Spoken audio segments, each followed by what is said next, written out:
And we ended up actually tripling our attendance, which we were all thrilled with.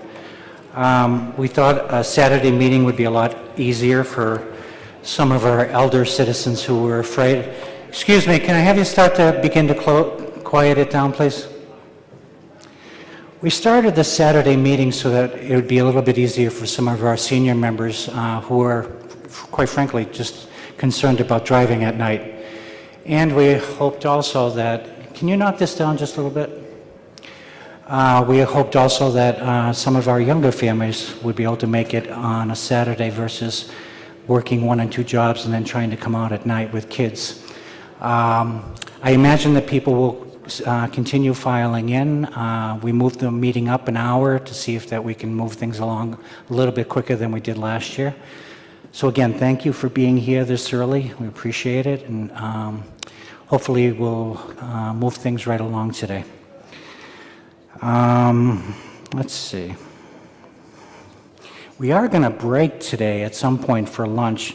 I understand there's going to be some chips and water that are available for free, probably in the cafeteria. And then there'll be a lunch truck that comes in later in the morning.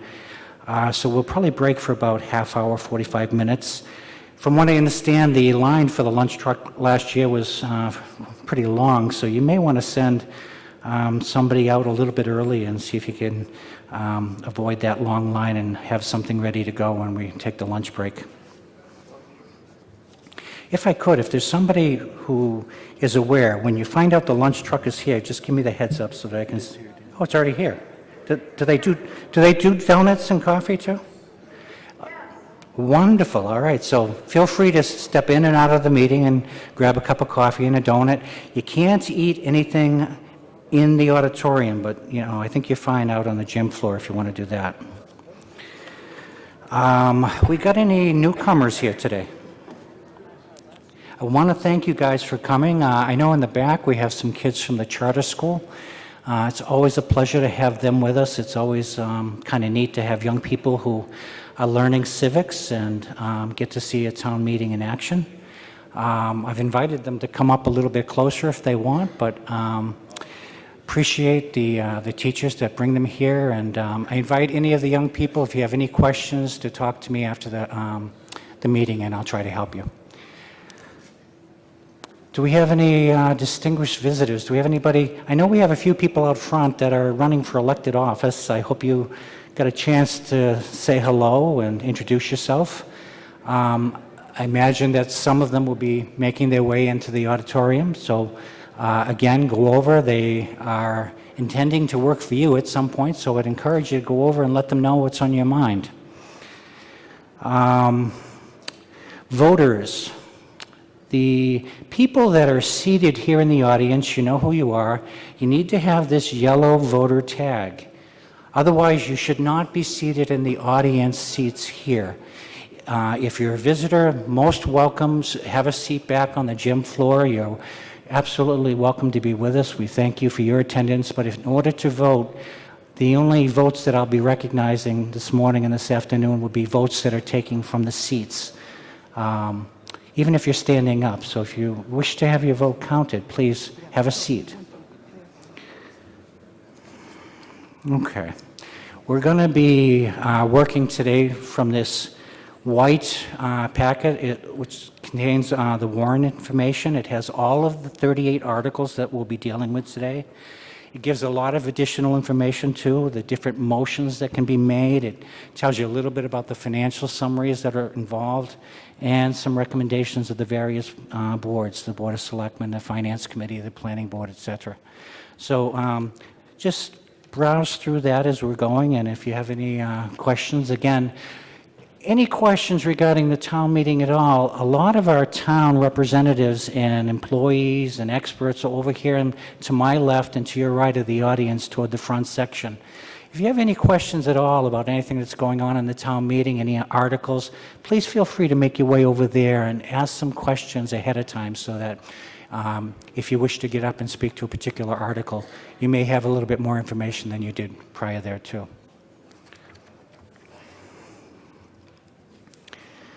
The position of the microphones is as it is usually. We've put two right in the middle aisles, about halfway down so that I can see you a little bit better. And there's also one to my right over here if you'd care to use that. When you do come up and wish to address a particular article, I invite you to first state your name and state either your street address or your precinct number. And we have Linda Wesson, our court reporter, with us today, who is going to be taking the record of this proceeding. And I'd appreciate if you could keep your comments at a moderate tone so that you can get a good, accurate record of what's taking place here today. We also have a wonderful young lady over here, Stephanie. Stephanie is a court reporter, and we've provided this service in the past. For those of you who might have a little bit of difficulty with hearing, feel free to make your way over to this section over here and you'll be able to see a verbatim transcript of what's taking place here today. I remind you that if you're going to address any article or if you have any questions that you'd like to pose to either the boards or a professional employee of the town, I ask that you direct the question through me, and then I'll identify the proper person that should be answering your question or concern. All right, so please address everything through the chair. Let's see.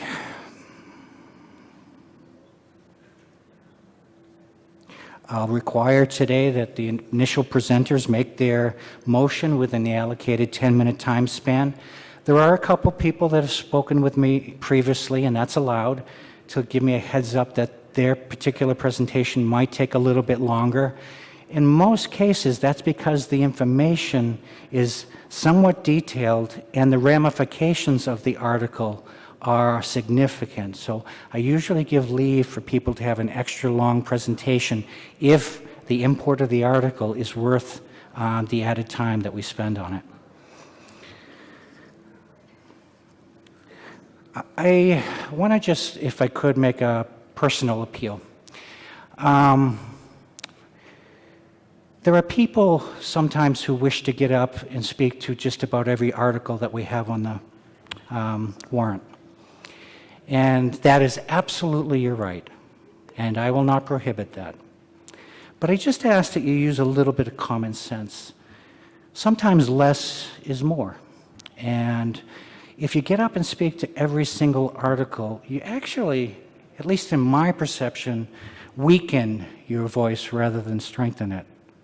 So I ask you really to look at the articles that are most important to you, and then obviously get up and speak your heart's desire. But remember that old adage, when E.F. Hutton speaks, people listen? I think it's true in town meetings too. So please, just use some common sense and we'll move through this meeting quickly, but always with the ability for you to speak if you choose to exercise that.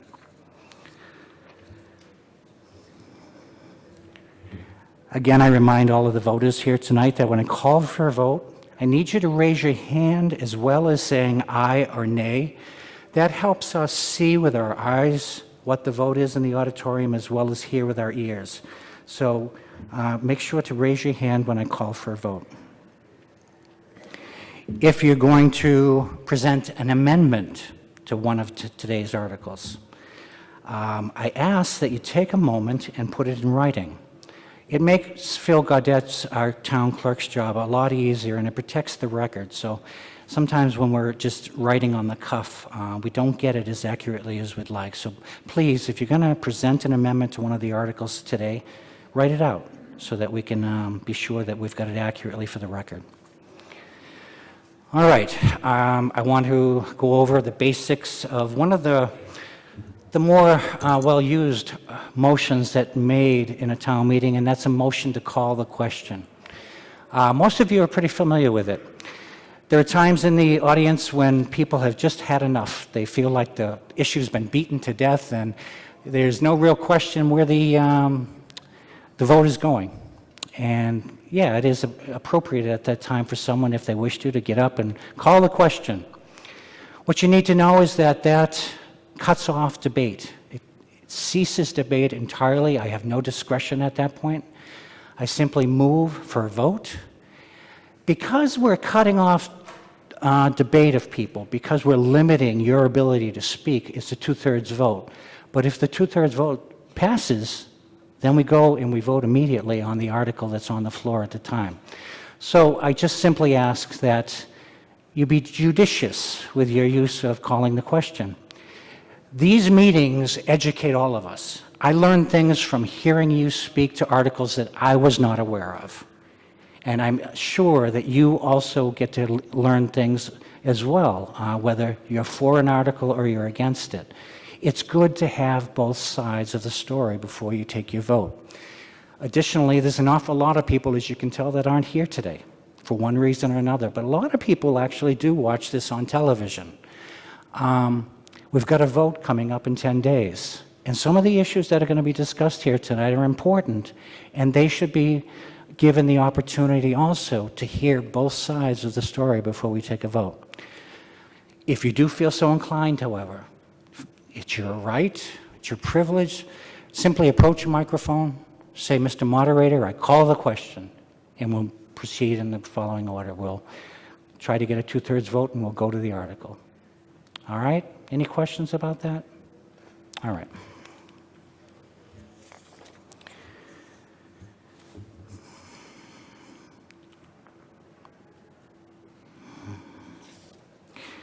There's, as most of you know, the Dennistown meeting had an awful lot of people. They had 15,000 people, 1,500 people, 15,000. We're not there yet. Hopefully we'll get close by the end of the day. I know that there's a couple town meetings in the area that take pride in how fast they go. I've always taken a different position on that. I take pride in the fact that our meeting gives everybody an opportunity to speak who wants it. This meeting is determined by your desire and your willingness to keep going. The length of the meeting is yours. It's not mine. It doesn't belong to the selectmen, the FinCom, or anybody else. So this meeting is yours, and I'll give you every opportunity that you wish to speak to the issues, to speak to your elected representatives, and to try to get clarifications on things that are important to you. The quality of your fire department, your tax rate, your school department, all of these things touch you in a very personal way. So I'm not as concerned about the length of our meeting as I am the quality of it and the fairness of it. And I will try to move it along as quickly as possible, but you are the final arbiters of how long we go. All right, we're getting close to, well, we're even a little bit past. I'm trying to give a few people time to come in, but I'm going to introduce the stage now if I can. To my far, far left, we have Mr. Peter Johnson Staub. Peter is the Assistant Town Administrator, currently serving as the town's administrator. I imagine that some of you are aware of the predicament the town finds itself in, and I believe that we'll probably speak to it with regard to Article 1. But we're very grateful for the job that Peter's doing currently.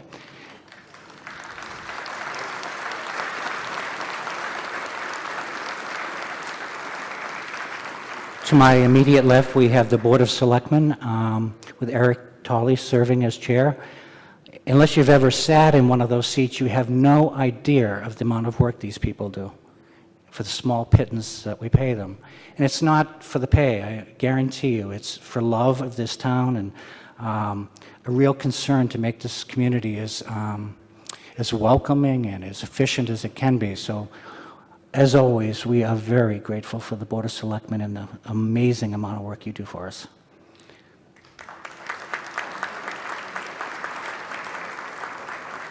To my immediate left, behind me, is the town's attorney, Bruce Gilmore. This is going to be Bruce's last year with us. I just want to say thank you for myself. A few years ago, I took on this position and knew absolutely nothing about being a moderator. And if I still know absolutely nothing, blame him. He has been an incredible mentor to me, and I just want to take a moment to wish him and his wife, Gail, the happiest and fulfilling a retirement as they possibly can enjoy with one another. Thank you, Bruce.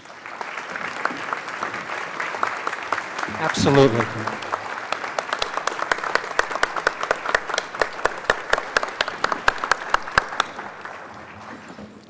To my immediate right, we have Phil Gaudette, who helps me run the town meeting. Again, he's invaluable in terms of helping me figure out what article means what. And then, of course, along with the school committee, we have the unsung heroes of the finance committee who put in an extremely inordinate amount of work to make sure that the budget is fully vetted, that they know everything, where your money is going and how it's being allocated.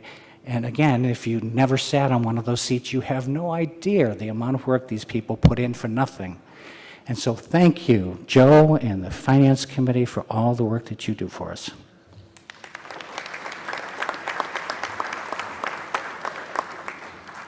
All right.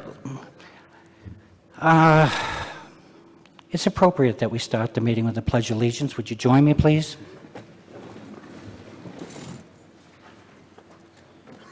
Pledge allegiance to the flag of the United States of America and to the republic for which it stands, one nation, under God, indivisible, with liberty and justice for all.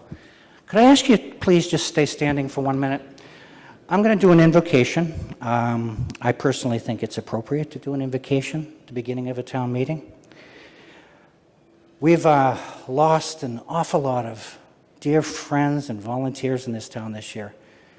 I know everybody here has probably lost somebody that they respected and looked up to and loved. And so I think it's important that we take a moment just to remember them and remember the example that they gave us during their lifetimes. We pause at this moment to remember the many volunteers and town employees, Yarmouth citizens and friends and neighbors who've died over the course of this past year. We take a moment in recognition and appreciation of their service, their example, and their friendship. We remember the people of our town who are serving in the military and the families here at home who are awaiting their safe return. We thank them for guarding the rights that we here exercise today. And finally, we offer thanks for all that we enjoy in this life. We rededicate ourselves to this strengthening of this community with one another, our service of one another, and the example that we give to our children. Thank you, ladies and gentlemen. I would also like to extend my condolences to Tom George, moderator Tom George. I understand that he lost one of his children this year, and extend our deep condolences to him and his family. All right, with that out of the way, I think we're going to proceed to open the town meeting. I'm going to now formally open the meeting. I'll return the warrants, and then we can proceed on to the first article. At the beginning of the warrant, we see the following language: to the Constable of the Town of Yarmouth and the County of Barnstable, greetings.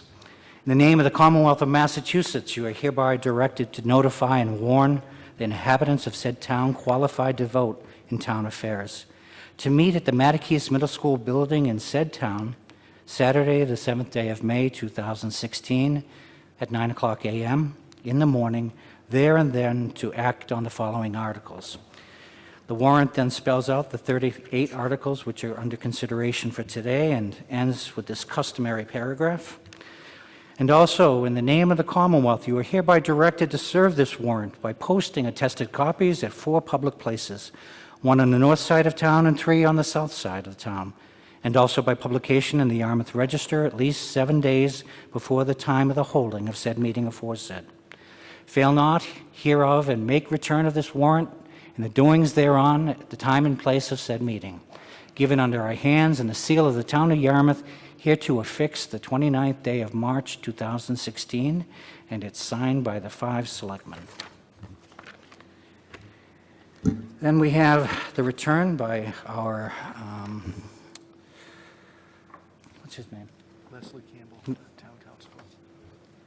Leslie, I forget your title, but there you go. Thank you. Constable, Town Constable. And he has returned this by saying, "I have served within warrant and therein directed according to the law and the town bylaws by posting the said copies thereof as follows. On April 29, 2016 at 10:15 a.m. at the Yarmouthport Post Office. April 29, 2016, 11 a.m., South Yarmouth Post Office. April 29, 2016, 10:50 a.m., West Yarmouth Post Office. And April 29, 2016, 10:30 a.m., Hyannis Park Comfort Station. Being 4 public places in the town, 1 on the north side of the town and 3 on the south side, being placed in each of the post office districts in the town, and by publication thereof in the Register, a newspaper circulated in the town on April 28, 2016, before more than 7 days before the annual town meeting. Signed by Leslie Campbell, the town constable, and with that, I'm going to hand that over to our clerk, Phil Gaudette, and declare that the annual town meeting for April 7th, May 7th, 2016 is officially opened. I am going to ask now for the opening statements, and I'll look first to Eric Tolley of the Board of Selectmen. Thank you, Mr. Moderator. Good morning, ladies and gentlemen. On behalf of the entire board, I wish to welcome you to the 2016 Yarmouth Annual Town Meeting. Today, we have an opportunity to move forward with a number of important initiatives and to do so without increasing property taxes by more than 2.5%. Thanks to a recovering economy and good financial management, the operating budgets of the town and the 2 regional schools are funded without an override.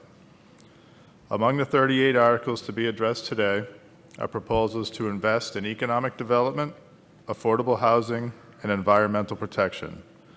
At the same time, we are in a position to maintain service levels, maintain existing facilities and equipment, increase reserves, and improve funding for retiree health insurance liability.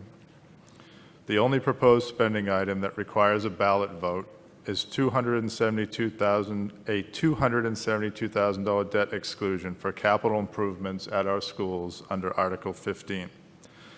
The new debt required for this project will be offset by reductions to existing exempt debt so as to avoid an increase in the tax levy in excess of the 2.5%. As you will hear in the presentations for each article, our staff and volunteers have put a great deal of thoughtful consideration into the proposals that town meeting will act upon. We appreciate the considerable efforts required to prepare the agenda for today and work that will be required to implement the actions taken by town meeting on these warrant articles. I would like to take a moment to recognize 2 individuals today. First, Bill Hinchy, who was appointed town administrator in 2011. Bill's skill and experience made for a seamless transition after Bob Lawton's retirement, and he did a terrific job getting the town's financial house back in order after a difficult recession. Bill is now enjoying retirement, and we wish him well. Much to our regret, Bruce Gilmore, who is seated behind me to my right, is also retiring. Bruce has ably served as our town council for 8 years. He has always been quick to respond to all our inquiries, and he was able to draw on decades of municipal experience to provide sound guidance on a wide variety of matters. Bruce, we thank you, and we wish you all the very best. I also would like to thank our volunteers. A few weeks ago, we held a volunteer appreciation breakfast to honor the board and committee members who worked throughout the year to develop the proposals to be discussed today. We are always in need of volunteers, so please consider applying for appointment by filling out a talent bank form either online or in person at the town administrator's office. I would also like to extend an early Happy Mother's Day to mothers everywhere, particularly those who took time out of their busy schedules to be here today. We thank all of you for coming and participating in the decisions that affect all of us who call Yarmouth home. We look forward to your questions and your feedback on these proposals. With that, Mr. Moderator, we are ready to begin the business of the 2016 Annual Town Meeting. Thank you. Thank you, Mr. Tolley. Mr. Goldstein, Chair of the Finance Committee, do you wish to take avail of an opening statement? Thank you. I just want to thank my committee for all the hard work that they have done throughout this year. vetting our budget and making sure that our dollars are spent well. I also want to thank the town interim administrator for his hard work and his guidance through this process. And most of all, I want to thank the employees of our town. We are blessed with a great crew of people, with our chief of police, our chief of fire, who both guide our security to their utmost. And most of all, to all of the town employees for all their hard work and service. Thank you very much.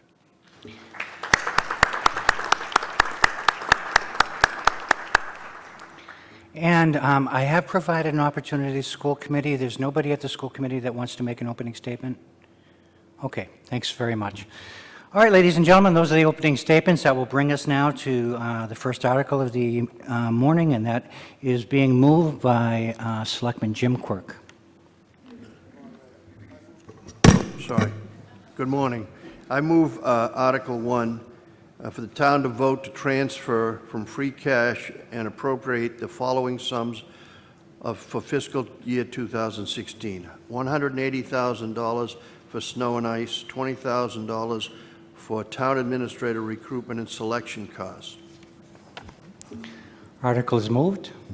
Seconded on my right. Board of Selectmen, recommendation. Recommend. Finance Committee? We do not recommend as stated. Okay. Those are the recommendations, ladies and gentlemen. The Article 1 is on the floor. Anyone wish to speak, have any questions, wish to make any comment? I recognize the gentleman at the left microphone. Sir, Mr. could you state your name and precinct number, please? Tom Barta, Precinct 1. I'd like to move to divide Article 1. Oh, well, into hold two on. questions. Forgive me. You stay right there. I'm going to give Mr. Quirk an opportunity to explain the article. Forgive me, sir. Thank you. Without reading the explanation, I would just explain to people that although we had a unanimous vote on the article, 3 of the people support the $20,000. All 5 support the snow and ice removal amounts of money. Thank you. Okay. Now we're back to you, Mr. Barther. Go ahead. What would you like to say? I'd like to divide this question into 2 parts. Okay, so you're making a motion to divide the question into 2 parts. Right. Is there a second to that motion? Second on my right, quite a bit. Okay, Mr. Bartha, tell us about this. You're making a motion to separate the question. Let me give an explanation first. This isn't an article or a motion that we hear very often at town meeting. It's an appropriate one. It allows us to consider this first article with the 2 pieces individually. That way, it's not up and down on both of them together. We get to consider both pieces of them individually and vote on both. Mr. Bartha, would you care to explain why you think that's advisable for the town meeting? I think that there is no question that the $108,000 request will be approved. I mean, it should be approved. But there is a great deal of disagreement on the $20,000. I will move that be not approved. So if we can separate it, then it's going to be easy to deal with. The $108,000, it's going to go right through, and then we can debate the other one. Okay. What this means is that we're going to consider both pieces of Article 1 separately. So let's look at the actual motion that was made, and that first part of the motion was $180,000 for snow and ice. Is there anybody here in the audience that would like to ask a question with regard to that or speak to that in any way? Seeing none, I'll ask for a vote to approve the motion on Article 1 as it relates to $180,000 for snow and ice. All those in favor, raise your hand and say aye. Aye. All opposed, raise your hand and say nay. Okay, it passes clearly by the requisite majority. Point of order, Mr. Moderator? Yes, sir. Do we first have to vote to divide the two? I think we just took a vote to approve the 180. I think you're right. I think you're right. All those in favor of the motion to divide the question, all those in favor of dividing the question, raise your hand and say aye. Aye. All opposed, raise your hand and say nay. Clearly passes by the majority. Let's go back again. All those in favor of the first half of the motion 1 regarding $180,000 for snow and ice removal, all in favor, raise your hand and say aye. Aye. All opposed, raise your hand and say nay. It clearly passes by the majority necessary. And Mr. Bartha, you're still at the microphone. Do you wish to speak to second portion of that motion, the $20,000 for the administrator search? Yes. Go ahead. But I would like to ask the Finance Committee Chairman to tell us whether he supports or not support the second half. All right, Mr. Goldstein. Because they didn't recommend the whole package. All right, Mr. Goldstein, would you care to field that question? First, the Finance Committee voted unanimously to support this move. There are basically three reasons that we believe the $20,000 should not be recommended. One, nothing has changed since our first search has occurred. Two, the process will be the same. Three, none of the selectmen have outwardly changed their positions and do not believe that in the future we will see any different result. Fourth, repeating the same action over and over again and expecting a different result is defined as insanity.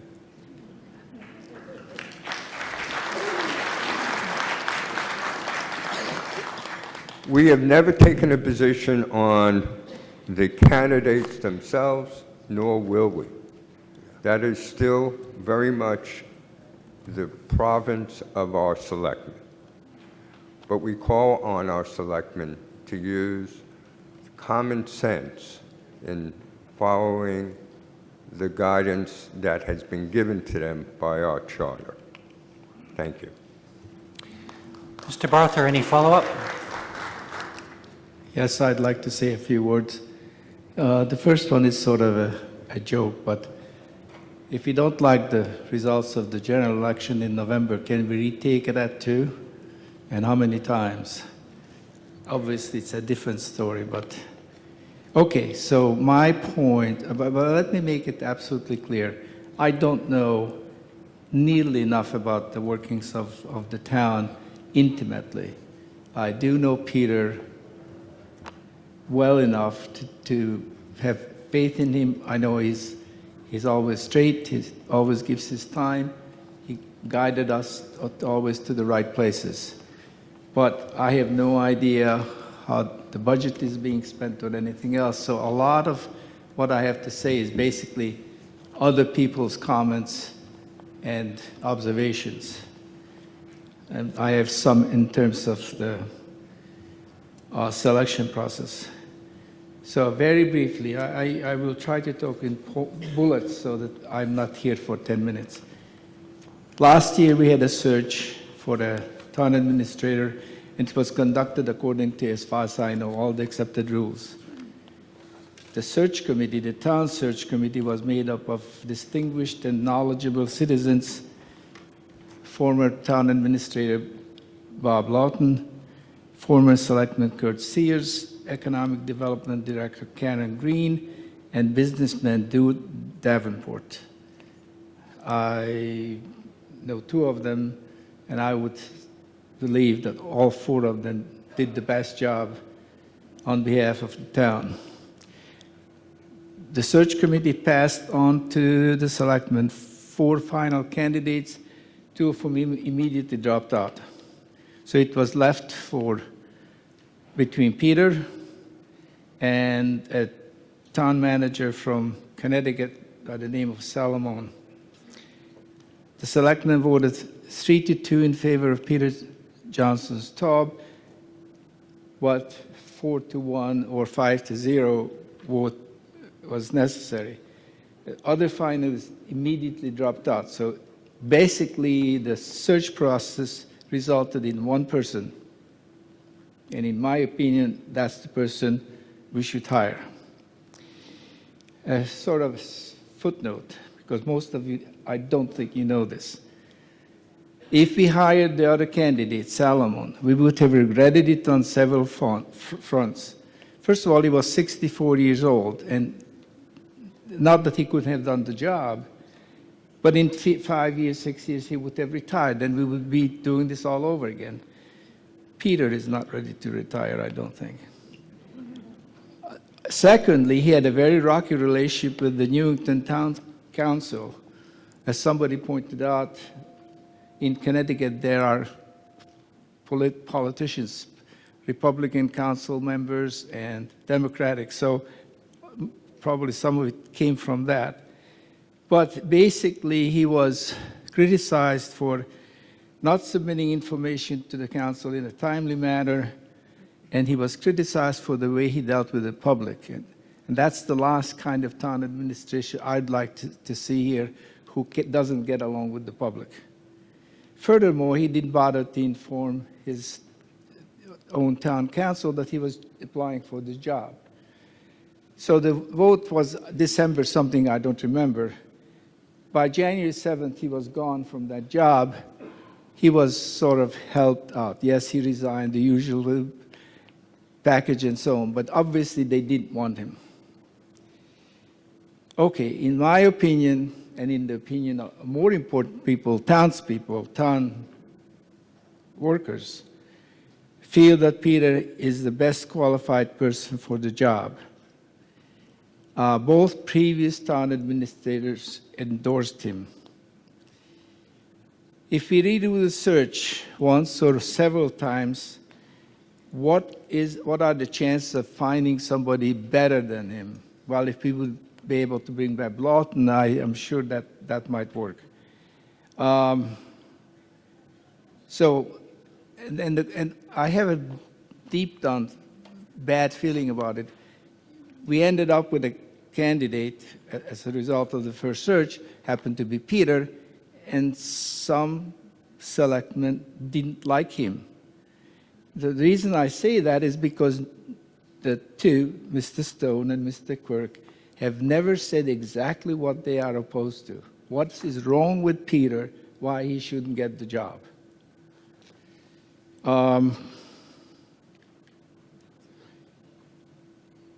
Not only are we going to spend money on the search, but we are going to have additional expenses if Peter is not a town administrator. If you bring somebody in from Connecticut, say, the guess is that it's going to take 2 years for that person to learn Massachusetts laws, which are very different than Connecticut, learn all the local idiosyncrasies, and get to know the workforce. One of the things that I have been admiring, and this is not just Peter, all our administrators, at selectmen meetings, when a legal issue comes up or other questions come up, the most likely person who knows the answer is, well, it was Bob and Bill and now Peter. I just watched another meeting the other night, and we have two attorneys on the panel. He knew the answer. So if he's not here, we have to rely on outside counsel. And it's going to cost more money. Many more questions will be posed to the town council that he could have answered. Tom, I'm going to try to ask you if you could wrap it up a little bit. Yes. I'm almost there. Okay. I wish I knew why Mr. Stone and Mr. Quirk would not tell us the reasons for their opposition. So let me end my comment base. I told you that I am not intimately familiar, but 22 department heads sent the letter or submitted a letter to the selectmen, and they are all signed, and I have given it, passed it on today. If you have it, look at it. If the town managers, department heads, have faith in this man, they have to work for him. Why wouldn't he be the ideal candidate?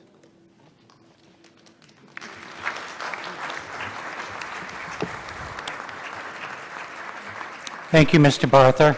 Just to recap, we have divided Article 1, and we are considering currently the second half of that, which deals with a $20,000 amount for the administrative search.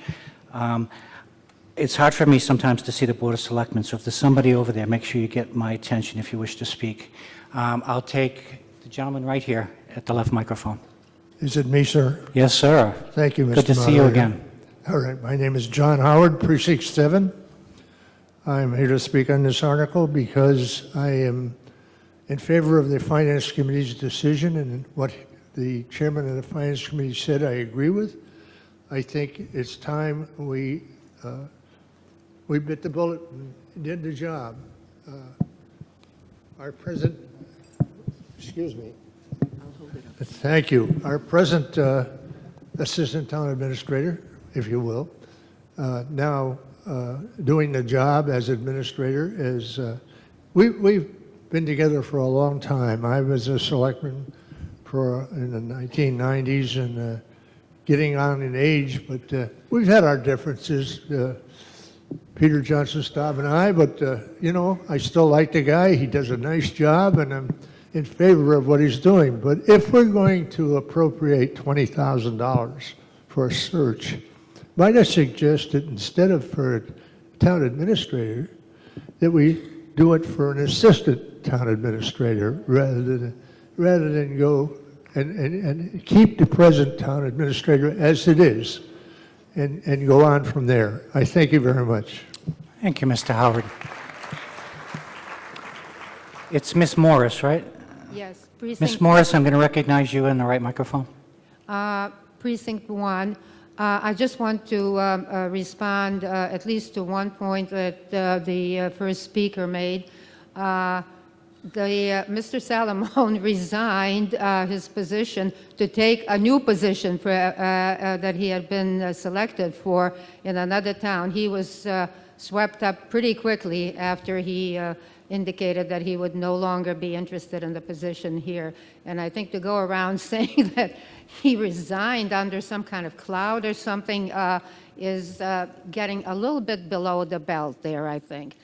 In any event, I want to say I'm surprised that this article, or the $20,000 request got to the point where it did to this meeting.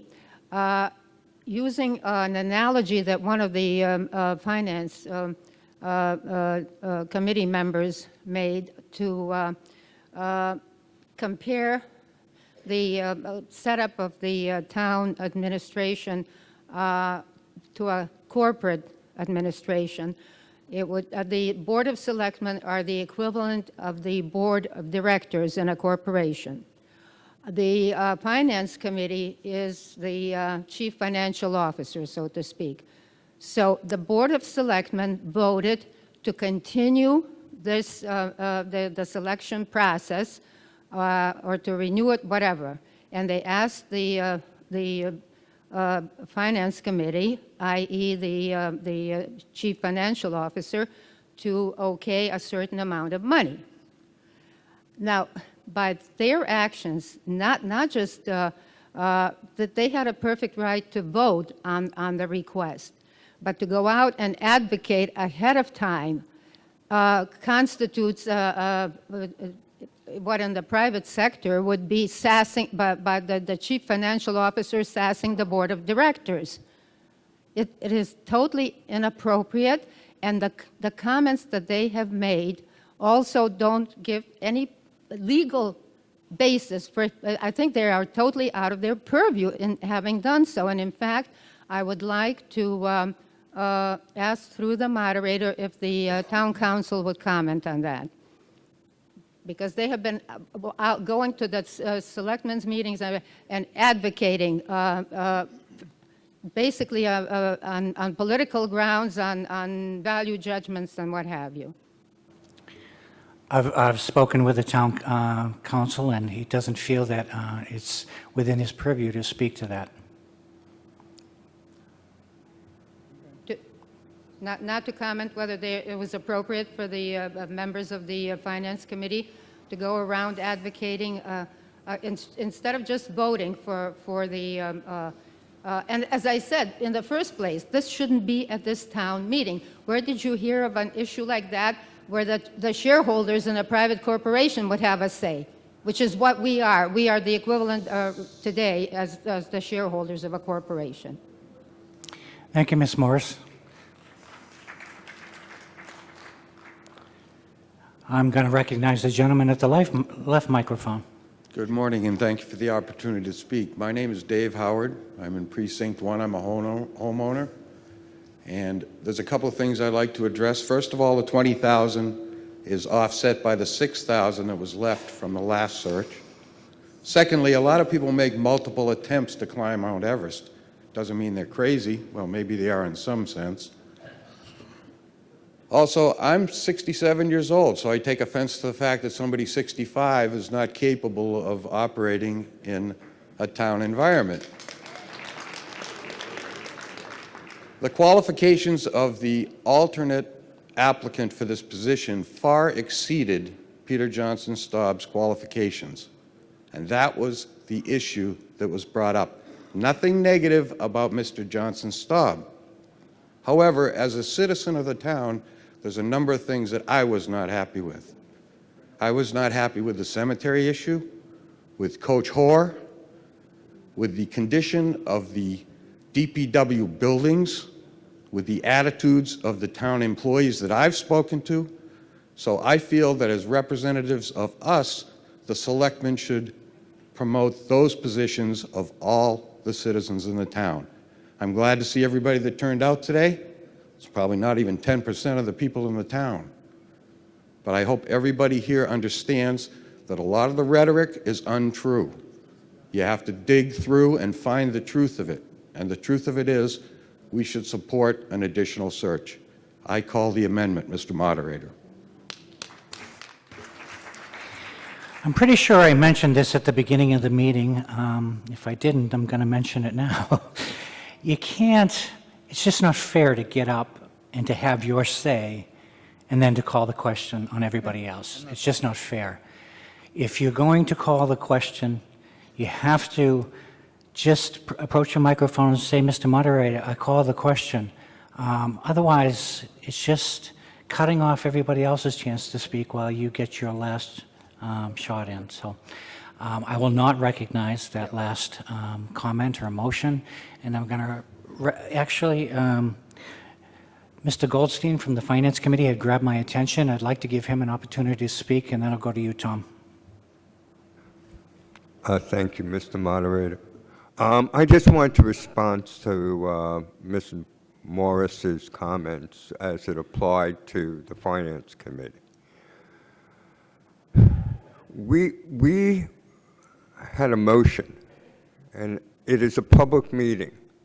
And at that meeting, we had a lengthy discussion as to whether or not we would support an additional search. It was decided on unanimously that we would not. All we were doing was conveying to the selectmen our wishes. It is always up to the selectmen, as I said at an open town meeting, open selectmen meeting, that it is certainly up to them to present to us a lawful transfer, and we would consider it if presented, which we did. It just so happens we voted against it. That is not acting inappropriately. That is acting in accordance to our charter. So I just want to clarify that. Thank you. Just a quick question, Joe. It doesn't list the breakdown. Was it a unanimous decision, or what was the vote of the Finance Committee? It was unanimous. Okay. Okay, Mr. Sullivan, I said I'd recognize you next, please. Good morning, Mr. Moderator. Good morning, everybody here. Tom Sullivan, West Yarmouth and Precinct 1. I rise to speak in favor of spending the $20,000. All right? This is not a popularity contest. This is a vote going to be taking a search for the most important position in the town of Yarmouth. All right? The town manager. We did it once before from the town manager we took from Chatham. Now, in rebuttal to this handout, it said a vote was 3 and 2 in favor. It's by charter rule that a town manager must make 4/5 of the vote. That's by charter. Other committees are the same thing. I believe the appeals board vote is 4/5. 4 out of 5. To remove a town manager must be 4 out of the 5. It's written in our charter. So there's a little bit misleading about that. The idea of age should never have been brought into the question. Basically against the law. You can't determine a position based on age. And I am older than the gentleman that just spoke. In regards to Mr. Stone and Mr. Quirk, in regards to refuse to tell us about their objections, I watched the meetings. I watched Mr. Selectman Stone sit there and read a letter detailing his objection and why he voted for Mr. Salamone. Mr. Salamone had more experience as a town manager, over 30 years. He had over 20 years as a finance director, if I got that correct. We're looking for the best possible candidate. I have nothing against Mr. Staub. Peter and I've known Peter for a long time, get along. He's very pleasant, very open. If you get a question, he'll answer it. Nothing to get it, but it's the best possible candidate we're looking for. Other towns are going through this. Barnstable just did it. All right, Wellfleet just did it. I just read Amherst just did it. The West Side. It's all over the state. They are looking at the best possible candidates, and that's the way it should be. So I urge the voters here today to go ahead and do the $20,000 and do the candidate search. And hopefully the Board of Selectmen will sit down and look at the qualifications. In this case, it was pretty obvious Mr. Salamone was the best candidate. Now, he answered questions when he interviewed in regards to his problems he had with the town council, which was minor, I would say. And it's true. He was just hired recently, picked up very quickly by another town in Connecticut. So why don't we just go ahead, get the best possible candidate. If Peter is the best possible candidate, so be it. But let's spend the $20,000 and put it out to bid. It is not a popularity contest. Thank you, Mr. Moderator.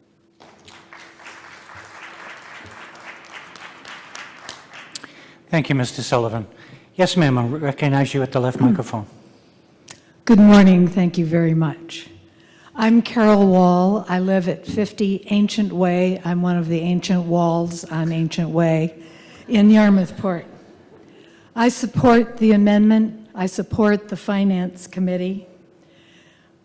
Several things have already been spoken, which I would have repeated, and I won't so that I won't drag it out. I would like to point out that I feel that the charter should be looked at in the future. I think a supermajority to appoint a town administrator is just too much. To require 4 out of 5 of the selectmen to vote is just too many. And the fact is that in this case, 2 people have been successful in raising a stumbling block to having Peter Johnson Staub appointed.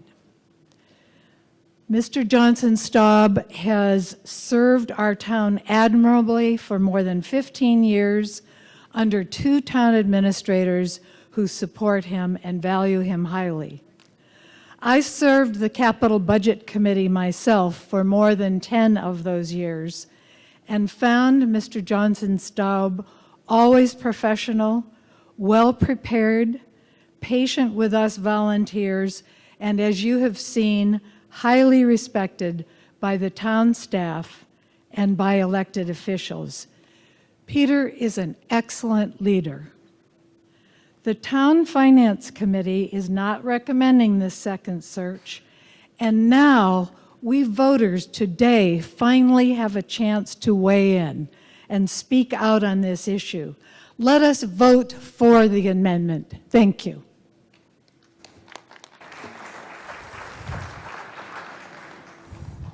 Thank you, Ms. Wall. Mr. Braggington Smith, haven't seen you. Good morning, and you're next. Thank you. Pleasure to see you, too. Brian Braggington Smith, Precinct 6.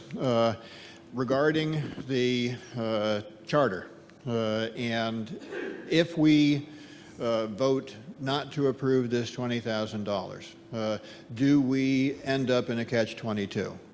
By virtue of the charter, if we in fact have to have a supermajority to appoint the new town manager, if we do not approve this funding, does that place us into a difficult position?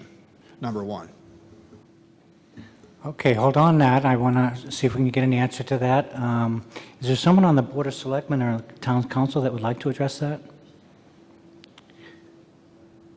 Thank you, Mr. Moderator. It puts us into a difficult situation, but not an impossible situation.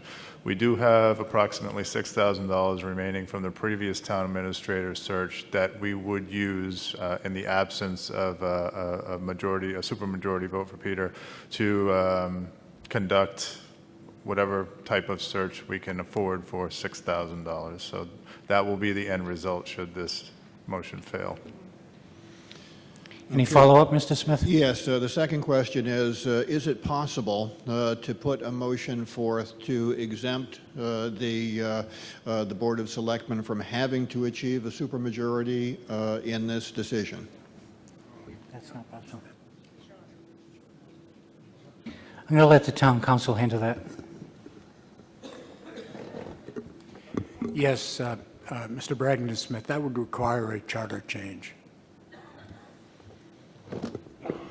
Anything else, sir? No, that clarifies it. Thank you very much. Thank you. Those questions are good ones. Yes, ma'am, at the left microphone. Good morning. My name is Sandra Blackman, Precinct 6. I live at 47 Standish Way, West Yarmouth. I served on the Capital Budget Committee for 6+ years. During that time, I witnessed Peter Johnson Staub function with integrity and fairness. He has the quality, experience, and history, most importantly, that make him invaluable to our town. While resources are always insufficient for necessary capital work to be done, Capital Budget Committee members work with department heads with Peter's guidance to make difficult decisions while attempting to avoid overrides that would impact our taxpayers. Committee members and department heads always express feelings of being treated fairly, even as requested funds were not able to be fully funded. It is frankly unbelievable to me that 2 select persons continue to delay the approval process for town administrator after a national search produced very little and those few that were considered dropped out. Do not waste any more money or any more time. The best candidate is here. The time is now. Do not risk losing the best town administrator that we are fortunate to have. Thank you. Thank you, ma'am.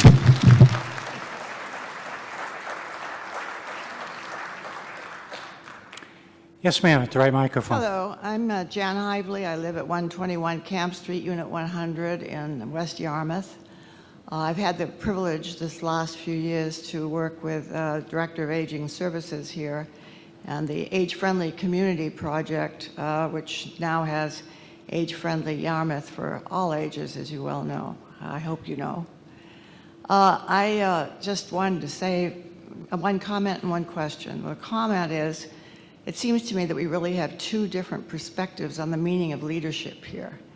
One of them is the perception that we absolutely need to have somebody who's going to tell somebody else what to do is from an expert perspective. And another one is, I think, a developing theory of leadership, which is that collaboration is what counts, that it's grassroots, that the people, it's a matter of getting people together and making them sure that every one of them does its best.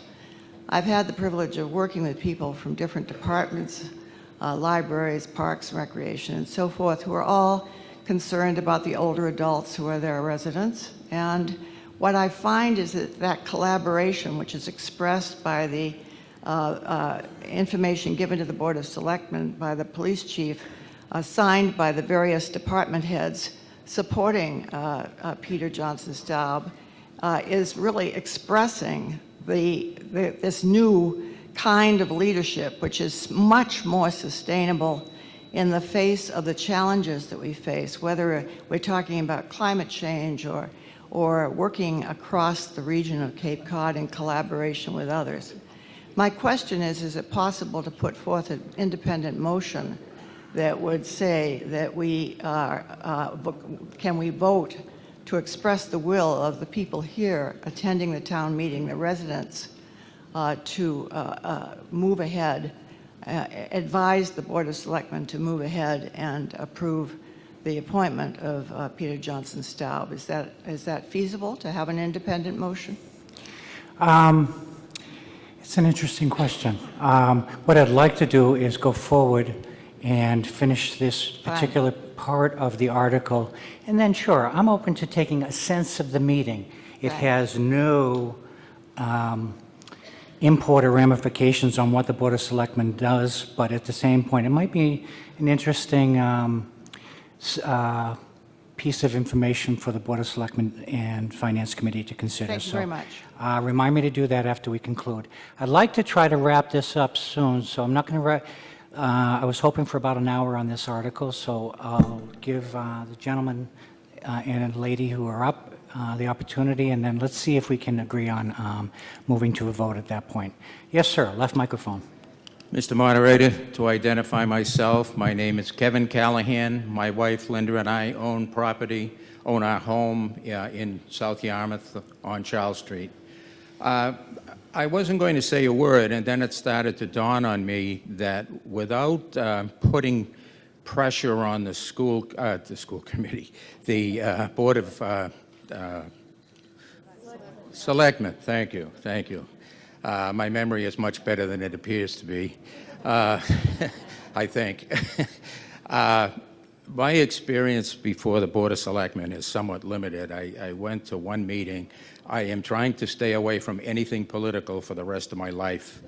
But I was gratified by the fact that the school committee, you know what I mean, the selectmen were open.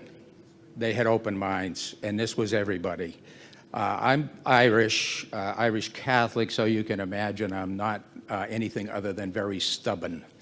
And I've heard today from, I'm reading between the lines maybe, but it seems to me that the selectmen are in charge of the town. You should be. You were elected to be in charge of the town. And compromise is the dirtiest word in my vocabulary until I got a lot older than I wish I had been when I got it. And I mean nothing by indicating that I'm Irish, and a couple of people who voted the wrong way were Irish too. That has nothing to do with it, because everybody's Irish when it comes to that. You know, but it seems to me that the board owes us the courtesy and the wisdom to take another look at this whole thing and straighten it out, because this is the list of people who,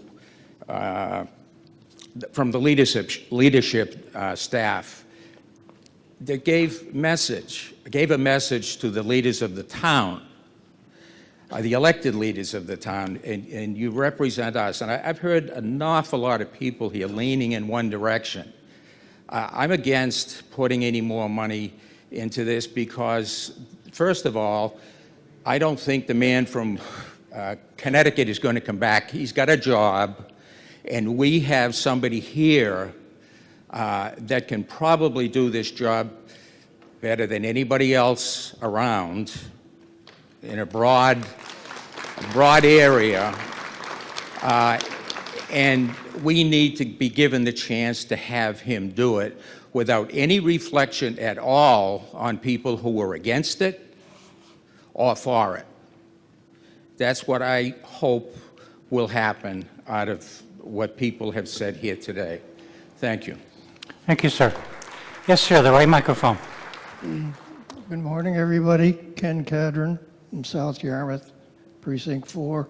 I'd like to go back a few minutes to an individual preceded me when she did the comparison between our finance committee and a business organization, and made it sound like the board of directors of any business organization is the final word, to which I say no, they are responsible to the stockholders. And we here are the stockholders of our town, and I view that the finance committee was doing their job and making any comment for or against. Number two is the one thing I have not read, seen, heard is why do two members of the selectmen refuse to agree to our current town administrator? What is the problem? I leave the question open if they want to answer. Thank you. Thank you, sir. One moment. Yes, sir, the right microphone. I'll defer to Dorcas. You know what that means then. Dorcas McGurran, Precinct 1, I move the question. I tried. All right. Motion is made to move the question. There's no debate. Remember, this limits your ability to continue talking to the article. It has to be a two-thirds vote. I'll try for a voice majority or voice unanimous. All those in favor of calling the question on Article 1, raise your hand and say aye. All opposed, raise your hand and say nay. Clearly passes by the two-thirds necessary, and that will bring us to the second part of Article 1, which deals with $20,000 for a town administrative recruitment process. All those in favor of passing the $20,000, raise your hand and say aye.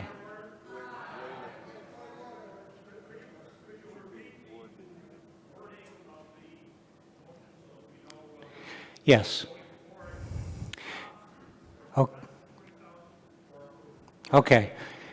All those who are in favor of approving the $20,000 increment that's contained within Article 1, all in favor of approving $20,000 as a part of Article 1, raise your hand and say aye.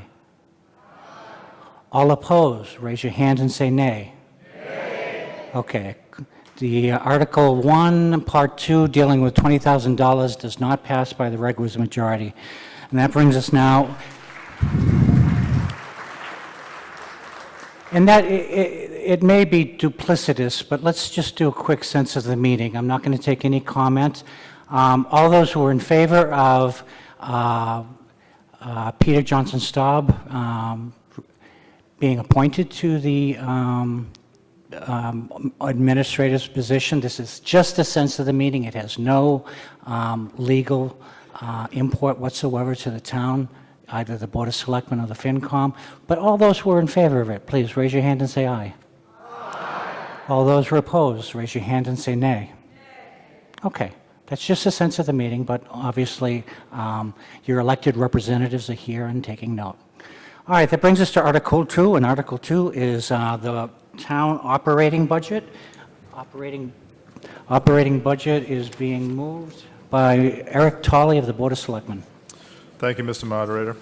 I'm required to read a lengthy motion for Article 2 to identify for the record the funding sources of various line items in this article. The motion will be on the screen so people in the audience can follow along. I move that the various sums under the column headed FinCom FY17 be appropriated for their prospective purposes, and to fund such article, raise the sum of $495,640 from offset receipts for CS-9 and 10 Recreation Division offset receipts. Transfer the sum of $10,000 from Wetlands Protection Fund for CD1 conservation wages. Transfer the sum of $19,000 from Waterways Improvement Fund for CS3 natural resources wages. Transfer the sum of $45,000 from ferry tax for CS3 natural resources wages. Transfer the sum of $5,000 from sale of cemetery lots for CS13 cemetery wages. Transfer the sum of $20,000 from cemetery perpetual care for CS14 cemetery expenses.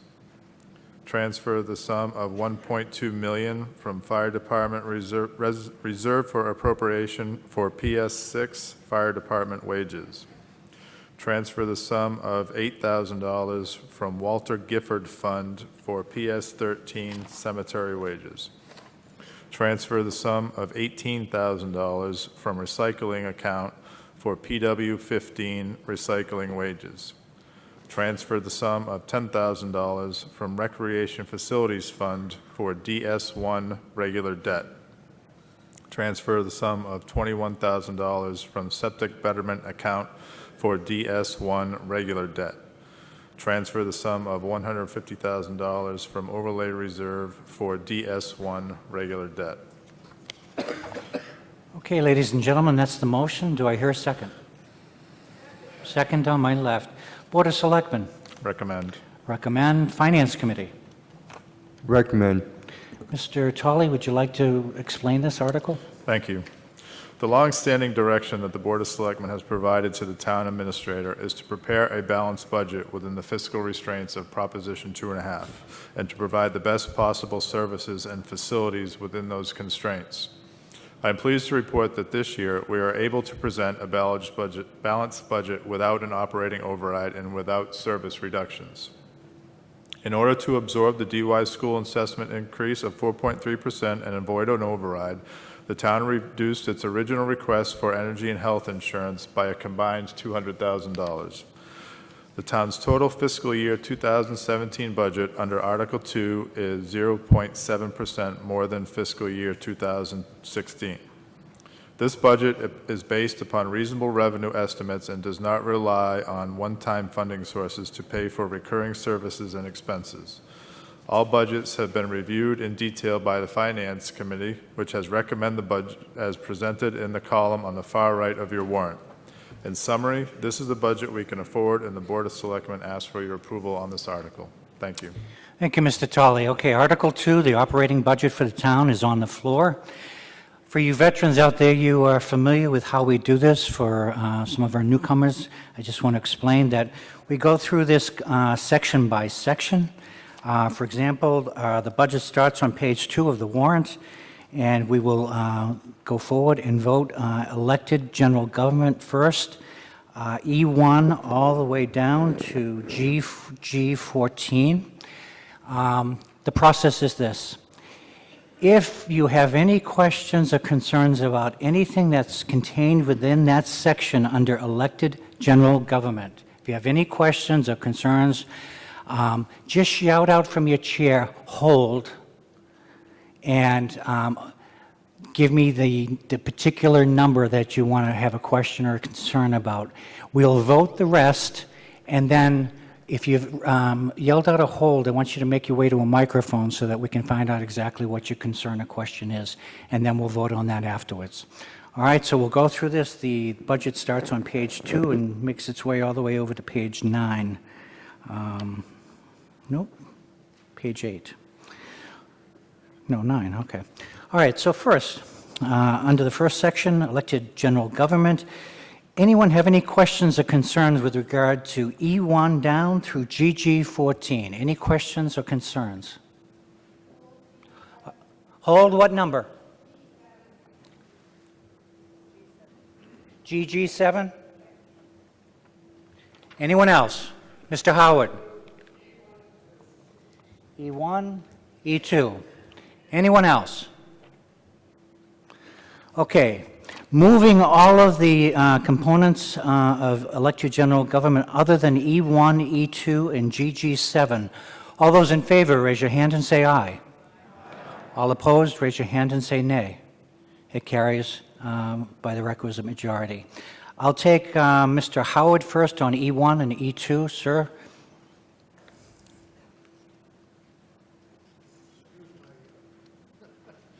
My slowness, sir. 88, you don't get along too fast. By the way, I am also in favor of the fact that I still have mental capacity, and retirement is not in my line anyway. I'm still working around, for the town of Yarmouth. But I want to recommend a 4% increase in the wages of both the moderator and the selectman. And I don't think that's insufficient considering the cost of living as it is today, and that it's needed just to support them. And their expenses as well should be considered, but I didn't ask for that. But Jack, lift that microphone up a bit so it's pointing at your voice. I'm sorry, sir. There you go. Yes, I'm saying that E1 and E2, I think you should consider an increase, as I stated. All right?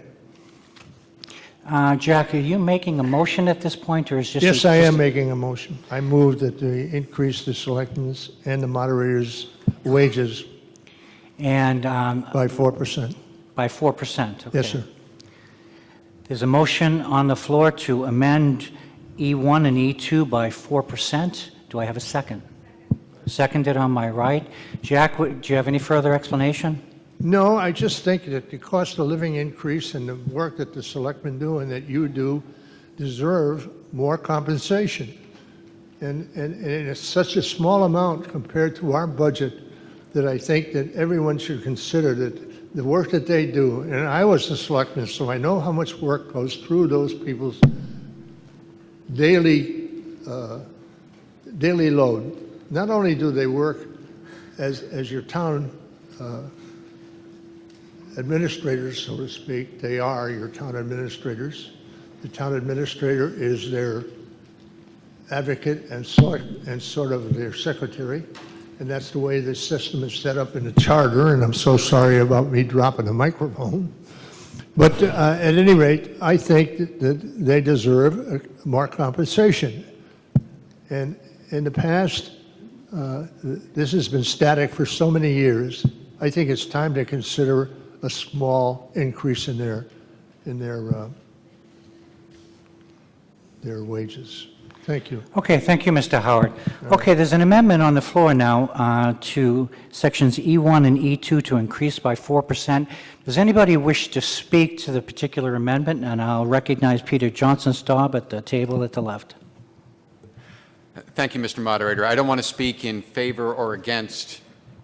I'd like to, but I won't.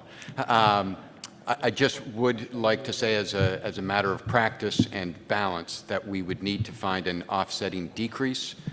These amounts are very small. You know, it's certainly an adjustment that can be made, but I would ask that before a vote is taken that we identify a line item from which the funds can be reduced, and the total that we're talking about is $595. You sure you don't want to go to 10% on that? Jack, you got your checkbook ready? All right.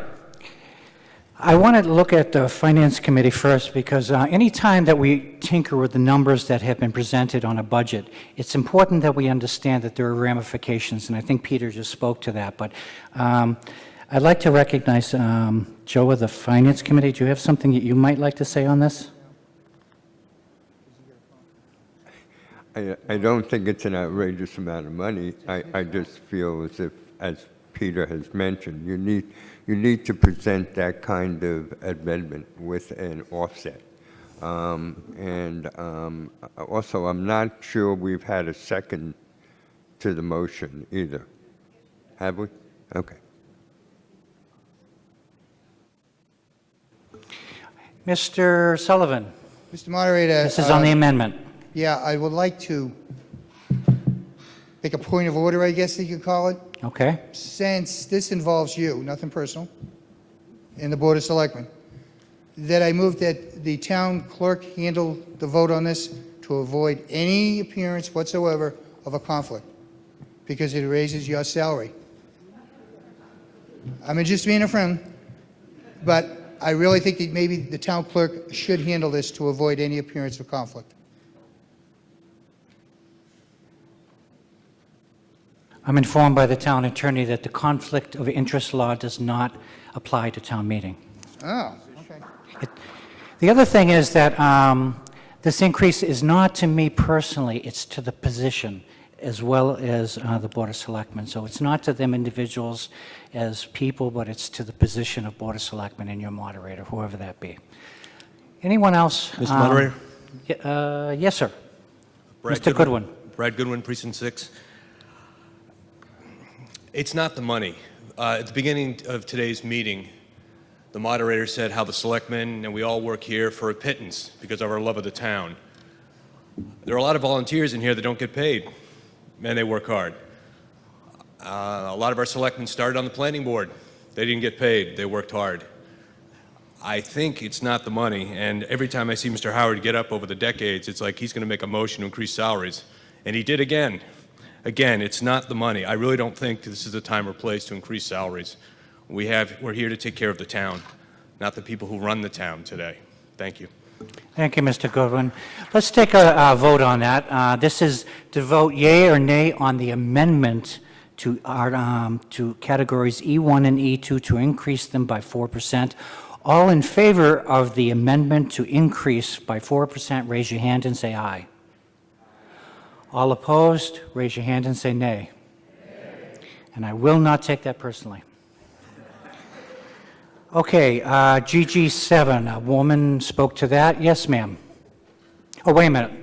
Let's vote E1 and E2. All those who are in favor of E1 and E2 as they stand currently within the warrant, raise your hand and say aye. All opposed, raise your hand and say nay. They pass. Okay, yes, ma'am, at the left microphone.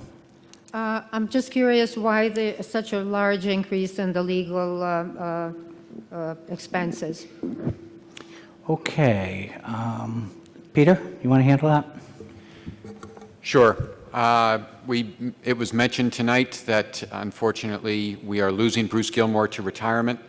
The town has been very well served by veteran town councils before Bruce Gilmore, John Crenny, and frankly, we do not expect to be able to retain the extraordinary low expenditures for town council for legal services that we have enjoyed in the past. If you look at comparisons to other communities, we really are well below what one would normally expect, and that is because of the individuals and their experience, and to an extent also the way Yarmouth is very judicious about using town council. But it's the change in town council that we wanted to prepare for what we anticipate will be a larger expenditure. Thank you. Linda, for the record, that was Vita Morris.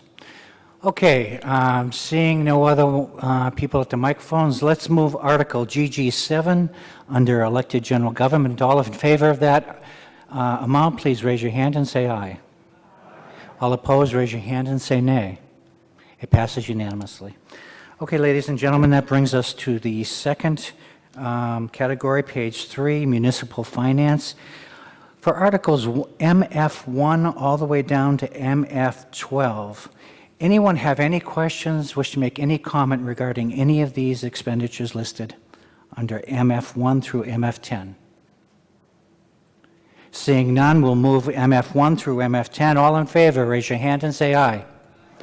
All opposed, raise your hand and say nay. It passes unanimously. That brings us now to community development, consisting...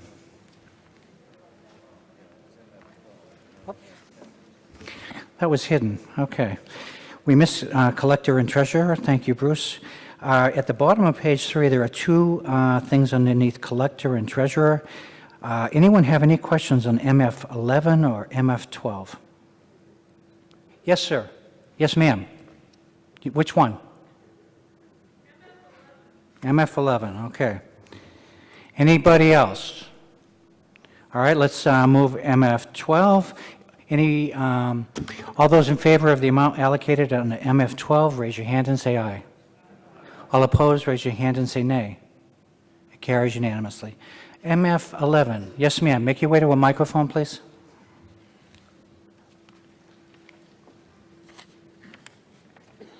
Good morning. Good morning. Oh, hello. My name is Catherine Case. I recently moved here. I live on Joshua Baker, which is precinct 5. The increases on wages, not only on this amendment, but on most of the other ones, I need a definition or an explanation of what these wages are going for. Because if they're going for the heads of the departments, I severely object, because it always seems to be the little guy that loses out on any wage increases. Okay, so your question is what makes up the wages of MF11? Who could answer that for me? Yes, sir. Why don't you, Peter, go ahead.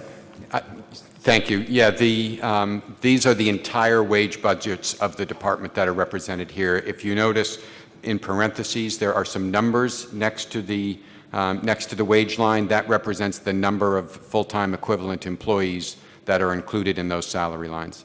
Okay. And the difference between last year and this year? So there's a slight reduction in, specifically looking at collector-treasurer, there is a slight reduction in the wages, and that is a result of some turnover in the positions in that department. Okay, thank you. Thank you, ma'am. All right, let's move Article MF11 under Municipal Finance. All those in favor, raise your hand and say aye. All opposed, raise your hand and say nay. It passes by the requisite majority. Now, let's go over to page 4, Community Development, consisting of elements CD1 and CD2. Any question, any comment? Seeing none, I'll move Community Development, Articles CD1 and CD2. All those in favor, raise your hand and say aye. All opposed, raise your hand and say nay. It carries by the requisite majority. That brings us now down to Community Services, and that consists of CS1 all the way over to page 5, CS20. Does anybody wish to hold or ask questions or make a comment on anything within Community Services, CS1 down to CS20? Hearing none, we'll move Community Services, CS1 down to CS20. All in favor, raise your hand and say aye. All opposed, raise your hand and say nay. It carries unanimously. All right, ladies and gentlemen, that brings us over to page 6 of your warrant, Public Safety. Public Safety is made up of categories PS1 down to PS8. Anyone have any questions or concerns or wish to hold on any of these particular categories? PS2. PS5.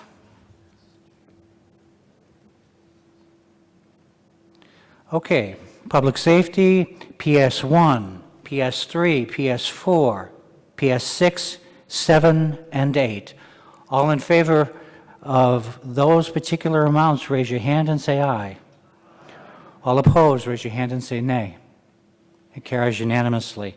I'll look to PS2, and someone had a question or a concern on that. Mr. Contos, front microphone.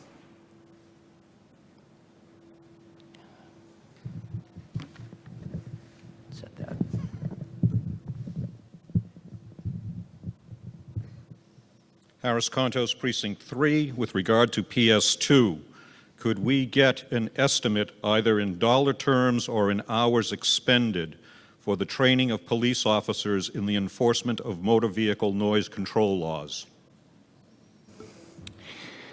I'm having a difficult time believing that somebody came to town meeting with those figures.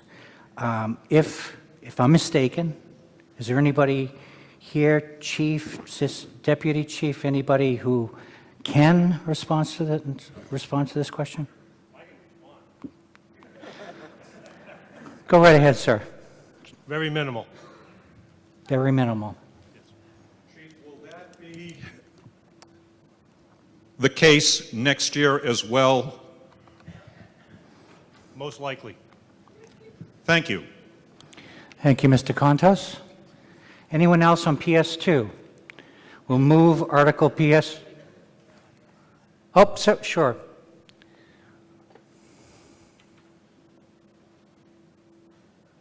Good morning. Yes, ma'am, your Good name? morning. Joyce Flynn, South Yarmouth. I just wanted to ask, I believe I'm correct in this, but isn't the training mandated to require certifications in both fire and police situations where training is requested? So the question is, isn't Thank you. training required? Chief Frederickson?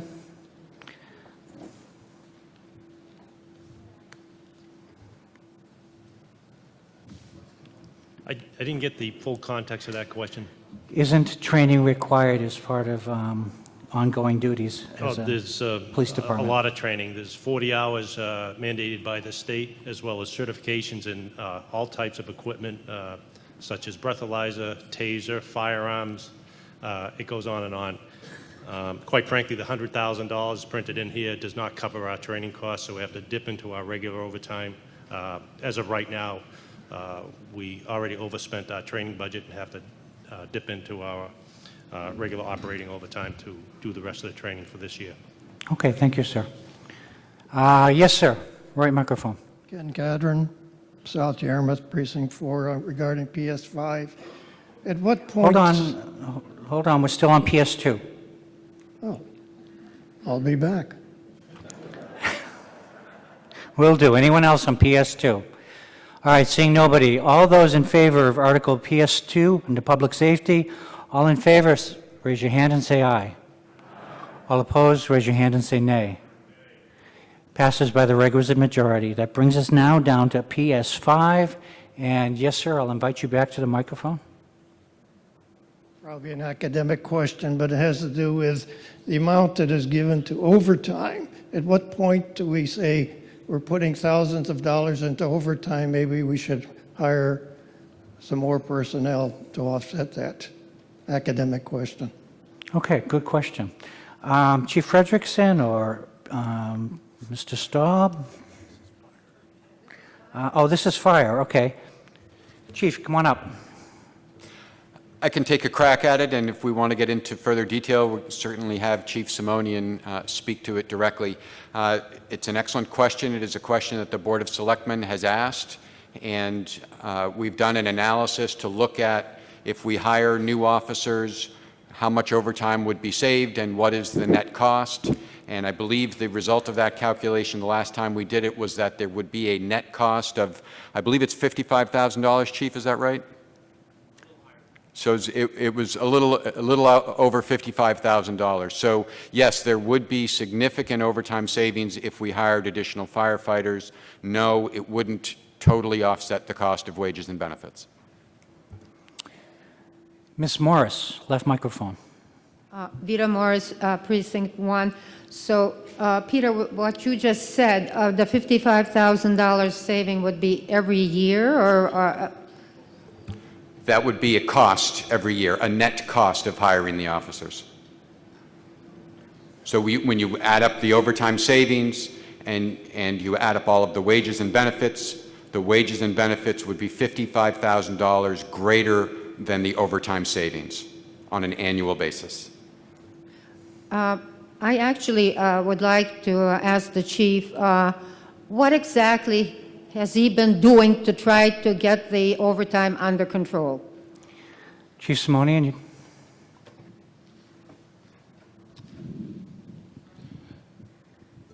We've been working very hard the past 2 years, actually, and the finance department can correct me if I'm wrong.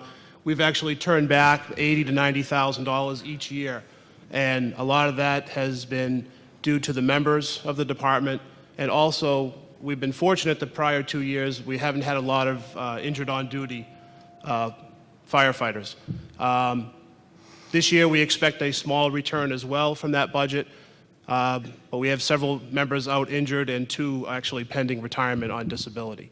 But the fire department works very hard with the resources that we have to provide the best service to the residents and visitors of this town. We certainly would love to have more personnel, and as Mr. Staub said, that if we hired 4 additional members, that was the $55,000 figure he was mentioning. That would be for 4. We would take some of the overtime savings and apply that toward their salaries. But again, the fire department has been working very hard the past few years, and I give a lot of credit to its members Thank you. Thank you, Chief. Ms. Morris, any final comment? Good questions. Thank you, ma'am. Okay, seeing nobody else, we're going to move under Public Safety, PS5. All those in favor of PS5, raise your hand and say aye. All opposed, raise your hand and say nay. It passes unanimously. That brings us now over to page 7 under Municipal Inspections. We'll go under categories MI1 all the way down to MI7. Anybody have any questions, concerns, wish to hold? Hearing none, we'll move Municipal Inspections, MI1 down to MI7. All those in favor, raise your hand and say aye. All opposed, raise your hand and say nay. Passes unanimously. That brings us, ladies and gentlemen, over to page 8, Public Works, Administration, Engineering. This category is made up of PW1 all the way down to PW-16. PW1 down to PW-16. Any holds or questions on any of these particular categories? Seeing none, we'll move Public Works, PW1, all the way down to PW16. All those in favor, raise your hand and say aye. All opposed, raise your hand and say nay. It passes unanimously. That brings us to page 9 under Debt Service, 2 particular categories, DS1, DS2. Anyone have any question, concern, wish to hold? Hearing none, we'll move Debt Service, DS1 and DS2. All those in favor, raise your hand and say aye. All opposed, raise your hand and say nay. Passes unanimously. All right, very good. That's the operating budget for the town of Yarmouth. That brings us now to Article 3, and I believe Article 3 is being moved by Selectman Norm Holcomb. Mr. Holcomb. Good morning, everyone. I move Article 3 as printed in the warrant. Article is moved. Seconded on my right. Board of Selectmen, recommendation? We recommend. And Finance Committee. We recommend. All right, Mr. Holcomb, would you like to explain Article 3? Yes. This article is the operating budget of the Golf Division. The Golf Department continues to meet the Selectmen policy goal to be 100% self-supported from golf fees and revenues. Modest expense and revenue growth are estimated for the next year. About half of the 4% overall budget increase is for seasonal wages, which is driven by the need to offer competitive wage rates to attract seasonal staff for maintenance, pro shop, and restaurants. There are also increases for marketing and maintenance supplies. The revenues estimated for fiscal 17 are in line with year-to-date revenues for this year. The Golf Enterprise budget will be paid exclusively from golf fees, as it has every year since the Enterprise Fund was adopted. We recommend approval of Article 3. Okay, ladies and gentlemen, Article 3 is on the floor. Does anyone have any questions, wish to make any comment? Seeing none, we'll move Article 3. All in favor of Article 3, raise your hand and say aye. All opposed, raise your hand and say nay. Passes unanimously. That brings us now to Article 4, and it's the Water Special Revenue Operating Budget being moved by Selectman Eric Tolley. Thank you, Mr. Moderator. I move Article 4 as printed in the warrant. Article is moved. Seconded on my left. Board of Selectmen? Recommend. Finance Committee? Recommend. Mr. Tolley? Thank you. This is the operating budget for the Water Division. The Water Division is operated as a distinct special revenue fund, much like the Golf and Septage Enterprise funds. As in years past, all Water Division expenses will be covered by water fees. The Water Department budget is increased by a modest 1% and is fully funded by water fees, which have not been raised in 20 years. We ask that you vote for this article. Okay, Article 4 is on the floor. Anyone have any question, wish to make any comment? Seeing none, we'll move Article 4. All those in favor of Article 4, raise your hand and say aye. All opposed, raise your hand and say nay. Passes unanimously. That brings us now to Article 5, found on page 10 of your booklet. And Article 5 is being moved again by Mr. Tolley. Go ahead, sir. Thank you. I move Article 5 as printed in the warrant. Article is moved. Seconded on my left. Board of Selectmen. Recommend. Finance Committee. Recommend. Mr. Tolley. Thank you, Mr. Moderator. This is the operating budget for the septic treatment plant, which is treated as an enterprise fund. The costs are fully covered by fees charged to contractors that dispose of septic waste at the plant. Plans are underway to increase the capacity of the septic treatment plant so that the town can solicit additional business from haulers from the Lower Cape and Outer Cape that have been taking their waste to the Tri-Town facility in Orleans. The Orleans facility is closing this June, which creates potential for a significant increase in revenue. The DPW Director and Finance Director have worked diligently to address permit and operational obstacles so that Yarmouth can take on this additional business to generate a surplus that can be set aside for 3 potential purposes. Number 1, future capital improvements of the plant. Number 2, for possible closure of this plant depending on the competition from other treatment plants that may be constructed in the future. And finally, number 3, to help mitigate the cost of a future wastewater treatment system. The large budget increase for FY17 is required for 3 purposes. First, to pay the first year of full debt services for the $2.5 million worth of renovations completed last year. Second, to allow for facility improvements that may be needed to maximize plant capacity so that additional waste can be accepted. And third, for increased energy and disposal costs associated with the increased volume of septic waste anticipated next year. We expect that most, if not all, of the FY17 expenditures will be covered by FY17 revenue, but we are allocating $500,000 from reserves to ensure Department of Revenue approval of the proposed budget. When we close the books on the fiscal year in June, we expect to generate a surplus of at least $500,000. This enterprise fund, like the others, is fully supported by fee revenue, and we ask for your approval. Okay, ladies and gentlemen, Article 5 is now on the floor. Any question, comment? Seeing none, we'll move Article 5. All those in favor, raise your hand and say aye. All opposed, raise your hand and say nay. It passes unanimously. That brings us now to Article 6, and Article 6 is the DUI School District Assessment. And I will recognize Mr. Morris at the front microphone. Good morning. Phil Morris, Precinct 7, member of the DUI School Committee. I move Article 6 as printed in the warrant. Article is moved.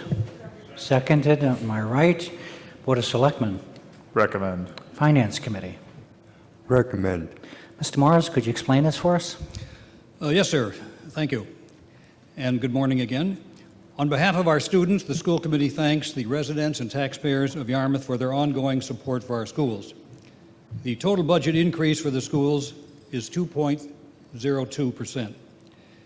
In the total, the operating assessments for the member towns stayed within the tax levy constraints of Proposition 2.5. The average annual budget increase since 2009 has been 1.89%.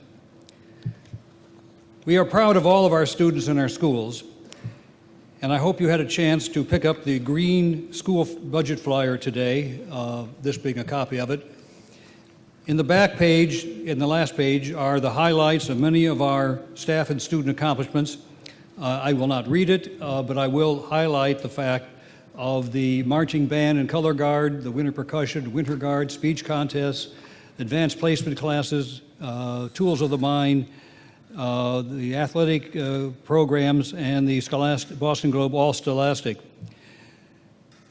In addition to earning a U.S. News and World Report Silver Medal in 2013 and 2015, you may already know of the outstanding New England and Massachusetts awards for music and performing arts, and our national awards by students in the arts themselves. I will also point out to you some brand new news that came about to us yesterday. You'll notice on the green sheet of our DY Advantage is a reference to DY High School is the only school in the Cape implementing the Cape STEM Education Center science and engineering courses. STEM being a short word for the, let me say it just correctly, And here we go. Science, technology, engineering, and mathematics. Yesterday, May 6th, up at Harvard, the third annual Globe STEM Education Center Symposium took place and co-sponsored by the Harvard Graduate School of Education. And in attendance were Superintendent Carol Woodbury and DY Principal Ken Jenks. The presentation of the report on Global STEM Education Center presented an award to two deserving school districts, the Blackstone Valley Vocational Regional School District and the Dennis Yarmouth District, Regional District. And in addition, an award from the Harvard Graduate School of Education for outstanding educational leadership in the development of STEM curricula to Superintendent Carol Woodbury.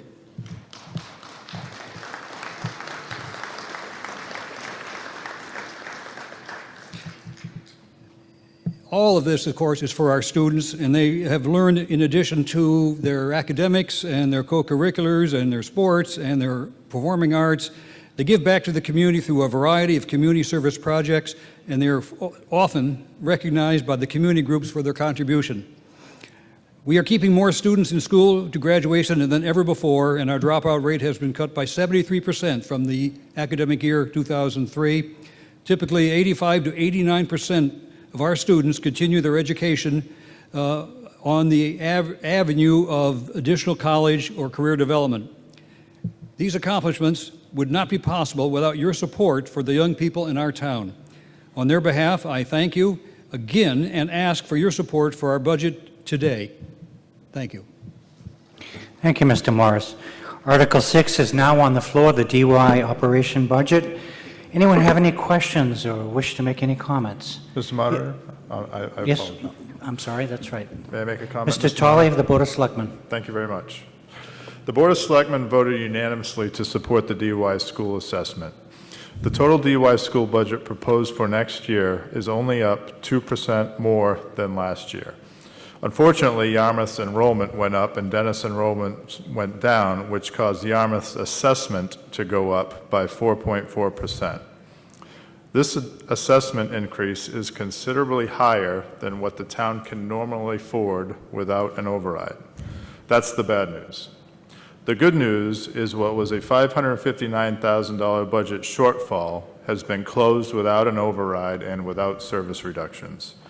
As you will see when we get to the next article, there was a significant drop in Yarmouth's enrollment at the Cape Tech School, which resulted in the Cape Tech budget being $353,000 less than we anticipated. Combined with better than expected health insurance and energy costs, we were able to close the deficit. We recommend your support of this article. Thank you.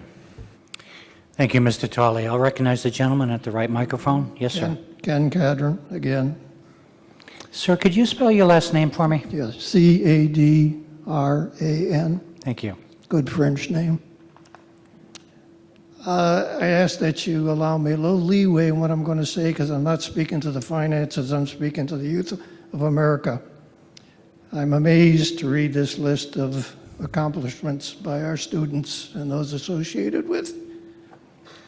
Being an individual who's associated with the Naval Sea Cadets, I have experience with the youth.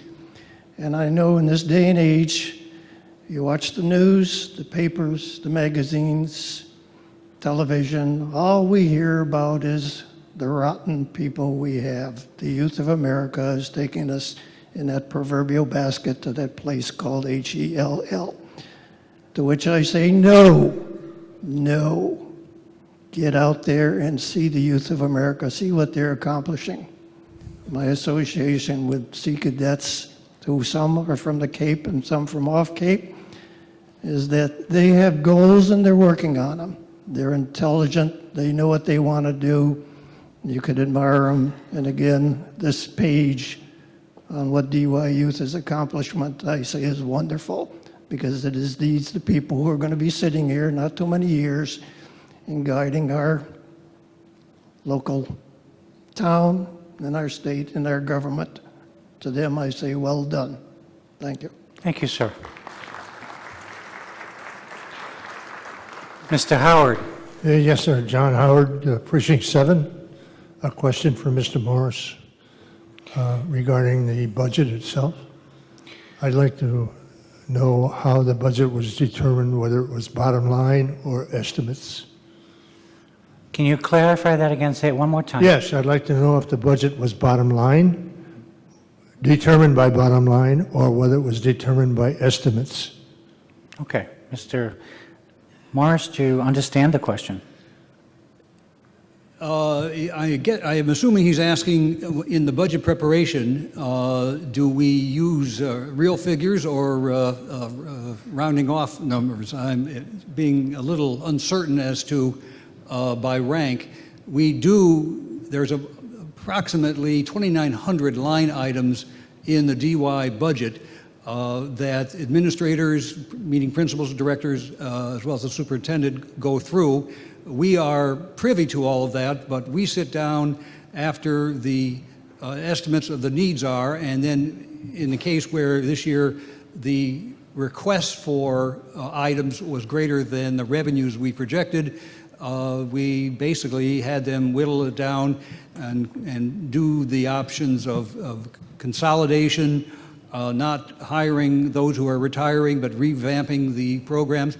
Remember, of course, as kids leave and graduate, other kids are coming in, different needs, but we are in the process of improving things so much that we've actually reached a point where more kids are coming in from out of district than are leaving.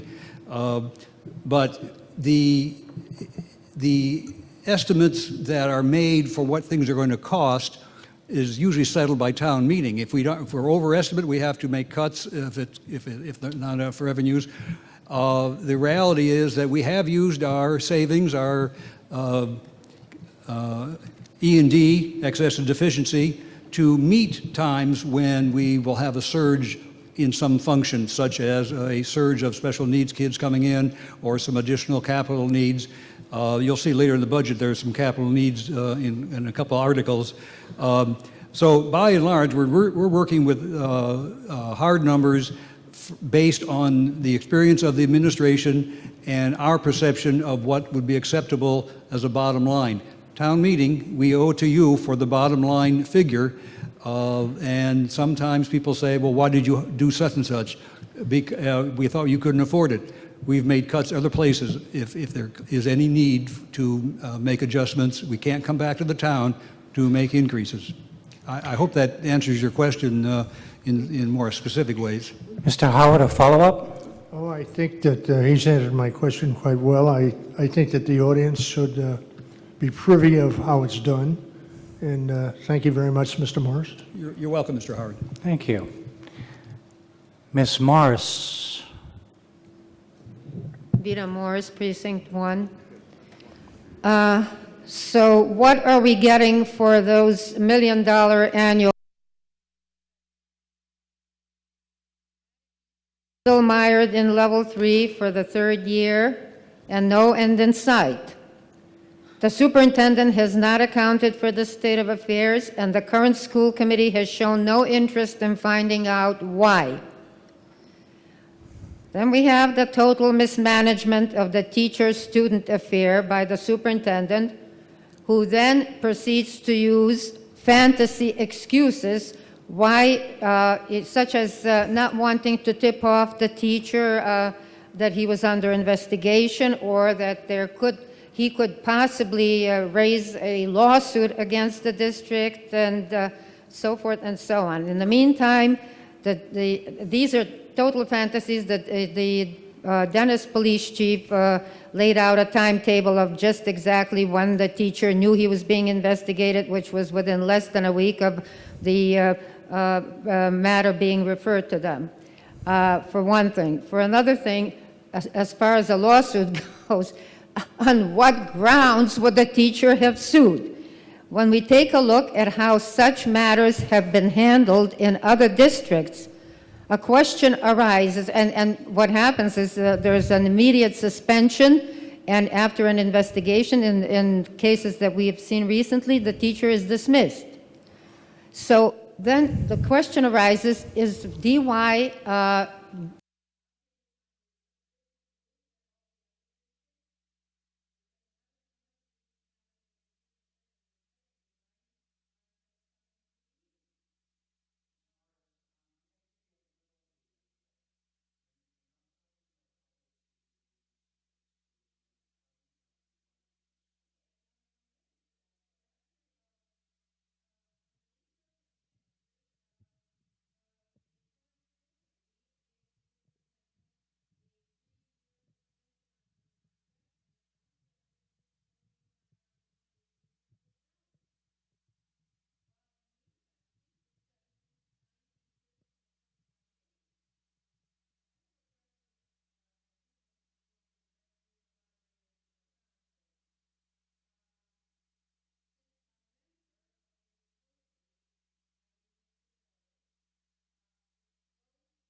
arrived at and voted in executive session to the press within moments of the chair ruling, the school committee chair ruling, that those terms could not be disclosed before taking the vote on the contract.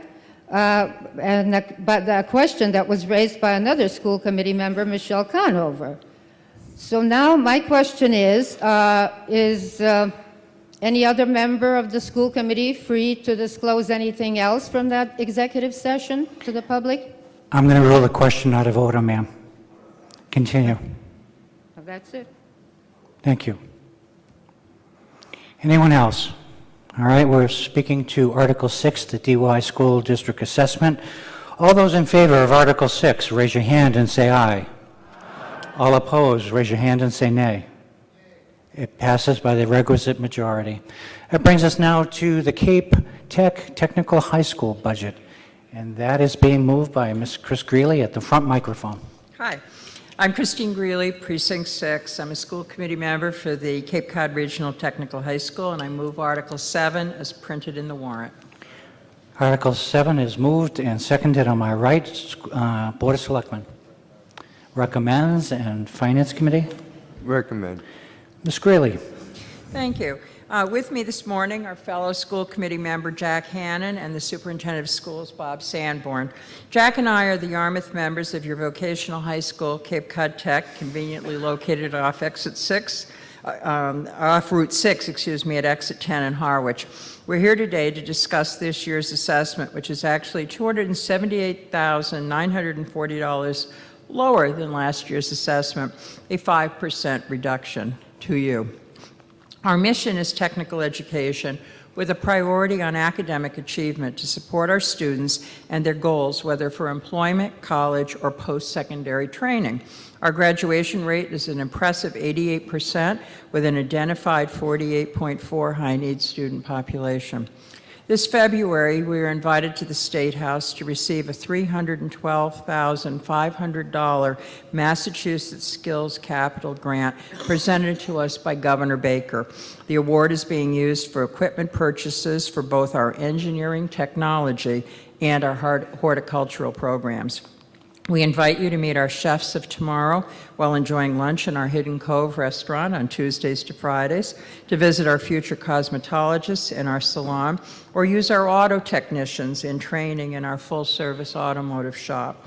We're educating and training dental and health technicians, early childhood teachers, horticultural employees, carpenters, plumbers, electricians, and marine service and HVAC technicians for gainful living wage employment here on Cape Cod or to continue in higher education programs. A recent survey of our class of 2014 graduates found that 50% were employed related to their shops, 30% were pursuing further education, 12% were employed not related to their shop, 7 students are proudly serving in the military, and only 2% were unemployed.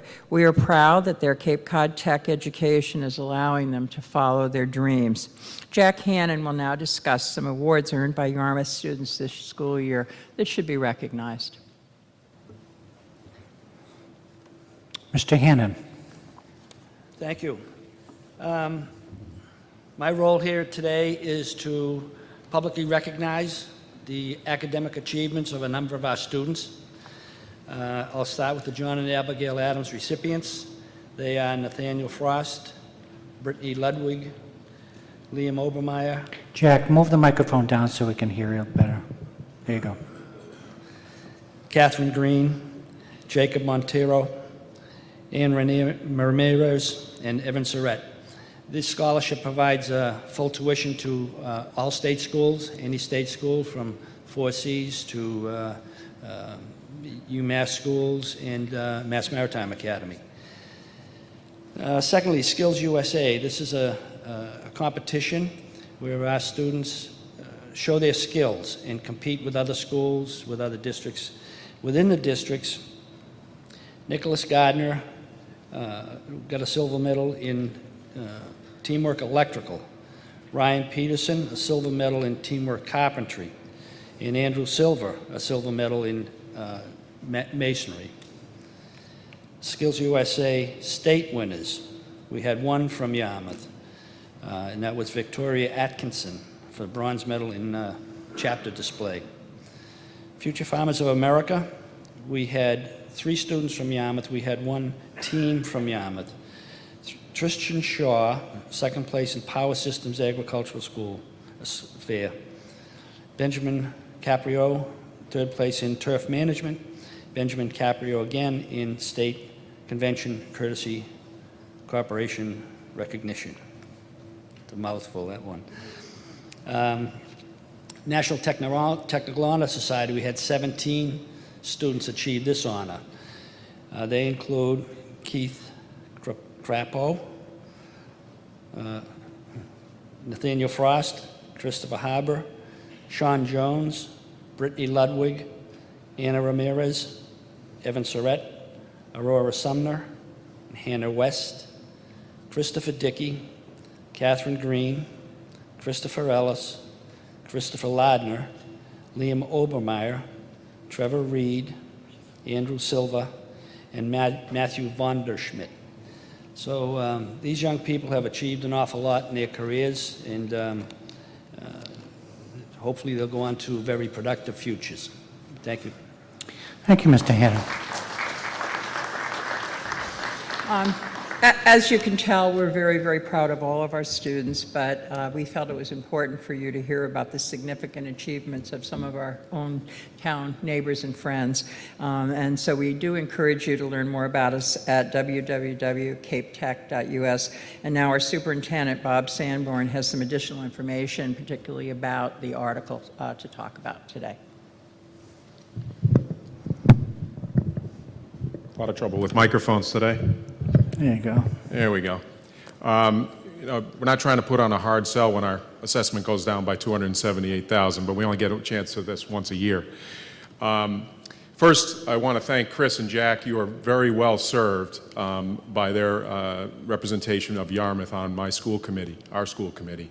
And we are the vocational technical option for the students of Yarmouth and the 12 towns we serve. And I think unbelievably is the relationship with Yarmouth and our school. We're down 22 students from Yarmouth this year, and I guess that was good news on the financial front. Obviously not good news at Cape Cod Tech, and we're redoubling our efforts to make the ability and the things that go on at our school available and well known for all the students in Yarmouth. What I want to talk about today is something that's coming in the future. It's not on the warrant. The assessment is the only thing on the warrant. But for 40 years, since the debt was incurred in the early 70s to build our school, we have operated within our operating budget, except for the little bit we asked for our stabilization fund last year. And I thank the voters for that, allowing us to establish that stabilization fund. We're in the middle of a feasibility and schematic design with the Mass School Building Authority to re-equip, revitalize, and for the 21st century, a building that was built in 1975. Mr. Quirk was on our school committee, not at that time, I don't believe, but remembers many of the people that made that happen. One relationship with our school from Yarmouth. I'm also happy to say, this is a little bit of an aside, but we're going to have a graduation speaker. Tracy Post, an alumni of our school, will be the alumni graduation speaker on June 4th. But as I said, we are in feasibility and schematic design, which is where we're beginning to form our project team. We have an owner's project manager, and we have a school building committee. And you are ably represented by Mr. Tolley. Round of applause for serving on that, with all the other things he has to do. And Nathan Ladley from the Finance Committee. They're your representatives to our school building committee. As a superintendent at Cape Cod Tech, I have 24 school committee members, and I have about 24 school building committee members now. So we're in feasibility and schematic design, as I said, and it's a breakneck calendar schedule. We've got our OPM, which is an owner's project manager. We have a school building committee. We're going to be designed for 650 students. That's an agreement that we've made with the MSBA. And then we're going to be bringing on an architect quite soon, and that team will get to work looking at existing conditions, programming, So what I'm bringing to your attention is that in October of 2017, October 24th, barring any delays, this is the schedule for now, there will be a district-wide vote on a potential solution to equip Cape Cod Tech for the 21st century as we continue to serve all our 12 towns and provide living wages on Cape Cod in trades where there is a tremendous skills gap that we need to fill. And we need these students going well into the future. And I hope that we have your support when that time comes in 2017. And finally, www.capetech.us, MSBA at Cape Cod Tech is where every document, we are committed to this being a transparent process, although it is fast, and that's why I'm bringing it up to your attention today. Thank you for your attention. Thank you for your support. And I always enjoy visiting the Selectmen and the Finance Committee. Thank you. Thank you, Mr. Sanborn. This is Article 7, the Cape Cod Regional Technical High School budget. Yes, sir. Joe Glenn from the Fighting Precinct 6. I just rise in support of this article, and I want to commend all the people from Yarmouth, Mr. Lally, Mr. Tolley on that committee, but Christine Greeley and Jack, and especially Bob. You know, Bob, as a superintendent, doesn't have to be from the town of Yarmouth, but he is, and we're very well served. Thank you, Mr. Moderator. Thank you, sir. Okay, ladies and gentlemen, I don't see anybody else wishing to speak. Let's move Article 7. All those in favor of Article 7, raise your hand and say aye. All opposed, raise your hand and say nay. It passes unanimously. That brings us now to Article 8, and Article 8 is the routine capital for the town, being moved by Selectman Norm Holcomb.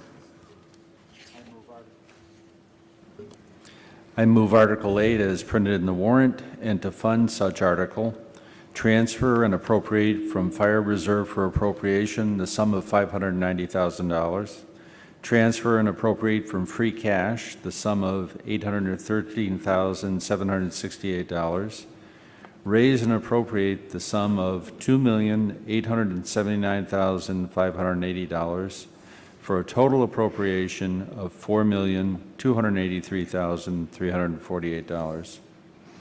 Okay, Article 8 is moved. Seconded on my left. Board of Selectmen Recommends. recommends. Finance Committee? Recommended by a 5-2 vote. 5-2 vote. Very good, sir.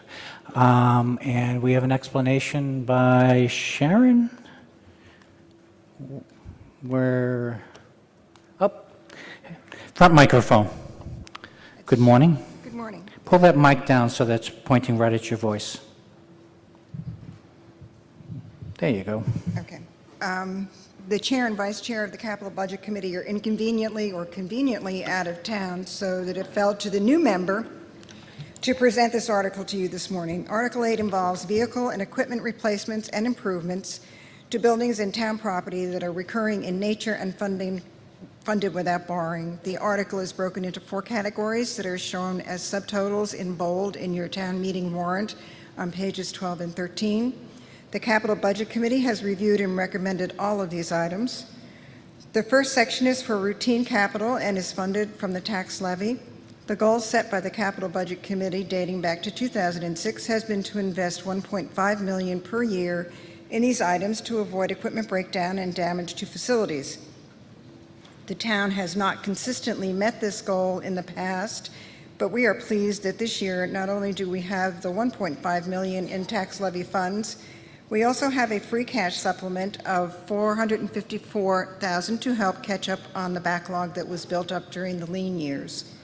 The third subtotal is $1,385,000 for roadway improvements. The base amount is funded by an override voted 3 years ago. This year, $200,000 has been added to address new stormwater permit regulation. This recurring investment in our roads reduces the number of potholes, and it reduces the cost to maintain pavement in the long run because sealing and resurfacing costs much less than the full reconstruction of a roadway. The fourth and final category is to maintain fire department equipment and facilities with funds from ambulance fees. The Capital Budget Committee unanimously recommends this article. Thank you, ma'am, very much. Okay, Article 8 is on the floor. Routine town capital. Anyone have any questions, any concerns? Yes, sir.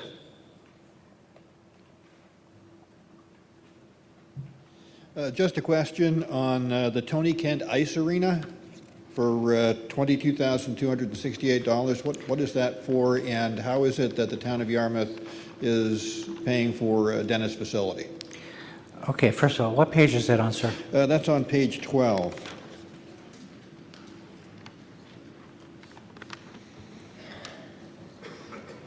Last line item before subtotal free cash. Mr. Moderator. Okay, all right. Yes, I'm going to recognize Peter Johnson-Staub. Thank you.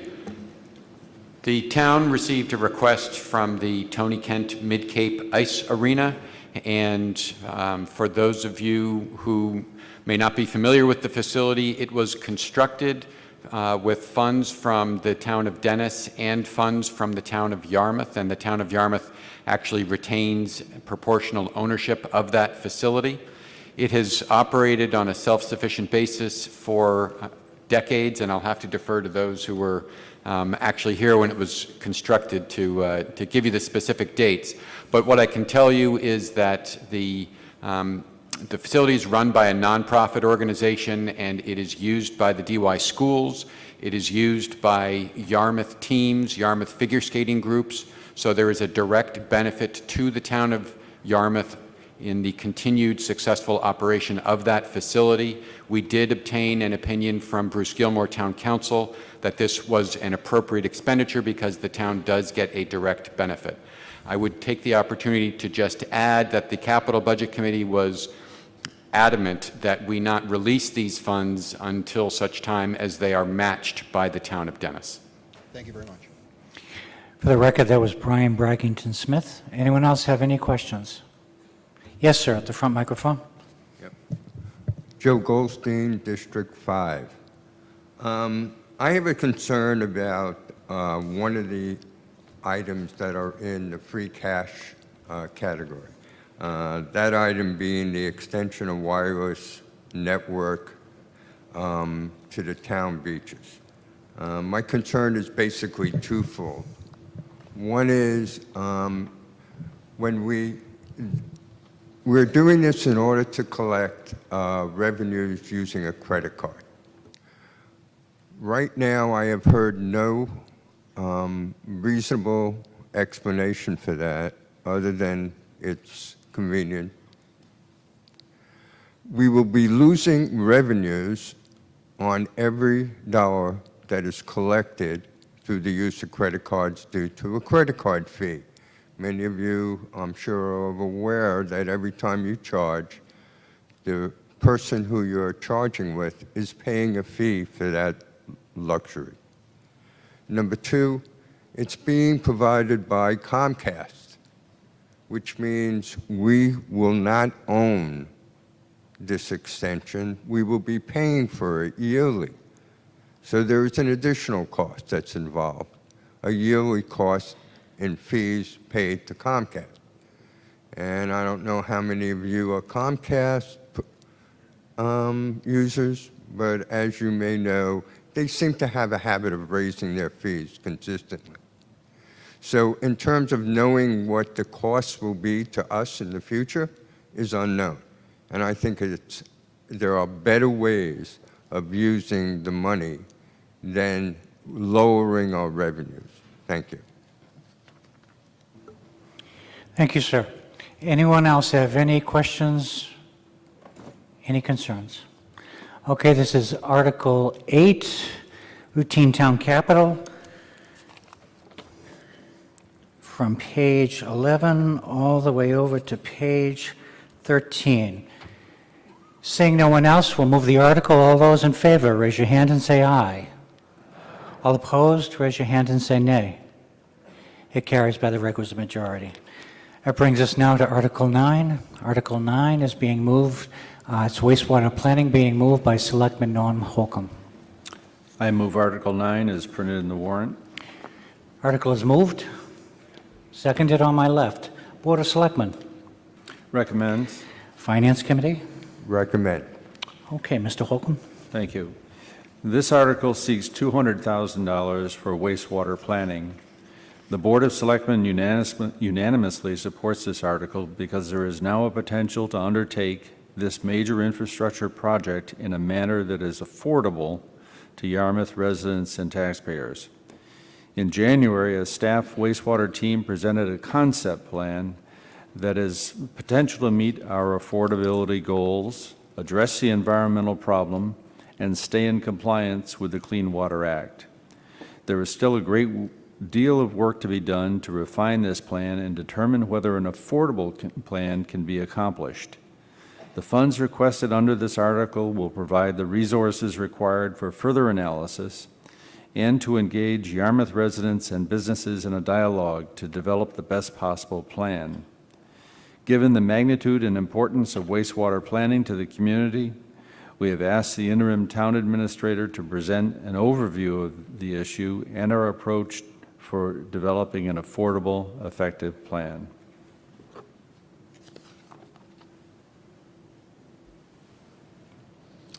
Thank you, Mr. Moderator. Thank you, Norm Holcomb. I appreciate having an opportunity to address this on behalf of a staff team that has been working on this issue for the better part of a year. Wastewater is one of the biggest challenges that Yarmouth and, in fact, the entire Cape Cod region will be facing in the decades to come. It's an environmental issue, it's an economic development issue, it's a legal and regulatory issue, and it's very much a financial issue. Our challenge from the Board of Selectmen is to develop a plan that is affordable. But I want to start from the beginning. I know this issue is old hat to many of you, but it's important enough that we do start with a fundamental understanding of what the issues are that we're talking about. So the critical water quality issue that is most acute on the Cape is nitrogen in our salt water bodies. Where does that nitrogen come from? There are some sources, relatively small, less than 20% in total, that are not within our local control. They're from atmospheric deposition, from sediment, and just background levels of nitrogen. But the vast majority of the nitrogen in our saltwater bodies comes from septic waste. 85% in Yarmouth's case, on average, in our estuaries, comes from septic waste. 8% comes from fertilizer, and 7% comes from stormwater. Why is that important? Why should we care? What happens when we have too much nitrogen in our salt water bodies? Well, we get this. We get algae blooms. The algae feeds on the nitrogen. It uses up oxygen in the water. It blocks sunlight, which prevents the growth of beneficial plants. And it destroys habitat for shellfish. It's also unsightly. And it stinks. It results in fish kills in extreme situations when you get an algae bloom that really coats the water body. And this is a photograph from Parker's River. So in addition to caring about our community and caring about our environment and wanting to do something about it, we also have some legal obligations. Under the Clean Water Act, Section 208 specifically requires municipalities and regions to address their wastewater in order to protect water quality. As many of you are aware, there was a lawsuit initiated by the Conservation Law Foundation and others several years ago. The result of that lawsuit was a settlement in which the United States Environmental Protection Agency and the Massachusetts Department of Environmental Protection were obligated to require the Cape region to update its 208 wastewater treatment plans. The Cape Cod Commission, on behalf of the entire region, took the first step toward that update and submitted a plan in June of last year that was accepted ultimately by the governor and the EPA. But we have an ongoing obligation to demonstrate annual progress in meeting our wastewater treatment obligations under the Clean Water Act. The good news with respect to the legal situation is that although we have an obligation to demonstrate annual progress and to submit annual reports. We do not have a definitive specific timeline that spells out when we have to implement a treatment system for the entire town. So that's a great opportunity that we can take to put together an affordable plan that meets the needs of the community. This slide shows the results of the so-called MEP study. The Massachusetts Estuaries Project was commissioned by the state DEP and conducted by the University of Massachusetts Dartmouth.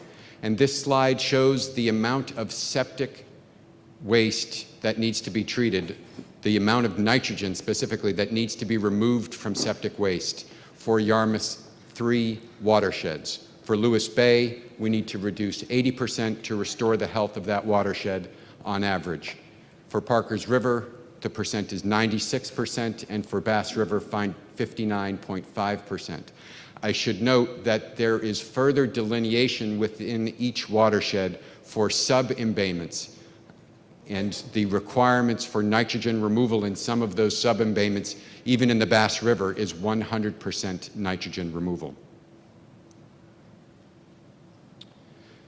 So the staff team has revisited all of the treatment options in order to come up with the best plan. And the Cape Cod Commission received a significant grant to assemble the latest science and the best available information on the various treatment options that are available today. There are some new technologies that have some promise. One of them is permeable reactive barriers. That's essentially a trench filled with wood chips or other materials that absorb nitrogen. We don't have hard figures for what some of those alternatives might produce in terms of nitrogen reduction. What we do know at this point is they do not have the promise to address the scope of nitrogen removal that Yarmouth needs to remove to get to 60 to 96%. These alternatives alone would not be sufficient. We will very much look at them as supplements to a wastewater treatment plan, but again, on their own, they are not going to get the job done for us. Your traditional Title V septic system does remove some nitrogen. It was not designed back in the 80s when that regulation came into place to address nitrogen. It was designed to address bacterial contamination, which it does very effectively, but it only removes 15 to 25% of the nitrogen, and that depends on soil conditions and how well you maintain your septic systems. The next option is innovative alternatives, so-called. Those are on-site, so individual homeowner or individual business systems that have a design that is in some way different from the traditional Title V design. And those can remove significantly more nitrogen, up to 60%, and that gets us close to Bass River. So it's an option that's worth looking at as part of the mix. Incinerating toilets actually do quite a good job of removing nitrogen from septic waste. However, they require us to part ways with our flush toilets. And in other communities, they have not been widely adopted. We would need to have everyone use incinerating toilets, or I should say the 2/3 of the community that would need to have septic treatment in order for that method to be viable. So we don't consider that a viable solution overall. The last three treatment options represent increasing levels of centralization.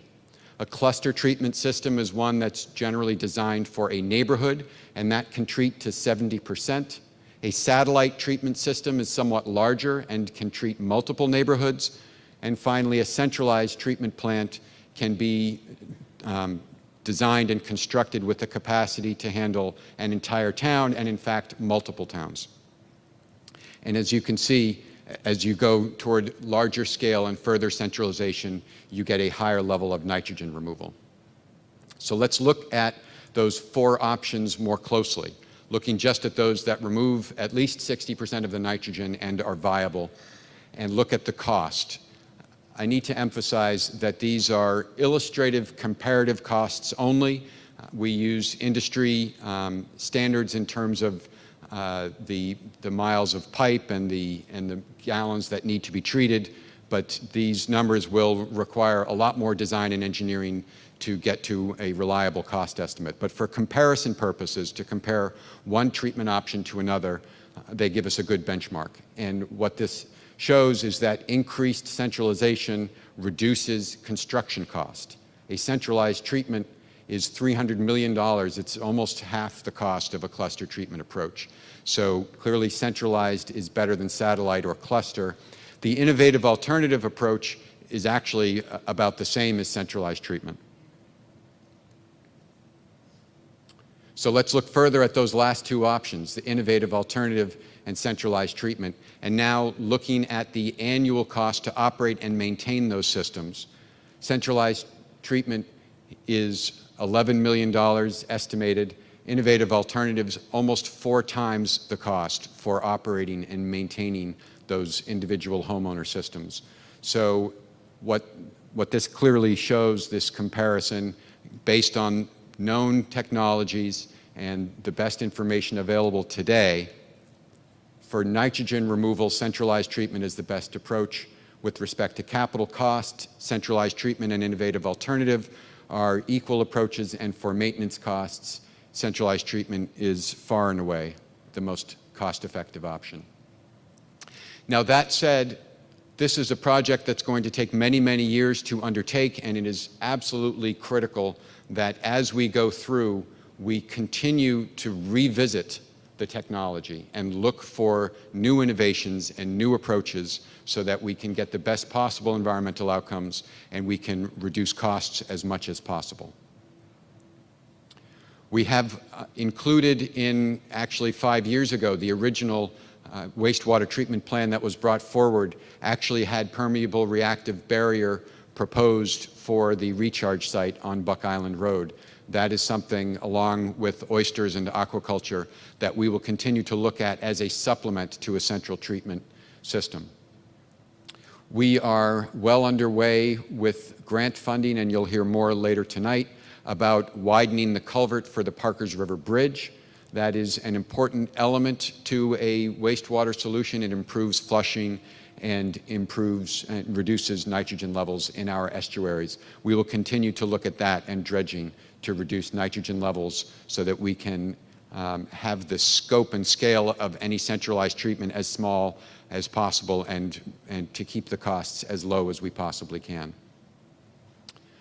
We will also have stormwater improvements. You just approved in Article 8 an increase for stormwater treatment systems. There are new regulations, environmental regulations from the EPA that all towns in Massachusetts are complying with, and implementing those best practices for stormwater is, again, part of the overall wastewater treatment plan, and it can help to mitigate our wastewater treatment costs.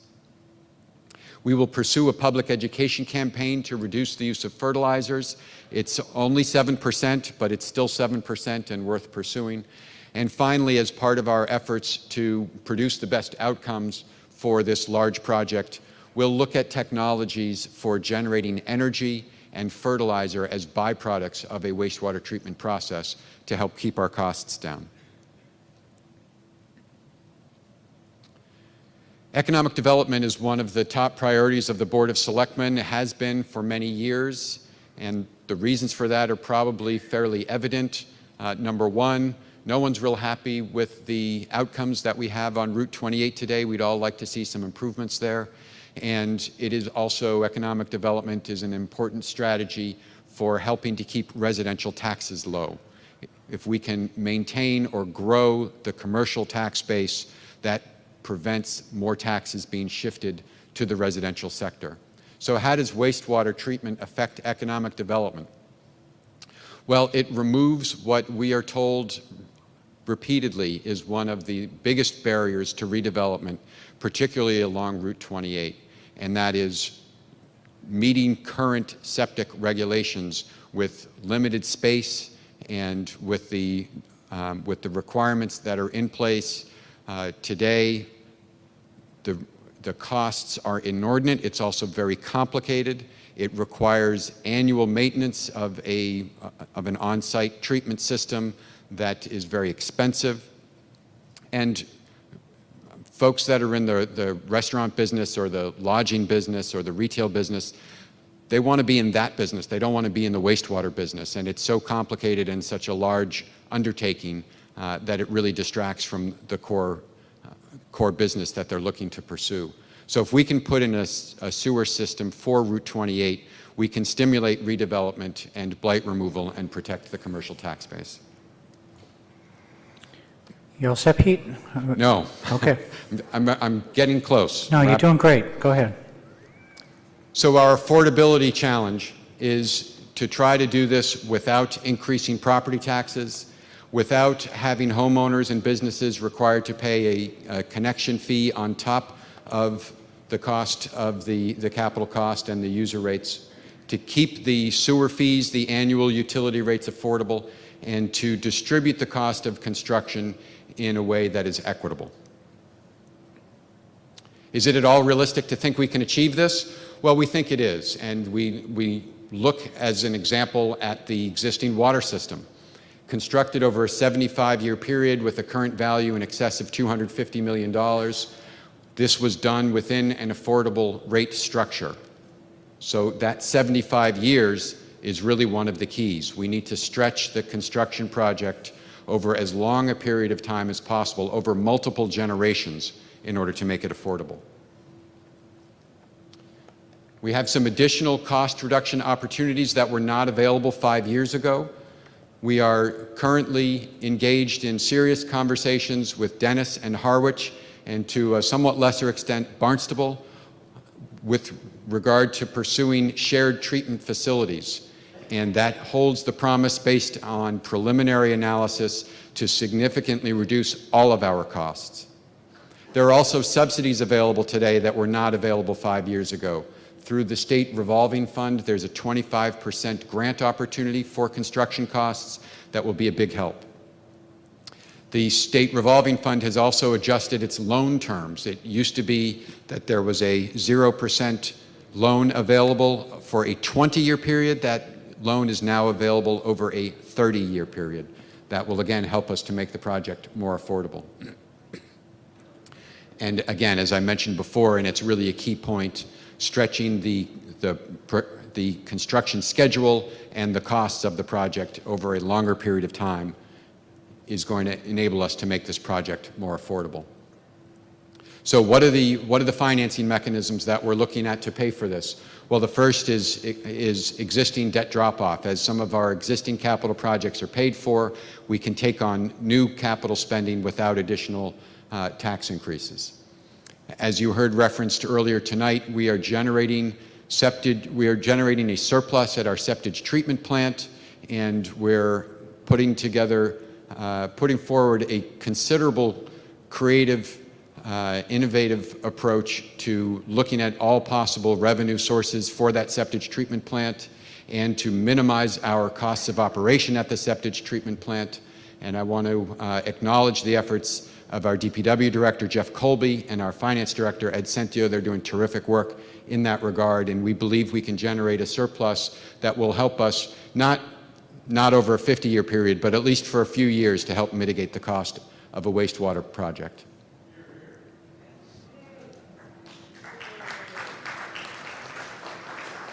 Thank you. Part of the cost we suggest should be paid by the users. Part of the construction cost, in addition to the operating and maintenance cost, should be paid through a fee by the users. Those who get the most direct benefit from this project should pay a larger share of the costs. The next item is we would suggest that you consider reducing the Community Preservation Act surcharge. Now, please understand that the CPA program is a terrific program. You're going to hear about some really important and exciting projects that are moving forward with CPA funding, and we're not proposing to eliminate the CPA. However, this wastewater challenge is huge. It's critically important, and if we want to make it affordable, we think we need to consider reducing the amount of the CPA surcharge and reallocating those taxes toward the wastewater project. We would like to consider a real estate transfer tax. This would require legislative approval, and the logic here is partly one of generational equity. If someone has owned a home for 10, 20, 30, 40 years, and they've contributed to the nitrogen problem over that period of time, and as of today have not significantly contributed toward the solution. Well, we want to look at having, for example, a 1% transfer tax. So that would only apply when the property is sold, and 1% would go to help pay for the cost of wastewater. Finally, we'd love to avoid betterments if we can. But depending on the cost and depending on what happens with those other funding sources, we may need to look at incorporating betterment payments by those who are directly connected. Our timeline for the project is, if we're successful tonight in getting your support for $200,000 to continue our planning and analysis work, we would anticipate we'd have another 2 years of work to do before we're ready to move ahead with final design of phase 1, and then a year after that, 2019, we would be coming back to town meeting looking for construction funds. The experience that we have seen is that construction will take about 5 years to put in the wastewater treatment plant and the first phase of the collection system. And then we're proposing a 50-year design and construction period for 10 or 11 phases from that point. So we would be looking at, we'd be in this business until 2075. And over the course of that time, again, continually looking for new ways that we can reduce our costs and improve our outcomes. So that's the overview, that's the concept plan. And again, tonight what we're looking for is $200,000 to continue the planning and analysis work. Specifically, we have additional preliminary engineering to do in the Bass River watershed. We've done it for the other 2 watersheds already, but we just recently received the MEP results for Bass River. We need to do some additional evaluation and engineering for recharge sites, that is where the water goes after it's treated, to make sure that it can be returned to the groundwater in a safe manner. We need some support to continue our discussions with our regional partners and to get your input about phasing and design of the project. And we need some consulting support to submit those annual progress reports. So thank you for your patience, and we hope you will support this article.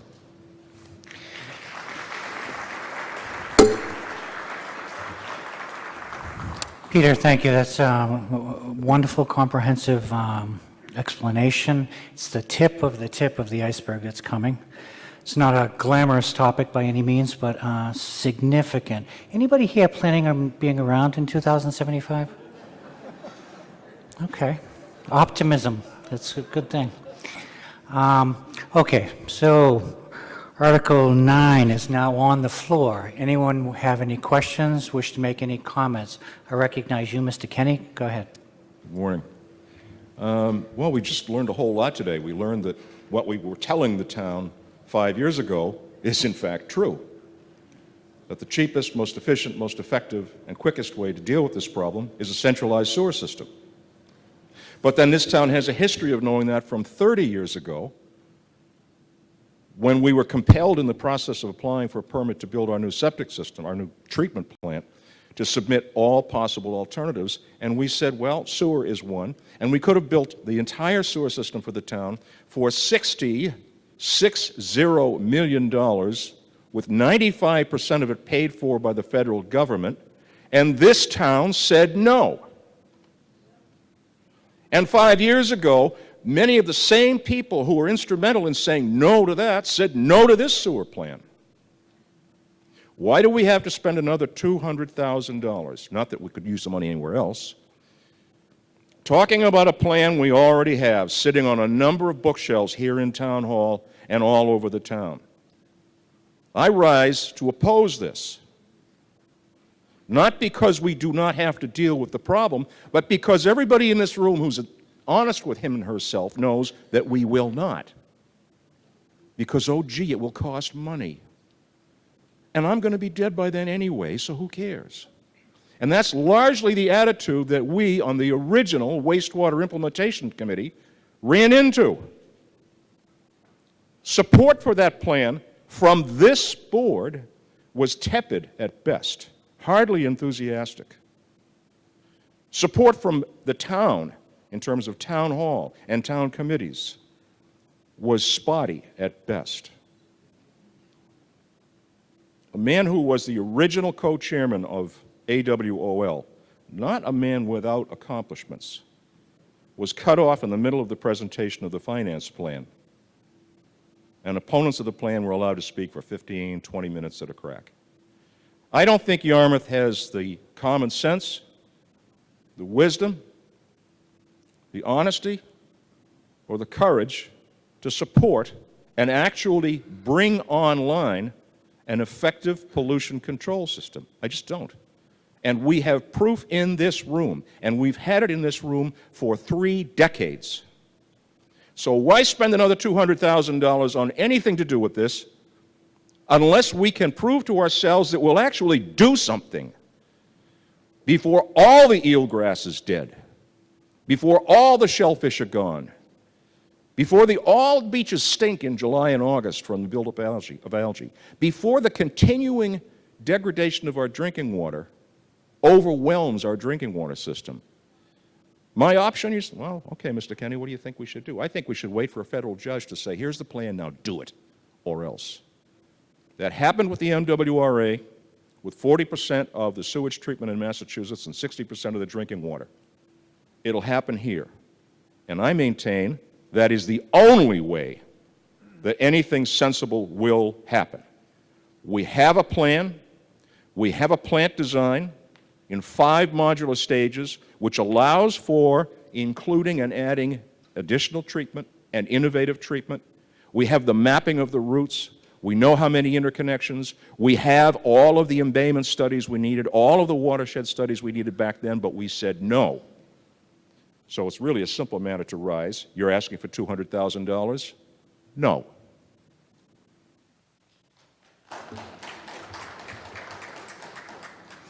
Yes, ma'am, at the left microphone.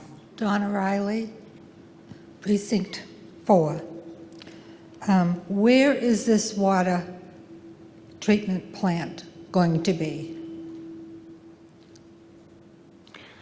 Okay, what's your question? Where is the water going to ultimately end up? Water treatment plant. Where is the water treatment plant going to be? Peter, has that been determined yet?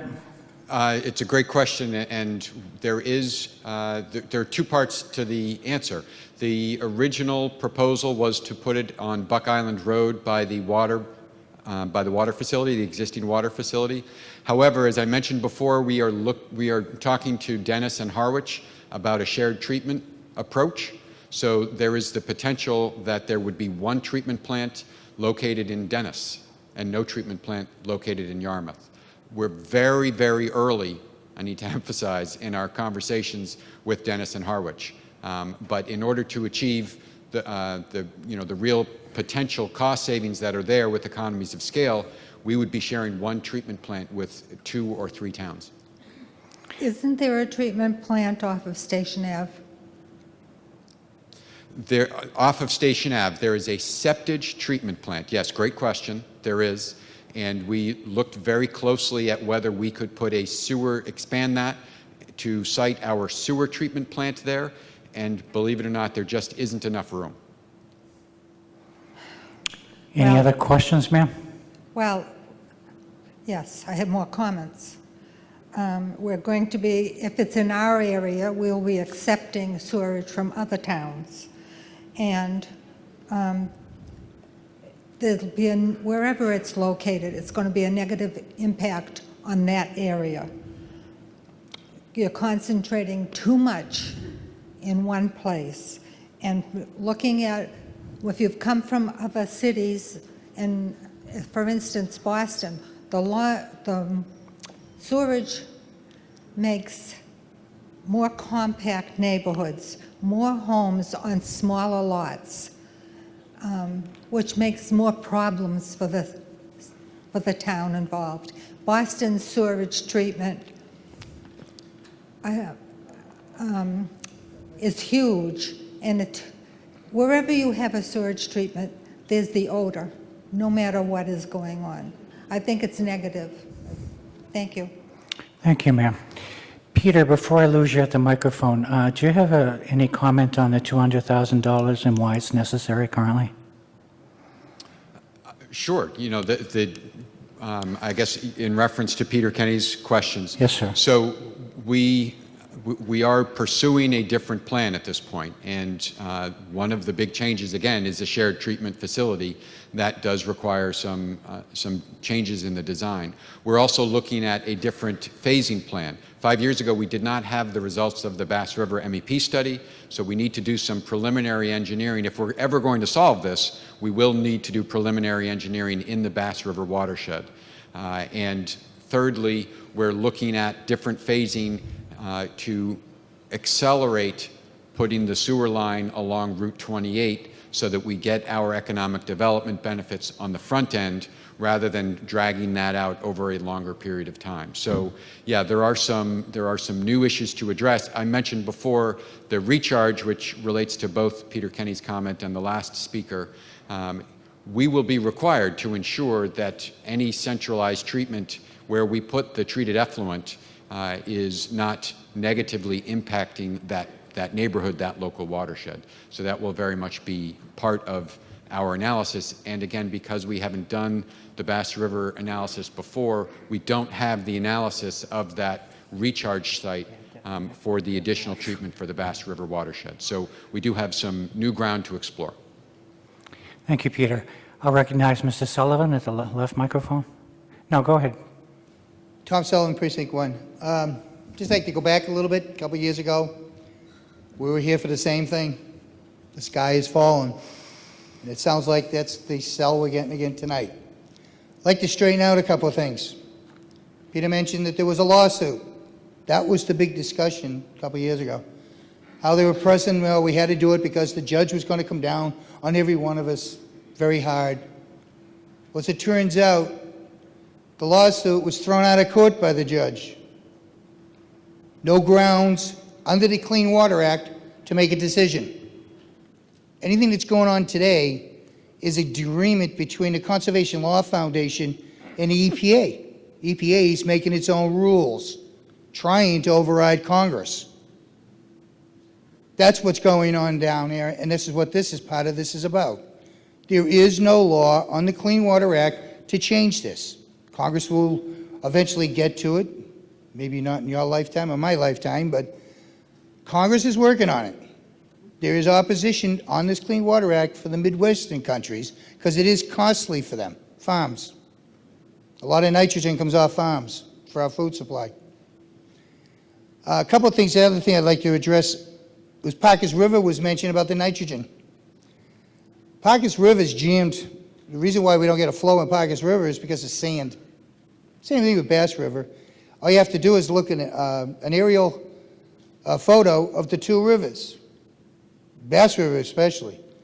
It's filling up with sandbars. A few years ago, when I did play golf at Bass River, we watched 7 fishermen walk in and walk out with waders on and fly fish and catch stripers right outside of the greens there. That's how big the sandbar is, how shallow the water is. Parkers River is the same thing. It's filling up with sand. There's a new sandbar that I just happened to notice just north of Route 28 Bridge. Hopefully they'll address it when they do the bridge. It's narrowing the water. The water is not flushing, especially from Seine Pond. Seine Pond's the northern end of Parkers River. And since I mentioned Seine Pond, we here in the town of Yarmouth contribute to the nitrogen levels in that pond because our water is given out to filter beds behind a water department. It's also used for the golf course. That filters into an underground river that goes under Higgins Croll Road into Seine Pond. A lot of us that have been here for a long time know about that. One year, that actual road, Higgins Croll Road, actually flooded because of heavy rain. The water did come up on that. I agree with Peter Kenny and what he said.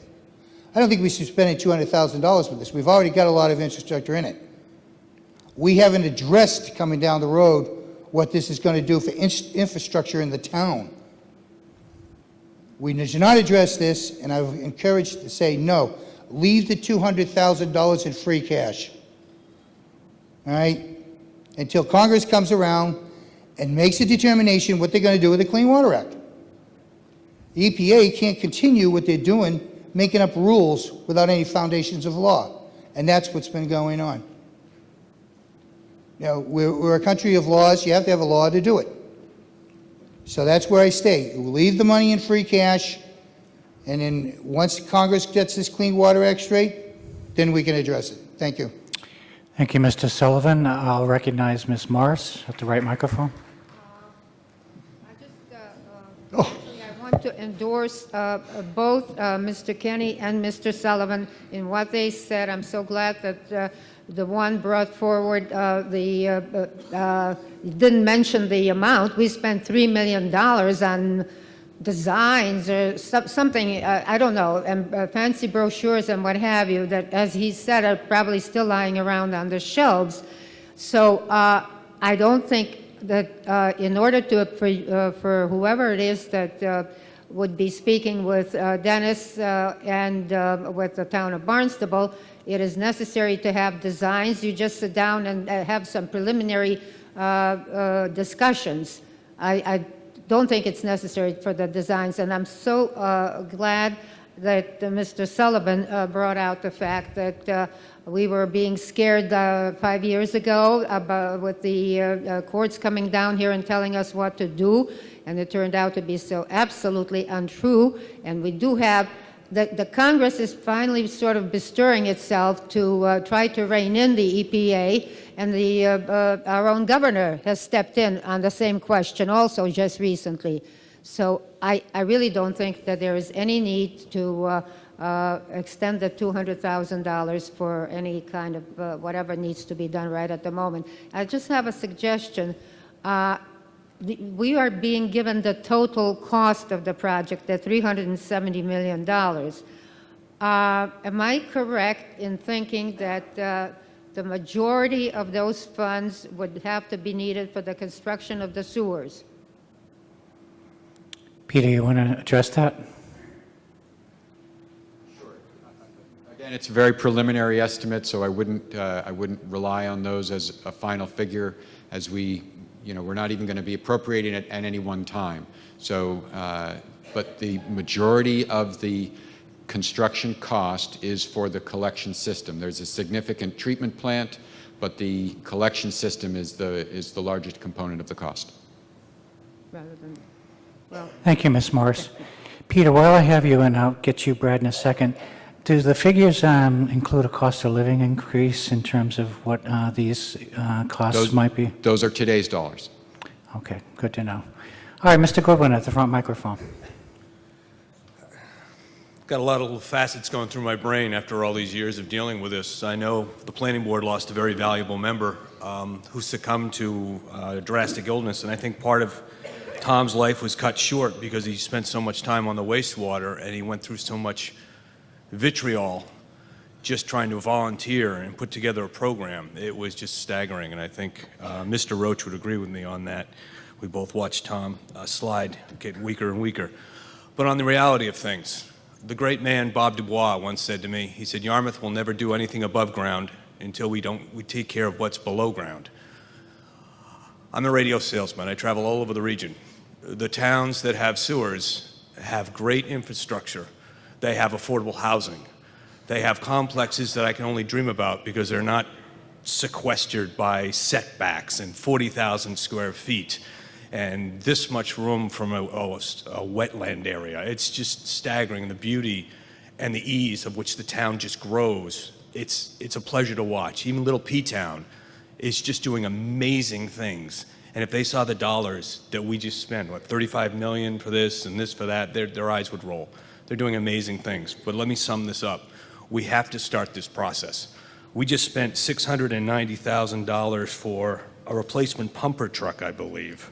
I only get this right. I don't want to say things out of line. Yes, pumper replacement truck, vastly needed by the fire department. We spent $690,000. We spent $200,000 on facility repairs, $185,000 for a dump truck. Guys, we are poisoning our own waters. To wrap it up, the planning board hosted this presentation that the interim town manager presented to you tonight. And the people who are from the Run Creek area, was that the Hyannis Park and Lewis Bay, were pleading with us, please get this going. The waters around us stink. We're suffering. Get this going. And they'll leave you on this note. Someone asked a very powerful question. I was stunned. They said, Mr. Johnson Staub, if we fast-pace this whole thing and we put pedal to the metal, how long will it take to sewer Yarmouth? And we all thought he was going to say 5, 6, 7 years. And the answer was closer to 20 years if we do pedal to the metal.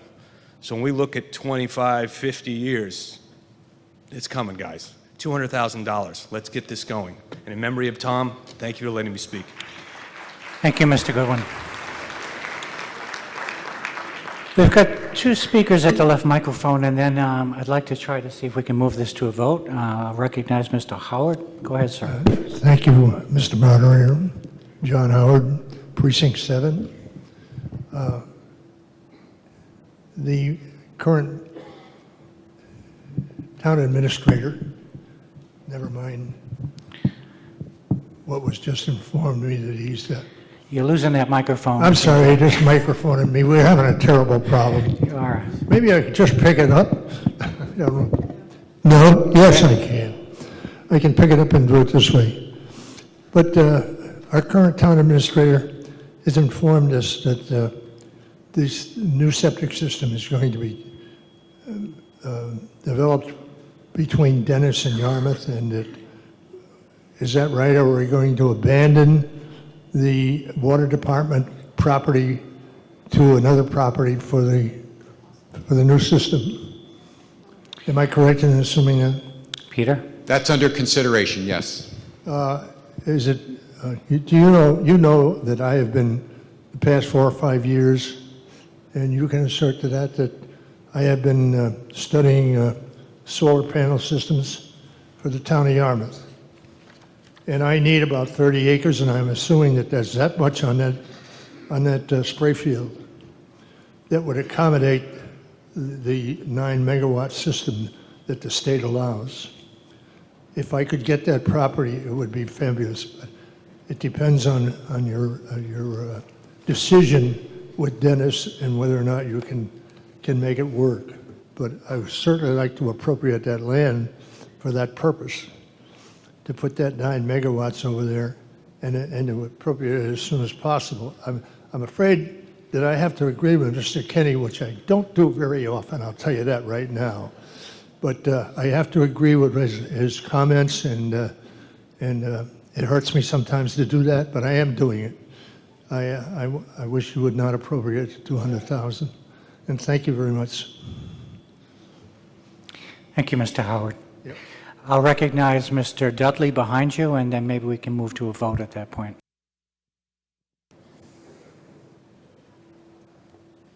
Thank you. My name is Brian Dudley, Precinct 7.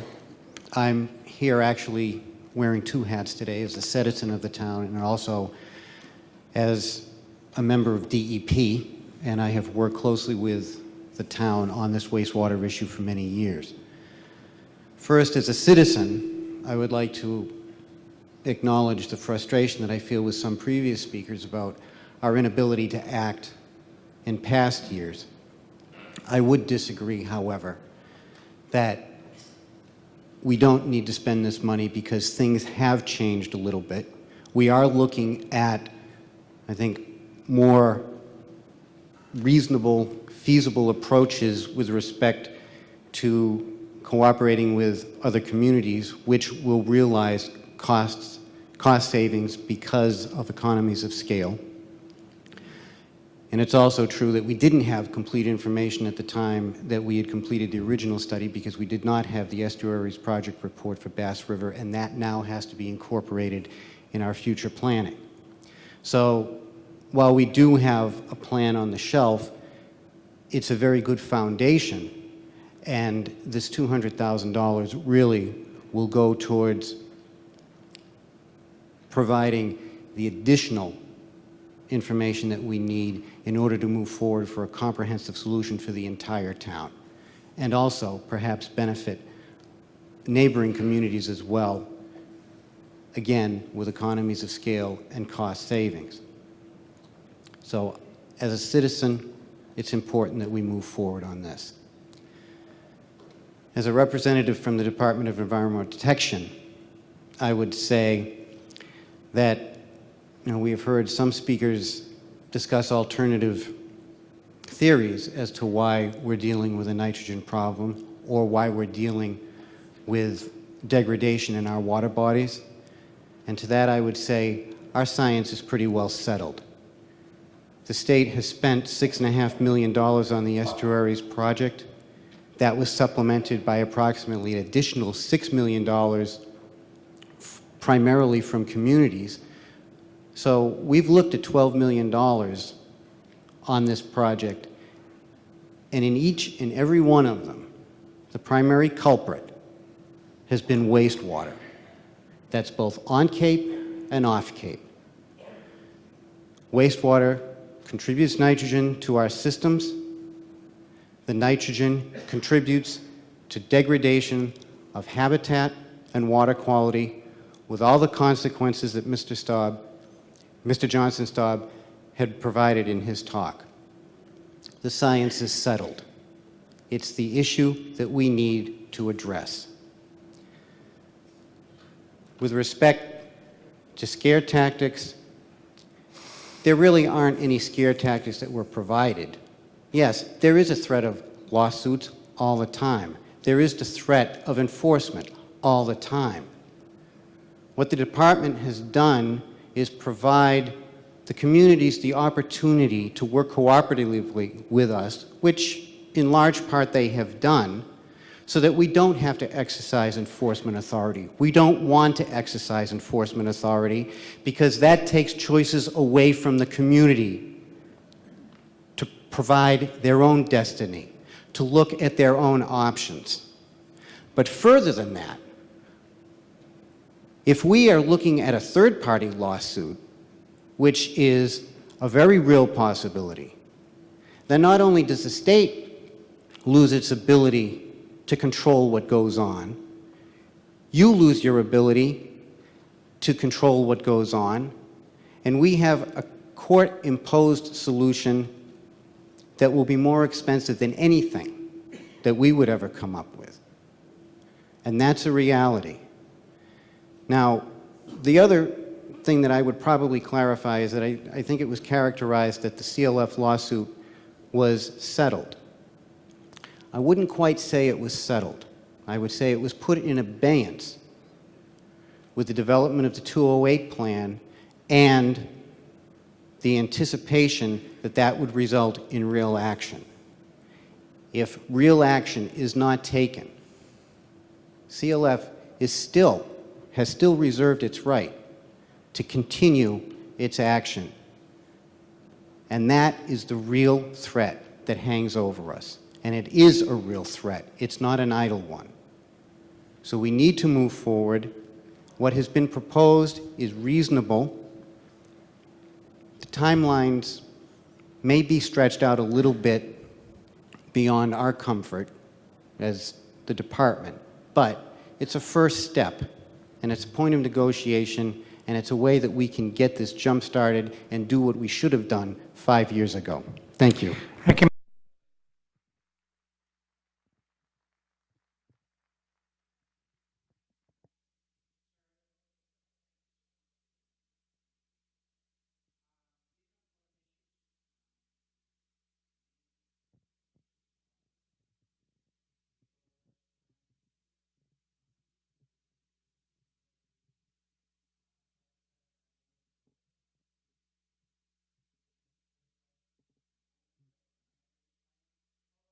Favor of Article 9, wastewater planning. What's the amount? $2 million? 200,000. These are readers. These aren't real glasses. You'd take $2 million, wouldn't Peter? $200,000, Article 9. All those who are in favor of Article 9, say aye. Aye. All those opposed, raise your hand and say nay. Okay, clearly passes by the requisite majority. Just take a second and stand up, stretch out a little bit. We're going to break probably in about a half hour, 40 minutes, but I I just was a little remiss earlier. I introduced everybody but the school committee. I wanted to recognize we've got right here in the front audience members of the DY school committee, and I want to thank them for the amazing amount of work that they put in each year for nothing, and encourage those of you who are interested in our schools to go over and introduce yourself to them and talk about any issues you might have. Also, the lunch truck is outside. I don't want to lose everybody, but if you want to get ahead of the queue here, you might want to go grab something and be ready to have lunch, as I said, maybe about a half hour or so. All right, that brings us to Article 10. Article 10 being moved by Selectman Norm Holcomb of the Board of Selectmen. I move Article 10 as printed in the warrant. Article is moved. Seconded on my left. Board of Selectmen. Recommends. Recommends. Finance Committee. Recommend. It looks like Mr. Carl Von Hohn is going to do the explanation. Is that right? To your left. I was looking for you. There you are. Go ahead, sir. I'm small. I go unnoticed frequently. I guess I'm the first presenter to say good afternoon. We've reached that noontime hour. Thank you for your patience and consideration to this article. We are looking to have $29,876 to continue to move forward with the coastal infrastructure program that we are underway with. We received funds earlier, at which time we hired an environmental consultant to take a look at 13 of our coastal infrastructures here in town, to add on to a previous study that was done by the Commonwealth of Massachusetts Coastal Zone Management that actually looked at 23 structures that we have here in town. 13 of those structures received a poor to fair rating, so we needed to look at that. That was done more than 10 years ago. The consultant was brought on board to take a look and prioritize some of our structures, identify defects within those structures, make recommendations for repairs, develop cost estimates, and enter into some engineering and move forward into permitting.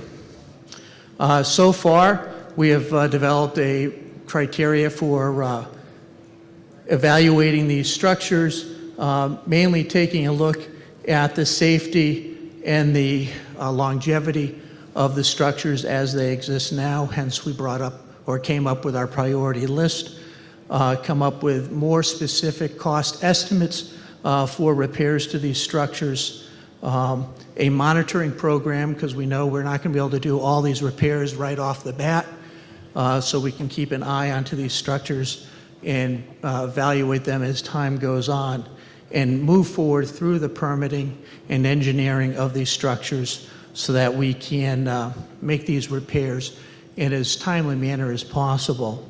All repairs at today's cost for all 13 structures would be $7.7 million.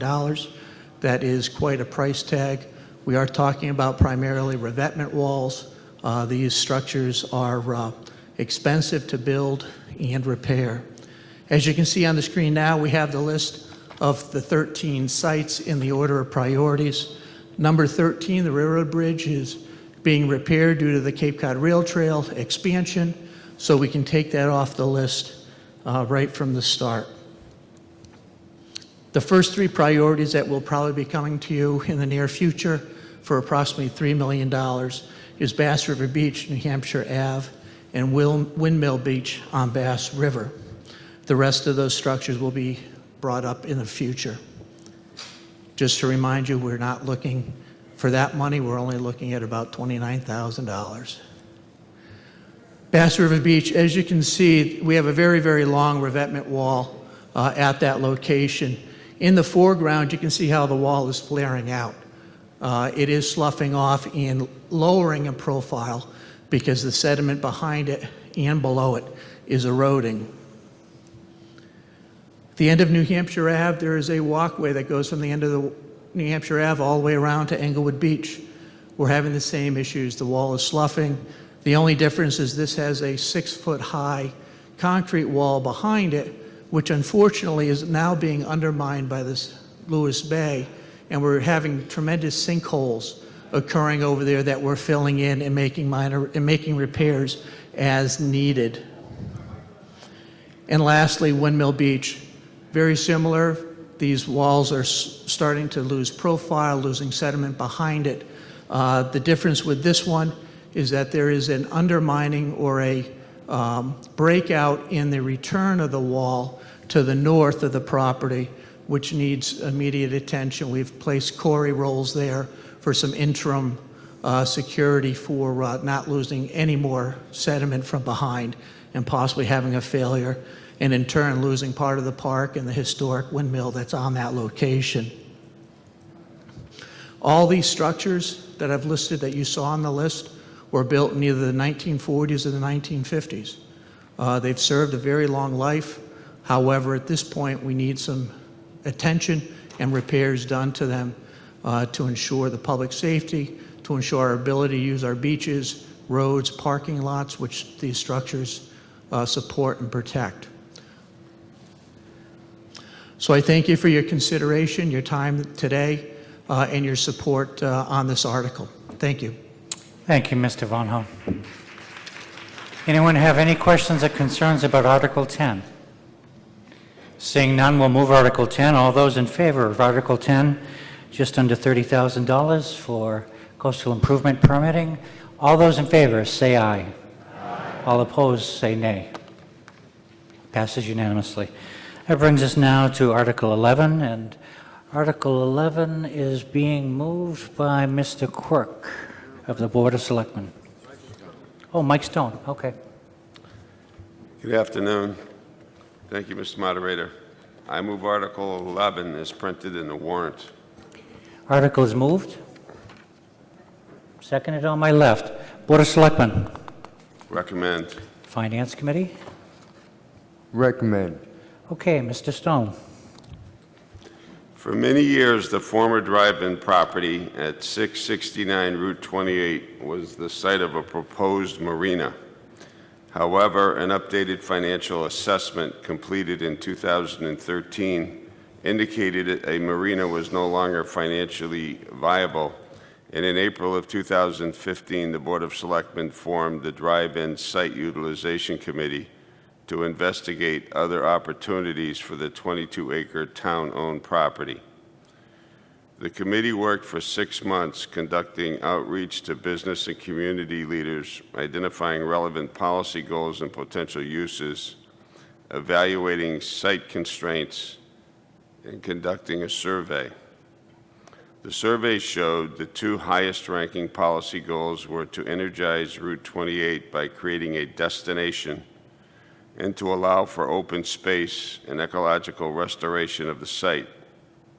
The number 1 proposed use of the site was a boardwalk and walkway along the Parkers River to Seagull Beach. The committee ultimately recommended a phased development approach for the site, with the first phase including a river walk and boardwalk. The proposed river walk creates a pedestrian park and includes a kayak launch, artists/food shanties, walking trails, public restrooms, parking, and a connecting boardwalk to Seagull Beach. This park would energize Route 28 by making the property a focal point and destination for residents and visitors that also serves as an ecological restoration project that would restore the vegetated buffer along the Parkers River and protect valuable wetland resources. Future phases involving the remainder of the site are yet to be determined, but could include interim uses such as concerts and festivals or possible future commercial development. To help move this project forward, this article is requesting a reappropriation of $84,000 from unspent balances remaining from the Parkers River Marine Park budget to fund a feasibility/conceptual design study that will develop more detailed design plans, investigate permit requirements, and develop overall project costs to determine the viability of the Riverwalk/Boardwalk project. We all want to see upgrades for the Route 28 corridor. The proposal would create a great waterfront amenity for residents and visitors on a property that has been underutilized for far too long. And the next step, feasibility and conceptual design, can be accomplished with funds that have already been set aside for this property, so there is no tax impact at all. The Board of Selectmen asks for your support for this article. Thank you, Mr. Stone. Okay, Article 11 is on the floor. Anyone have any questions, wish to make a comment? Yes, ma'am. Please just state your name and precinct number. Holly Anderson, Precinct 3. I was just wondering if there is any potential time frame for when this might be completed. Thank you. Time frame for completion. How are you? Would you like to handle that, Donna? Kathy Williams, Kathy. Town Planner. I think we were all a little disappointed when the marina didn't move forward, and it was 10 or more years of planning. I personally don't want to be sitting here talking about the Riverwalk 10 years from now. I want to be walking on it in less than 5. So we want to have a rather aggressive schedule and keep moving the momentum forward on this project as quickly as possible. Thank you, Kathy. Mr. Saban. I guess these don't work. Yeah, they do. Jim Sabin, Precinct 1, President of the Yarmouth Chamber of Commerce. And the Chamber fully supports this project. It's going to help us in economic redevelopment of our area, so we ask that you all vote in support of this. Okay, thank you. Seeing no one else in a microphone, we'll move Article 11. All those in favor of Article 11, raise your hand and say aye. All opposed, raise your hand and say nay. It carries unanimously. That brings us to Article 12, and that has been moved by Selectman James Quirk.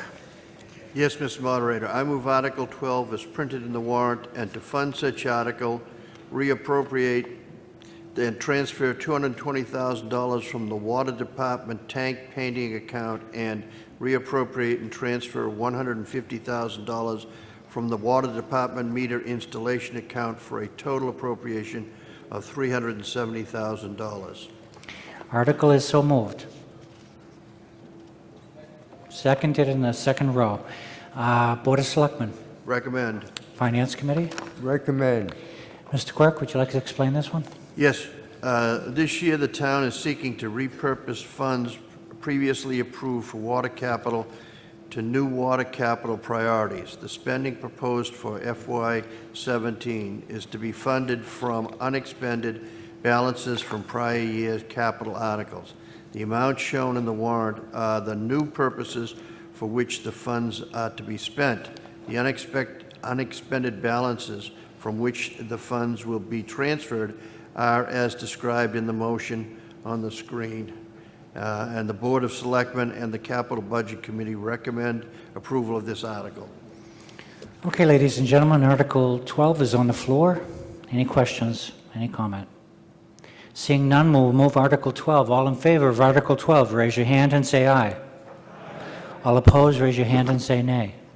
Carries unanimously. That brings us now to the Gulf Capital Borrowing Article, Article 13, and that is being moved by Selectman Holkman. I move Article 13 as printed in the warrant. Article is moved. Seconded on my left. Board of Selectmen. Recommends. And Finance Committee. Recommend. Okay, Norm, you want to tell us about this? Yes. The golf business continues to be more and more competitive locally and nationally. In order for the golf department to continue to operate without any financial support from taxpayers, we need to keep costs as low as possible while providing quality course conditions and customer service to attract daily fee golfers. The improvements to the Bayberry Hills course proposed are needed to succeed in this challenging environment. This project is affordable for the golf enterprise because the final debt payments for 3 prior capital projects will be completed within 2 years. The Board of Selectmen and the Capital Budget Committee unanimously recommend approval of this article. Wayne Kivy, Chairman of the Golf Enterprise Committee, will give a brief overview of the proposed improvements. Thank you, Mr. Holcomb. Again, my name is Wayne Kivy. I happen to be the chairperson of the Golf Enterprise Committee for the town of Yarmouth. Article 13 is for proposed improvements to the Bayberry Hills Golf Course. The cost of this project will be borne by the Yarmouth Golf Enterprise with revenues generated by the golf operations. The project is part of a master plan for the course that was initiated in 2012 by the Yarmouth Golf Enterprise Committee.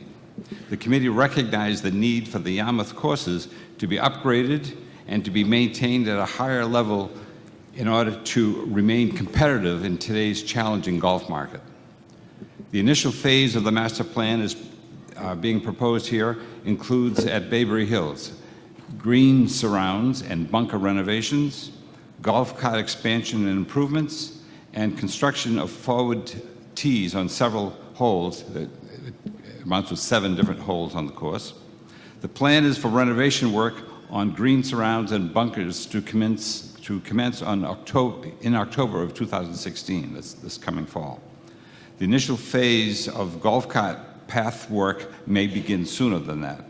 All work will be performed in a manner that is intended to have minimal disruption to daily play.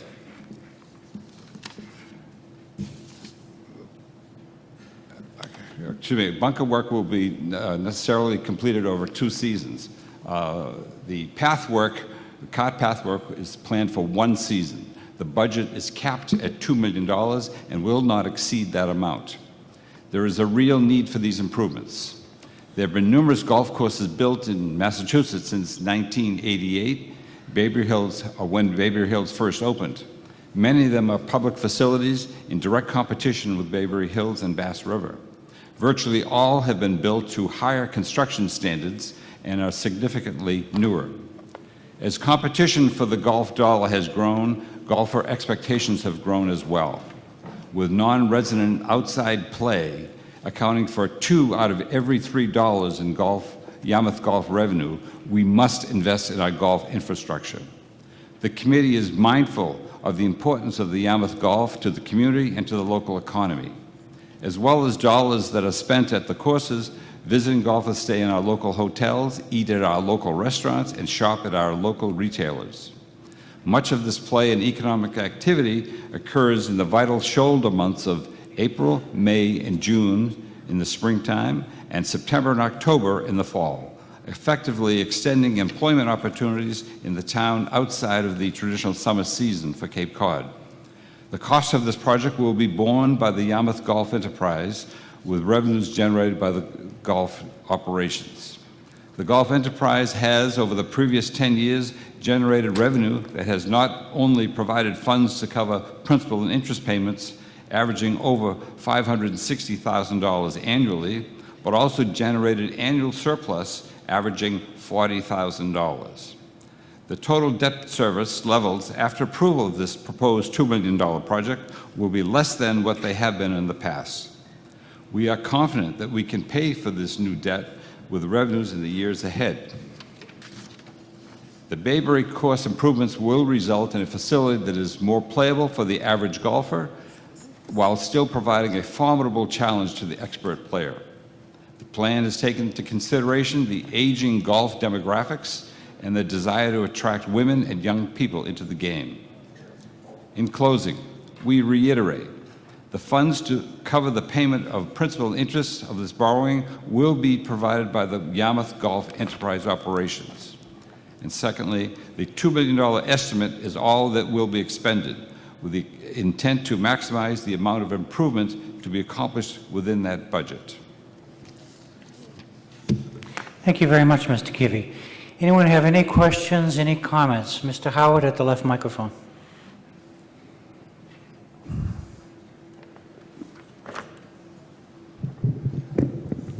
Thank you. John Howard, Precinct 7. I asked the chairman of the Enterprise Committee the following question with regards to golf carts. Sir, do we now rent the golf carts themselves, number one? And number two, are you aware of the new system that they have for individual golf carts for people that would be electrified and of course, speed up or expedient play on the golf course, since the system now requires 2 men per cart, and one cart has to go to the other person and delays the game itself. And I'd like to speed up the game as much as possible. So therefore, I'd like the Enterprise Committee to please look into the new developed golf cart system. Go ahead, Mr. Keevy. We'd be more than glad to look into those systems. I'm aware of some of them in terms of how it affects in terms of the application to our courses. I really can't speak to that. I don't know, Mr. Amitro may have something to add to that.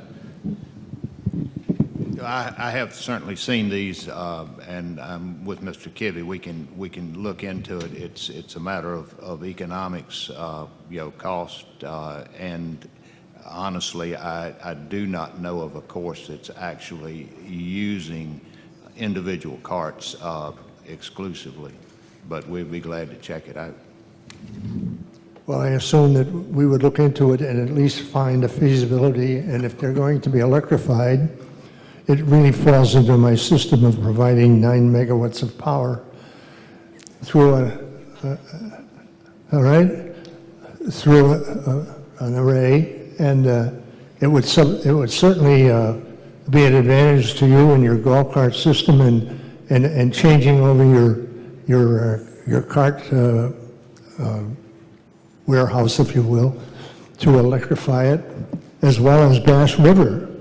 And if we could invest in that amount and cover it, I'm certainly the expediency of play would make up a lot and payback. And I'm just asking that you really look into it in a serious way. Thank you. Thank you, Mr. Howard. And I encourage a cup of coffee with Mr. Keevy and Mr. Armentrout, and maybe we can continue to work on those issues. I'm going to move Article now 13. Article 13 is now on the floor. Because this involves a borrowing, it has to be a 2/3 vote. So I'm going to try to see if we can get a voice unanimous. All those who are in favor of Article 13, raise your hand and say aye. Aye. All opposed, raise your hand and say nay. There are a couple of no's, but as the moderator, I have the discretion to determine that a 2/3 vote has been achieved. I declare that Article 13 passes by the requisite 2/3. If, however, there are 7 or more people that wish to challenge that ruling, I invite you to come forward and we can go forward with a count. Seeing none, I determine that Article 13 passes by the requisite 2/3 majority. I'd like to get through at least one more article before we break for lunch. So Article 14 being moved by Selectman James Quirk. Yes, Mr. Moderator, I move Article 14 is printed in the warrant. Article is moved. Seconded on my left. Board of Selectmen. Recommend. Finance Committee. Recommend. Okay, Mr. Quirk. Yes, thanks to the efforts of Recreation Director Pat Armstrong and many volunteers, grants and donations were secured to reduce the cost to taxpayers for construction of the Flax Pond Lodge. The projects outlined in these warrant articles from 2009 and 2011 have been completed without spending the full amount that was authorized. The amounts listed totaling $215,000 were not borrowed. The action to be taken today is to rescind the authorization to borrow these funds. This is a housekeeping action to remove this borrowing authorization from our books. Thank you, Mr. Quirk. Anyone have any questions on Article 14? Seeing none, we'll move Article 14. All those in favor of Article 14, raise your hand and say aye. Aye. All opposed, raise your hand and say nay. It carries unanimously. I do very much expect that the second half of the meeting is going to move much quicker than the first. I'm going to allow a half an hour for lunch. We're going to recess right now until 1 o'clock. So please feel free to go and get some chips and water. And if you want to visit the lunch truck, go ahead and do so. And please come back at 1 o'clock and we'll begin with the second half of the town meeting. Thank you.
Ladies and gentlemen, I ask you to begin to settle in, and if some of you wouldn't mind going out and trying to collect some of the people that might be outside. We're going to get underway in about 5 minutes.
All right, everybody, I hope you had a chance to get something to eat and to stretch your legs a little bit. We're going to try to get going again on the remainder of the articles still pending for town meeting.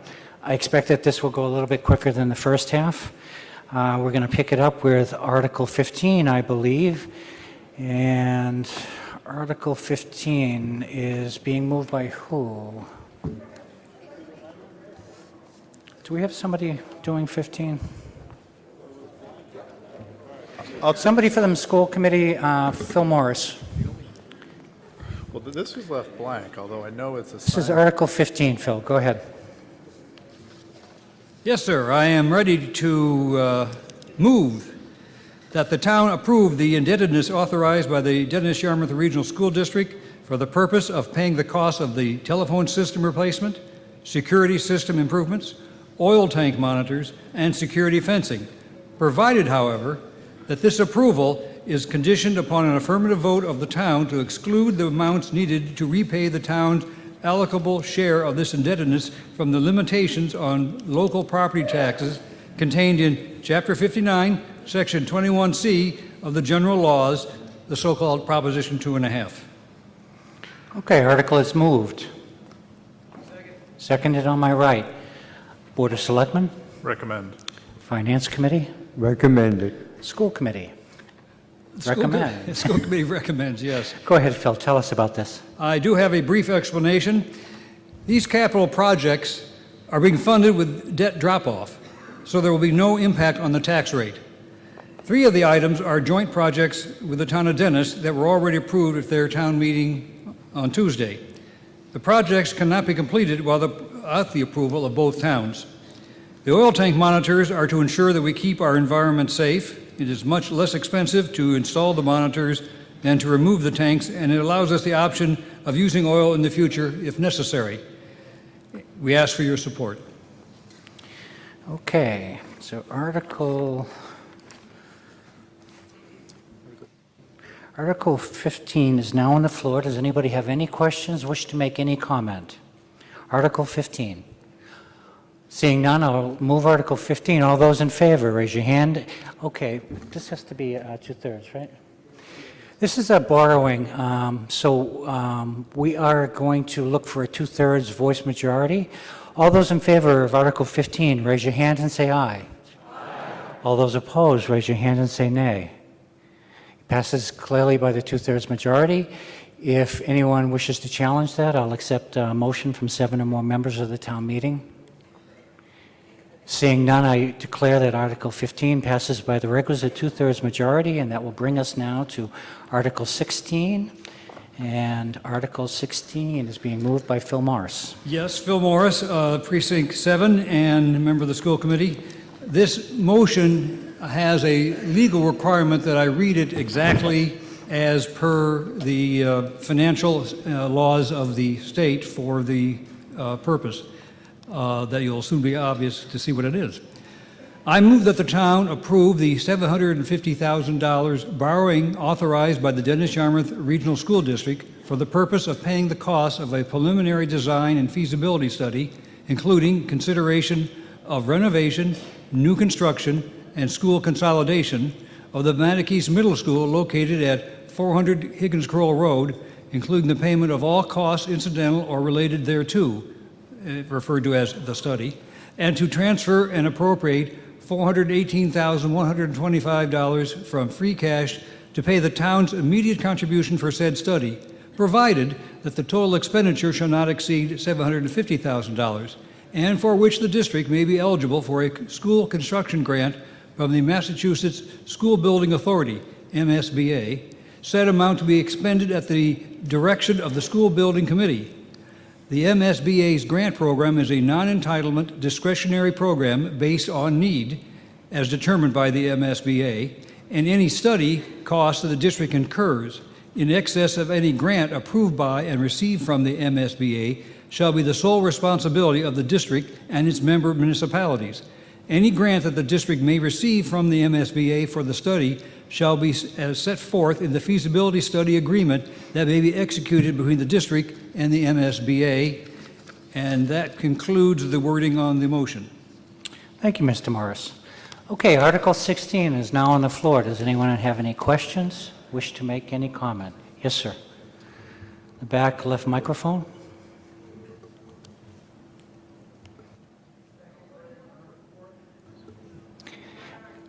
Can you turn that up, please? Try it again.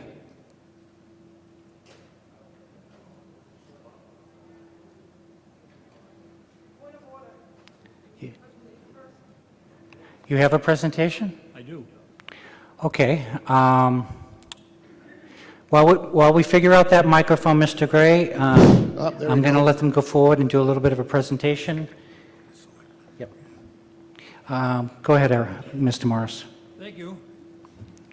You'll notice that the slide shows Mattokees and their logos. Is this better? Thank you. He's running upstairs now. He'll get it going in a second. Say again? The sound guy is almost in position. There you go. Okay. I see. Oh, yes, I can hear it myself. And no wonder his hand was raised. This will be a brief presentation. You'll notice that the logo of the school district and Mattokees School and the reference to built in 1969. We would like to give you a brief overview of the proposed project involving the Mattokees Middle School that was recently invited to participate in the Mass School Building Authority's eligibility period. Roofs on all 3 classroom wings, as shown by the red arrows, need to be replaced due to chronic leaking. Additionally, the age of those roof sections prevent the district from installing more revenue-producing solar panels on that building.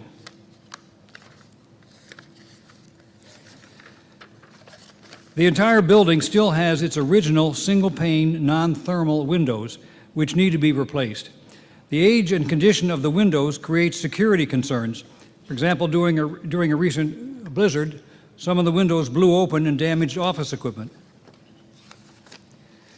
As you may have noticed when you entered the building today, most of the exterior doors are in poor working condition and need to be replaced. In addition to creating security concerns, it prevents the building from being as energy efficient as it could be. The parking lot and driveway contain numerous cracks and potholes which require major repair. Furthermore, those issues also create problems with site drainage as water runs off toward the building. The entrance canopy is in poor condition, should be replaced or removed. And additionally, the general configuration of the entrance area does not allow for screening of visitors before they enter the building. As you may have noticed in the hallway just outside the auditorium, the tile floors are in poor condition and they need to be replaced and reset as they create unsafe tripping hazards. The sections of the building which have ceiling tiles, such as the cafeteria, need replacement due to the many roof leaks. As these photos show of the student lockers, the lockers are too small for the needs of today's students. They are in extremely poor condition and need to be replaced. Those exposed concrete waffle slab ceilings throughout most of the building greatly minimize interior lighting and also cut down on natural lighting from the outside. Many areas of the building, including bathrooms and water fountains, are not ADA compliant and will need to be brought into compliance as part of the building project. Outdated heating and air conditioning systems have negative impacts on air quality and learning environments. The photo on the left shows a rusted-out exhaust fan that would otherwise be circulating fresh air throughout the building. Most mechanical systems, such as boilers, burners, and electrical equipment, have exceeded their useful life, making it difficult to find parts for repairs. Every winter brings more and more challenges to keep the building warm for staff and students. The auditorium, the room in which we are in now, as you can see from sitting here today, the auditorium has many broken or missing seats. There is insufficient lighting, and the carpeting needs to be replaced. MSBA requires the district to complete a feasibility study to determine various options, which will include cost estimates for each alternative. The district is scheduled to receive a reimbursement rate of 44.25% for the feasibility portion of this project. The district seeks interested community members to serve on a building committee, especially those who have experience in construction projects. More information will be forthcoming at future meetings. Thank you very much for your consideration. And if I may add, the last 3 projects of DY for building construction or renovation came in at or under budget. So we have a history to keep up with that and maintain our record. Thank you. Thank you, Mr. Morris.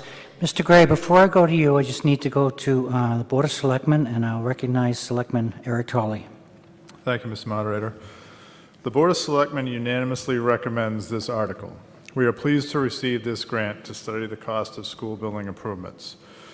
We would like to state for the record that should this article pass, the Board of Selectmen strongly urge that the committee appointed by the school committee to conduct this feasibility study include at least 2/3 representation from Yarmouth per the student enrollment formula, and that the term of the initial committee should end when the feasibility study is complete to allow for the formation of a new building committee. Thank you. Thank you, Mr. Tolley. Is it Mr. Gray? Yes, Al Gray, Yarmouthport. Nice to see you again, sir. What would you like to say? Well, hold on one second. Go ahead.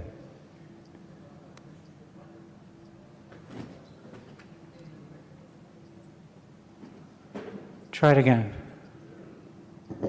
Okay. it's $750,000 for a feasibility study. We just approved a few articles ago $200,000 for a much more complicated system when we're talking about wastewater treatment. This is for a feasibility study only, as I understand it. No construction, nothing along those.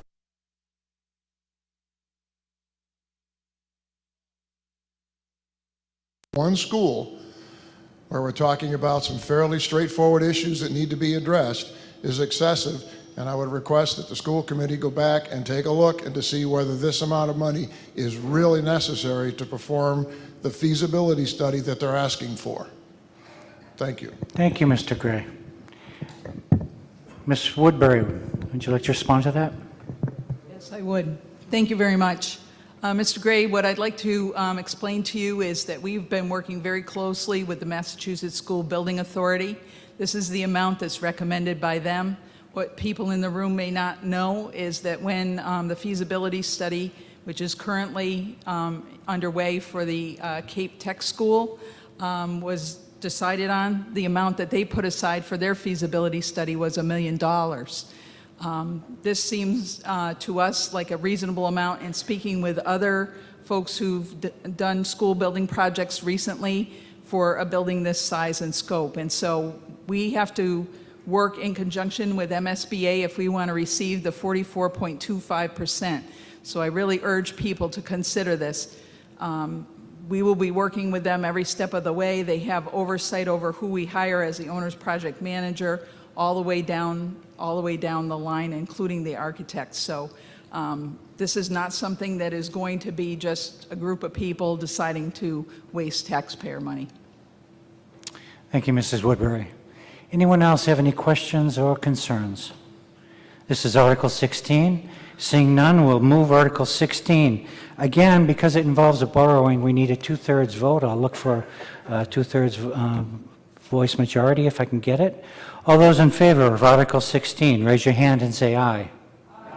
All opposed, raise your hand and say nay. It clearly passes by the two-thirds requisite majority. If there is any appeal that is wished to be made, I need 7 or more of the registered voters to come forward, and we can proceed with a hand count. Seeing none, I determine that Article 16 passes by the requisite two-thirds majority, and that brings us now to Article 17. Article 17 is being moved by Selectman Michael Stone. Thank you, Mr. Moderator. I move Article 17 as printed in the warrant, and to fund such article, transfer and appropriate $400,000 from free cash. Article 17 is moved. Seconded on my left and my right. Board of Selectmen. Recommend. Finance Committee. Recommended. And Mr. Stone, do you want to explain this one? Yes, thank you. Other post-employment benefits, also known as OPEB, is accountant speak for retiree health insurance liability. The total retiree health insurance liability has been estimated at $28 million by the most recent actuarial study. That is a target amount to be set aside in the OPEB trust over a 30-year period. This target has been set by the Federal Government Accounting Standards Board, but it should be noted that the town is not required to set aside this $28 million, and most municipalities in Massachusetts have not set up a funding mechanism to reach the full funding within 30 years. It is important to contribute to our OPEB trust fund every year to avoid a disruptive spike in retiree health insurance in the future. Our contributions to the OPEB trust fund also impact the town's bond rating, which has a direct bearing on the interest rates the town pays when we borrow money. For bond rating purposes, we can maintain our strong bond rating by keeping up with our neighbors with respect to the amounts set aside for OPEB. The OPEB contributions included in this article and in the operating budgets will enable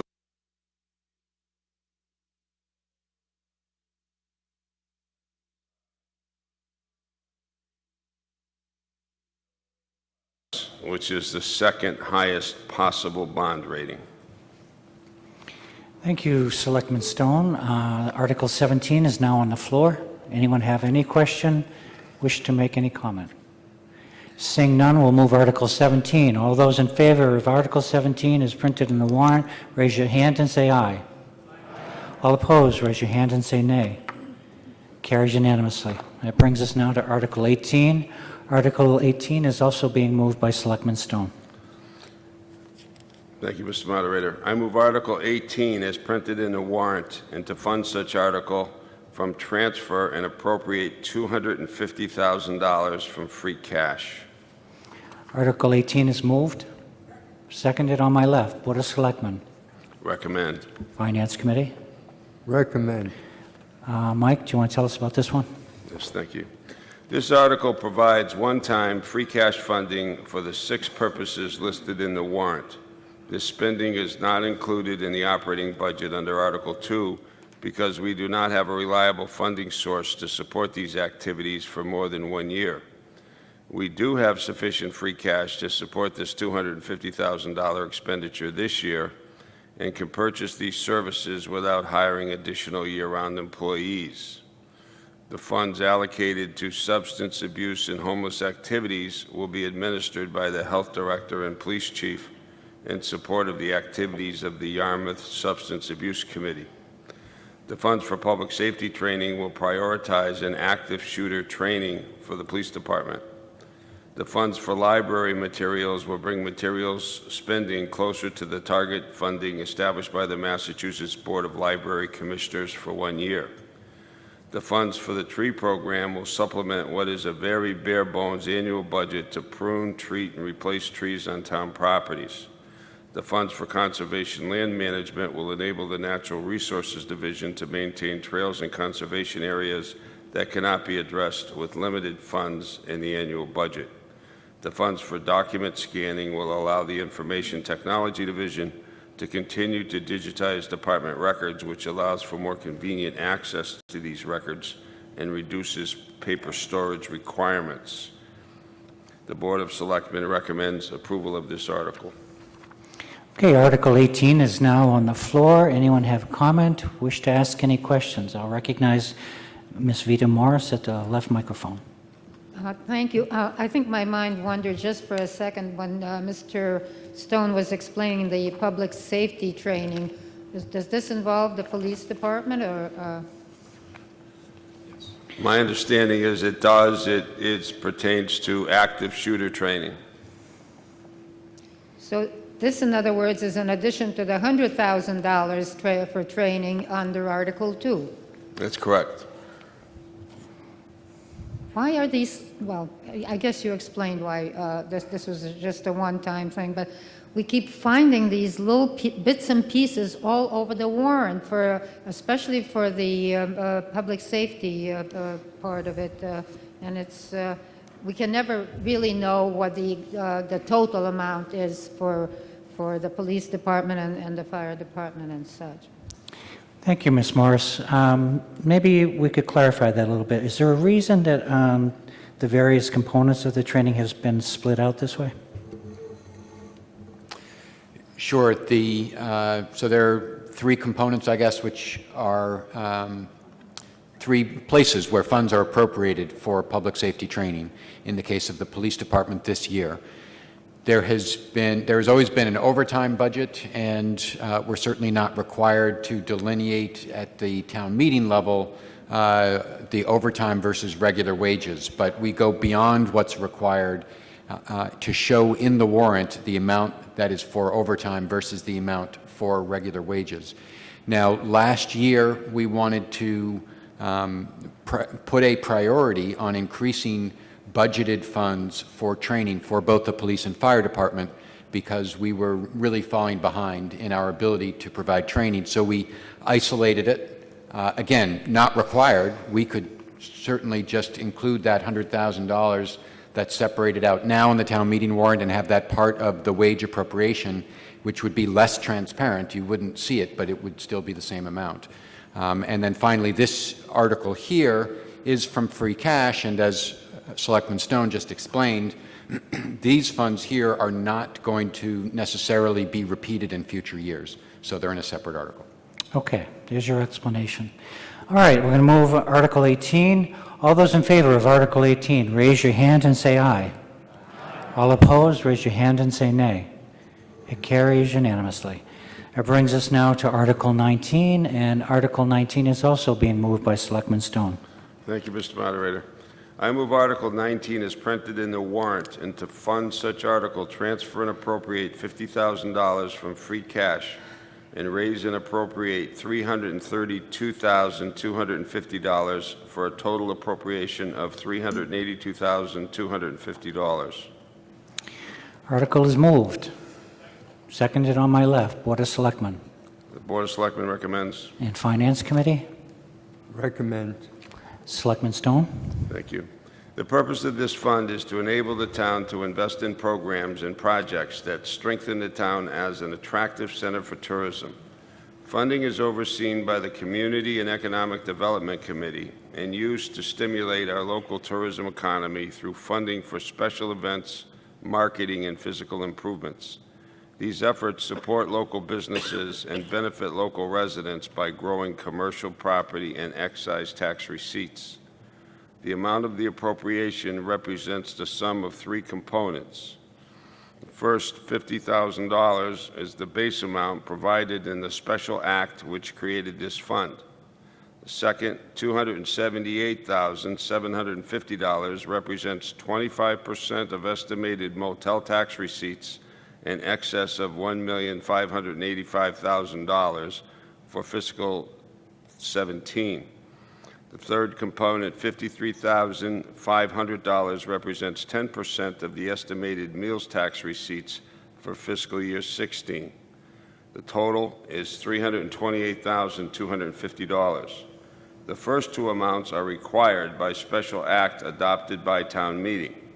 The third amount continues a practice established when town meeting first voted to authorize the local adoption meals tax and motel tax. We urge voters to support this article.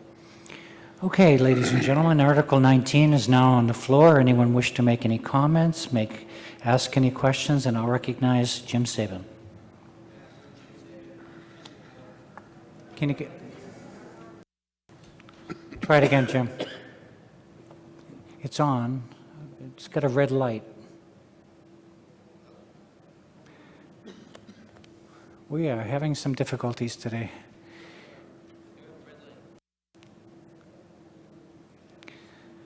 All right, Jim's making his way over to the other microphone, and we'll see what's going on with that one. Go ahead, Jim. Testing. Okay. Jim Saban, Precinct 1, President of the Yarmouth Chamber of Commerce. These funds are well documented as providing support to the events and marketing of our community and to improve the quality of life of us as residents and to bring people to our community and put, as the saying goes, heads in beds. And as you know, by having heads in beds, that's a tax return to us as a community. So I'd ask that you strongly support this article. Okay. Anyone else? All right, ladies and gentlemen, then we will move Article 19. All those in favor of Article 19, raise your hand and say aye. All opposed, raise your hand and say nay. Passes unanimously. This is now to Article 20. Article 20 is an appropriation to the Stabilization Fund being moved by Selectman Jim Quirk. Yes, Mr. Moderator, thank you. I move Article 20 as printed in the warrant. Article is moved, seconded on the left and the center. Board of Selectmen. Recommend. Finance Committee. Recommends. Very good. Mr. Quirk, would you like to explain this? Yes, thank you. This article seeks to appropriate $880,000 into the Town Stabilization Fund from free cash and from the Fire Reserve for appropriation. This is our so-called rainy day fund. The fiscal policies adopted recently by the Board of Selectmen call for the Stabilization Fund balance of between 5 to 17% of the general fund operating budget, excluding the schools. This amount to be a target balance of $1.8 million to $6.8 million. This policy goal was drawn from the Government Finance Office Association and nationally recognized authority on municipal finance. The present balance of $2 million is just over the minimum target. Increasing the balance will provide greater flexibility to address unanticipated expenses from storms or litigation, and it creates opportunities to self-finance capital expenditures in order to avoid borrowing cost and mitigate tax impact. The transfer from the Fire Reserve account represents a payback to the general fund. In 2013, the funds available in the Fire Reserve were not sufficient to cover the cost of a fire utility vehicle. At that time, $117,000 was allocated from free cash to pay for this fire vehicle and avoid interest costs. Because fire capital spending is typically paid from ambulance receipts, the Fire Reserve is now paying back to the general fund for this interest loan. The board seeks the support of the town meeting on this article. Thank you, Mr. Quirk. This is Article 20, appropriation to the Stabilization Fund, now on the floor. Anyone have any questions? Wish to make a comment? Seeing none, we'll move forward on a vote. Anytime you play with the Stabilization Fund, whether you add to it or to take away from it, it has to be a 2/3 vote according to Mass General law. So I'm going to look for a two-thirds voice unanimous and see if we can get it. All those in favor of Article 20, raise your hand and say aye. All opposed, raise your hand and say nay. Passes unanimously. That brings us now to Article 21, again being moved by Selectman Quirk. I move Article 21 as printed in the warrant and to fund such article and to raise and appropriate $465,000. Article is moved. Seconded on my right. Board of Selectmen. Selectmen recommend 4 to 1. And Finance Committee? Recommends. Very good. Mr. Quirk, would you like to tell us about this? Yes, thank you. The town is in the process of negotiating new contracts for fiscal year 2017 with all but one of 7 unions. The board places great importance on union negotiations, and we recognize the importance of limited pay increases to what we can afford. At the same time, we are legally obligated to bargain in good faith until a resolution is reached, and we will honor that process. In the interim, we need to set aside these funds before setting the tax rate in September. The amounts proposed, $465,000, represents an amount that can be allocated to pay increases without an override or service reductions. If town meeting does not approve funds for wage settlements before the tax rate is set, any increase would need to be paid through budget cuts, which may require service reductions and layoff. The Board of Selectmen seeks the support of town meeting in this article. Thank you, Mr. Quirk. Article 21 is now on the floor. Anyone have a question or comment? Seeing none, we'll move Article 21. All in favor, raise your hand and say aye. All opposed, raise your hand and say nay. It passes unanimously. Before the article, I'm going to recognize Mr. Tom Roach. Go ahead, sir. Good afternoon. My name is Tom Roach, and I serve as Vice Chair of the Community Preservation Committee, and we are here today to present our recommendations to you. As you know, community preservation funds by law are spent only in 4 areas of community benefit, namely community housing, historic, preservation, and open space protection, recreation as well. These funds in total are available on hand at the application process begins and before town meeting determines the expenditure. Since adopting the CPA, excuse me, we have completed 70 projects. The CPA helps to strengthen our economy by expanding housing opportunities and jobs for local workforce and by supporting the tourist industry and preservation through Yarmouth's historic and natural resources. These funds are essential to preserving and improving our community quality of life. To date, Yarmouth revenues have totaled $15 million and have received $7.7 million matching funds from the state. One benefit of the CPA is that you, the voter, ultimately decides which projects to fund. Today we are presenting 6 articles for your consideration. The first article is a housekeeping article to appropriate fiscal year 17 revenue required by law in reserve accounts. The following 5 articles dedicated to projects you have approved, many successful projects in the previous years. We would like to take this opportunity to thank you and continue supporting the community preservation program and to help improve our economy and many generations to come. Thank you, Mr. Roach. That now brings us to the CPC articles, and we'll start with Article 22 being moved by Mr. Roach. Mr. Moderator, I move Article 22 as printed in the warrant. So moved. Seconded on my left. Board of Selectmen. Board of Selectmen recommends. And Finance Committee. Recommends. Tom, go ahead and tell us about this first one.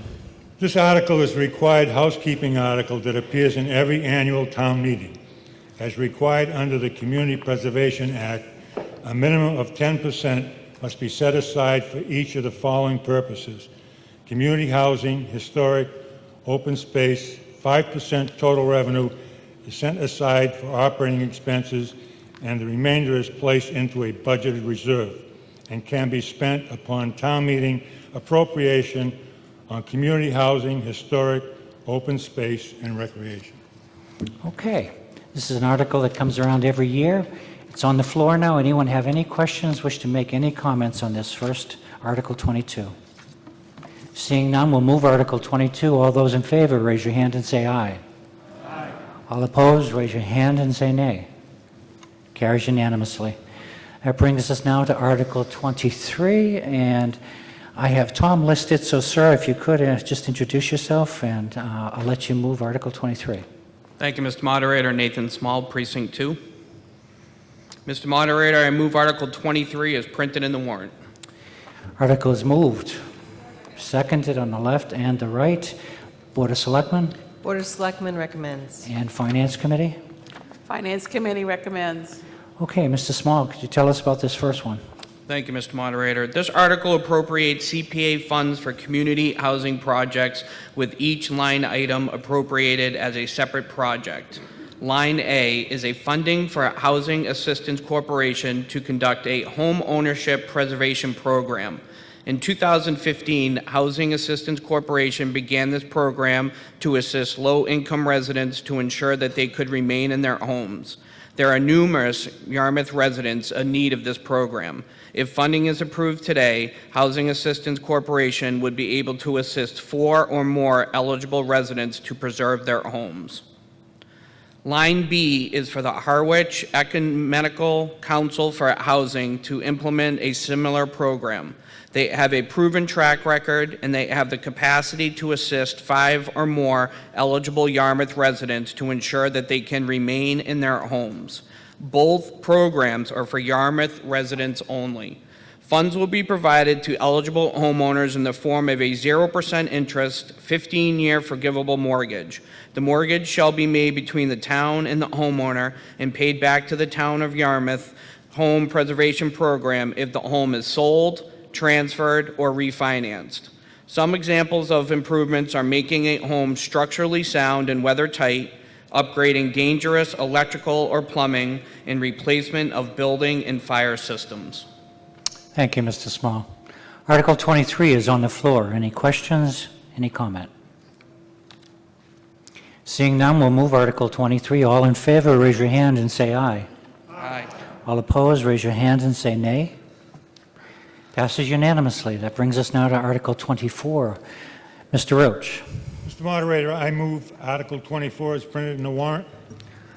Article is moved and seconded on my right. Board of Selectmen Board of Selectmen recommends. and Finance Committee. Finance Committee recommends. Go ahead, Mr. Roach. This article appropriates CPA funds to the Yarmouth Municipal Housing Trust created under General Law 44, Section 55C, to create, preserve, and support affordable housing.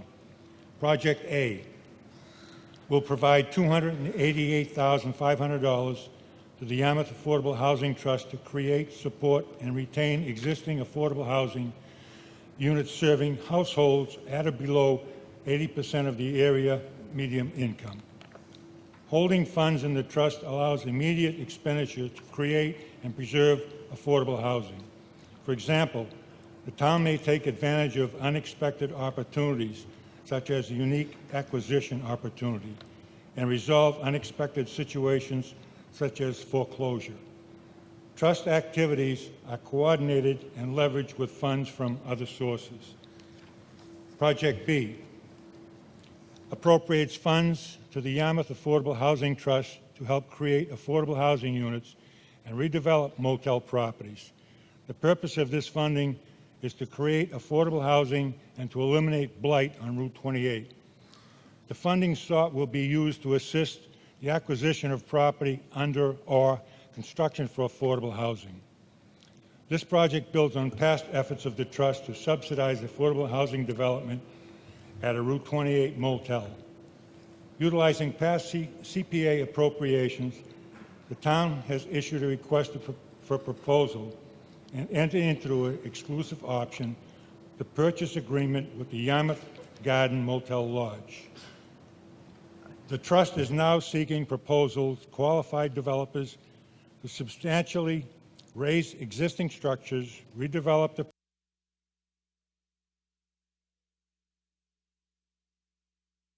funds requested in this article are for the Trust to pursue additional motel property or properties.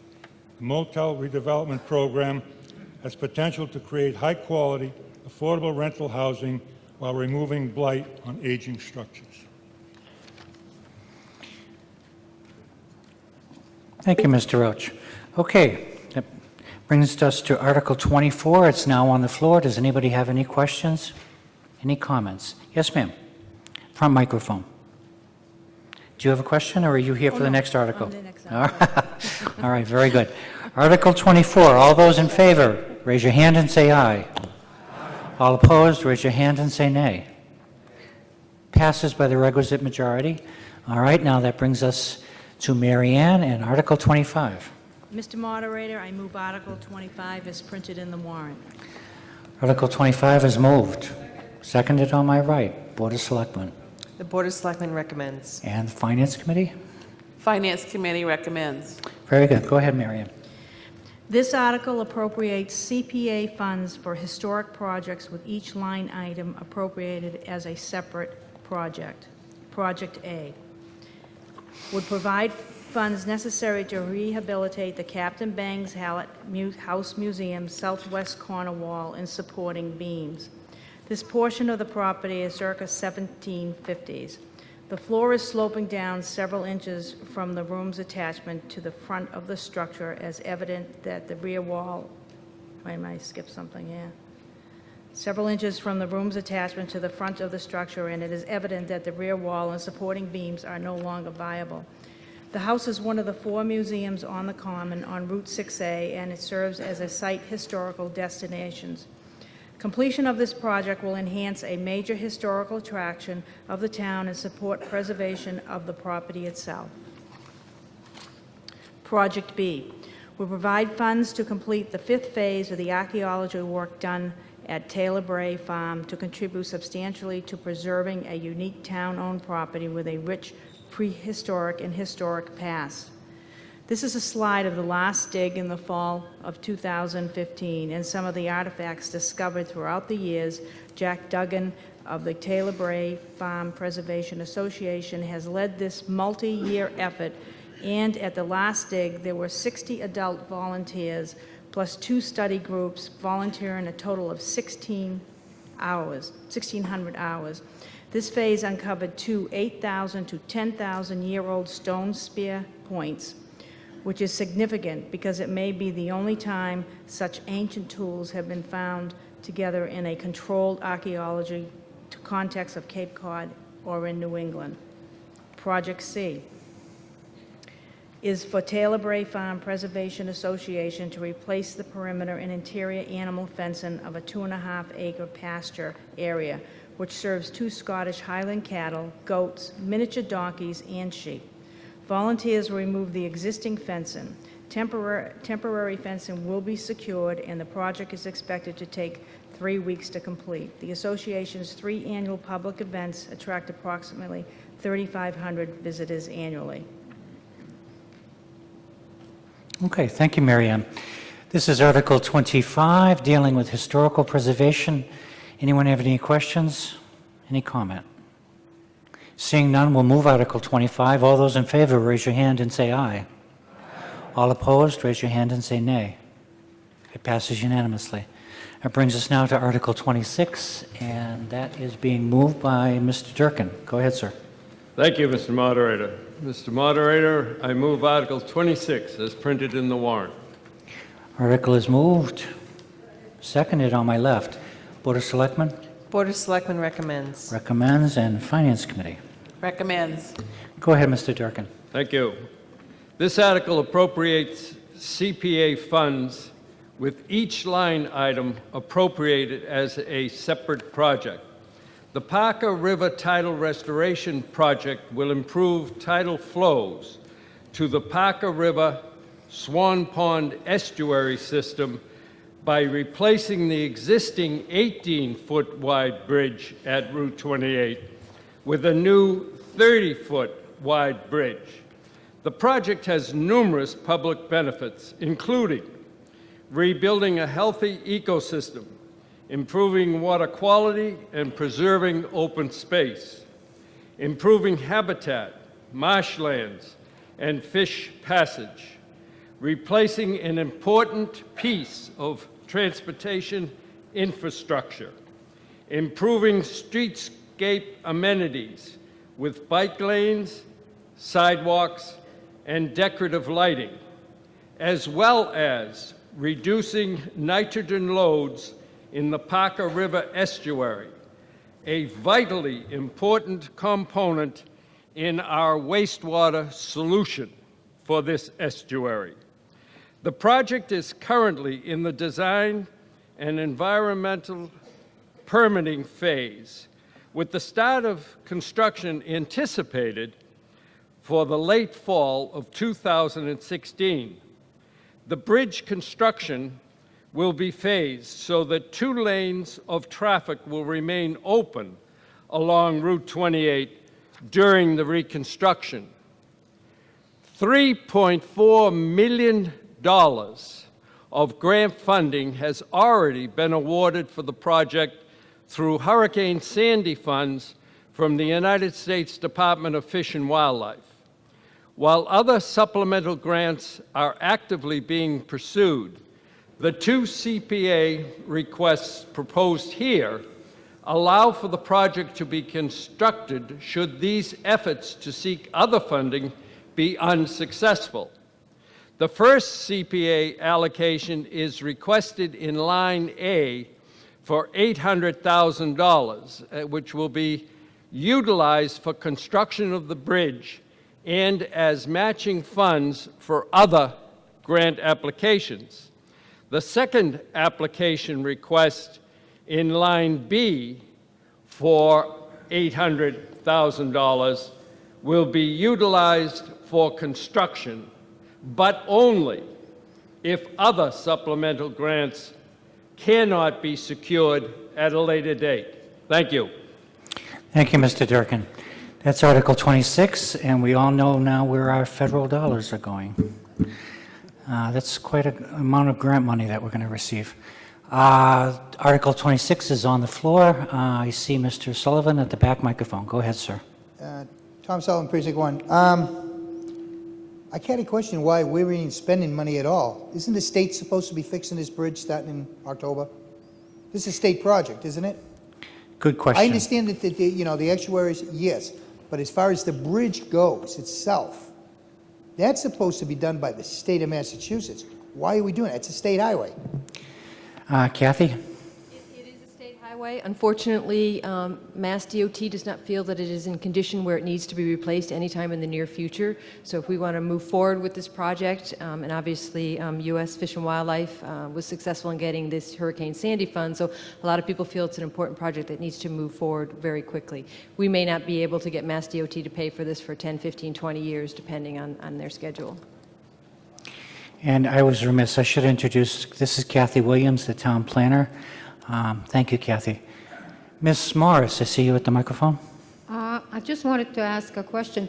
Did I understand the presenter to say that if grants or funds from other sources are forthcoming, then the amount that we are voting on today would revert back to the town, or how would that work out? Ms. Williams? It's correct. It's an up to. We definitely will need the first $800,000, but we are actively working on line B of finding supplemental funding to offset that second $800,000. So if we don't need to use it and we find other funding sources, we're going to go with those, and the money will not be used from CPA. Okay, thank you. I don't see anybody else at any microphones. All right, we're going to move Article 26. All those in favor of Article 26, raise your hand and say aye. All opposed, raise your hand and say nay. Carries unanimously. That brings us now, ladies and gentlemen, to Article 27, a CPA recreation project. And I'll recognize Dorcas McGarren. Mr. Moderator, I would like to move Article 27 as presented in the warrant. Article is moved and seconded on my right. Board of Selectmen. The Board of Selectmen recommends with a 3-1-1 vote. And Finance Committee. Recommends. Okay, Ms. McGarren, you want to tell us a little bit about this? This article appropriates CPA funds for recreation projects with each line item appropriated as a separate project. Line A is funding to evaluate the feasibility of a recreational splash pad. A splash pad is a water playground area that has little or no standing water. Typically, there are nozzles that spray water from the splash pad's rain deck when activated by pushing a button. The splash pads shown in the slide are from nearby towns, and they are popular attractions for the community and visitors. Funding from this article is to evaluate 2 sites, Sandy Pond on Buck Island Road and Parker's River Beach on South Shore Drive across from Pine Grove Road. The most suitable location will be selected and then a conceptual design developed and permitting requirements determined. The town has explored a number of other sites, and these 2 offer the best fit. Both sites have infrastructure in place to support the build of a water element, ample parking, and the potential for expanded parking if necessary, seasonal restrooms, and appropriate handicapped access as required. Are there any questions on line A? Let's deal with the whole thing, and then if Okay. someone chooses to go that route, we'll deal with it then. Okay, line B, would provide funding to create a recreational asset to complement and complete Packet Landing Park and Marina by constructing a pavilion, deck, and public restrooms on the property. The site currently includes a grass park area with Veterans Memorial, marina, parking, and a subsurface wastewater disposal system. However, an area of the site remains incomplete with chain link fencing around a bare embankment between 2 stone retaining walls. This area has been left unfinished for many years since the proposal to spend $993,000 for a replica of the former cellar house was turned down by town meeting. With the cellar house replica no longer an option, the Community and Economic Development Committee, or CEDC, began in 2013 to look at other options and opportunities for the vacant portion of the site. The proposed pavilion, deck, and restrooms included in the article came out of these efforts. At this time, I'd like to introduce Peter Smith, Chairman of the CEDC, and Kathy Williams, Town Planner, to further explain the project and present the conceptual designs. Thank you, Dorcas. Go ahead, Kathy. Thank you, Dorcas. As you can see here, this is Packet Landing and the different, I can't quite use my clicker, I guess. Packet Landing, where we have the park area along with the marina, and then in the center there is that area that she was talking about that was all fenced in. Whoops, sorry. Fenced in there, and it basically is just an embankment that has a chain link fence around it, and it looks unfinished, and it's a bad impression of Yarmouth when people come across the Bass River. So CEDC, when they were looking at what else could be done at this site once the replica of the cellar house became unaffordable, was using this historic pavilion as kind of like a guide or a general idea of what could be done at the site. When we take a look at it, and you can see the marina is over on the right, and on the north side is Route 28. And you can see that we have a rectangular pavilion there with a hip roof, very similar to the historic pavilion. We also have an open-air deck facing the water so people could go out in that area. There's also stairs that go down to the lower parking area in the marina, making it easier for people to come up from that area. And tucked in on the south side, on the lower part of the pavilion, is going to be 2 public restrooms. So it'll be easily accessible by the people using the park as well as people using the marina. And on top is an open-air cupola there. It would bring some light down into the pavilion. Here are some architectural details of the plans. Over on the right-hand side is basically what it would look like if you took the roof off and you were looking at the floor plan. And as you can see on the right-hand side there, that's where the 2 restrooms would be going. And then you can see the open-air deck along with the stairs going down. Here are some nice renderings that were done by the architect. The upper right-hand corner is what the pavilion would look like from the upper parking lot. And you can see that it's nice and open and airy, and you can see through there and get a nice view of the water. The lower right-hand corner is actually, if you were looking at the pavilion, kind of in the lower area, like standing on Route 28. And over in the lower left-hand corner, you can see in the roof area, that's where it's opened up, and you can have the light coming down from the open air light well from the cupola. So a lot of effort has gone into reducing the costs on this particular project. It's actually been redesigned, and additional work had been done to get the construction costs down. We've also gotten some of the soft costs down by having town staff do some of the work with regard to developing the base plan and the permitting and the bidding. The overall project is $450,000. It does seem like a lot of money, but we were able, through CEDC's Tourism Revenue Preservation Funds, they've allocated $132,300 towards this this project, bringing down the CPA application to $318,100. We are also continuing to look at other supplemental funding sources, and we're actually looking into a Seaport grant that's due at the end of the month. So I know a lot of people wonder why these types of projects cost so much. One of the reasons is that this is actually a public assembly space, and it has different criteria in the building code and different requirements. It's not like your deck off the back of your house. It has to meet much stronger and stricter requirements.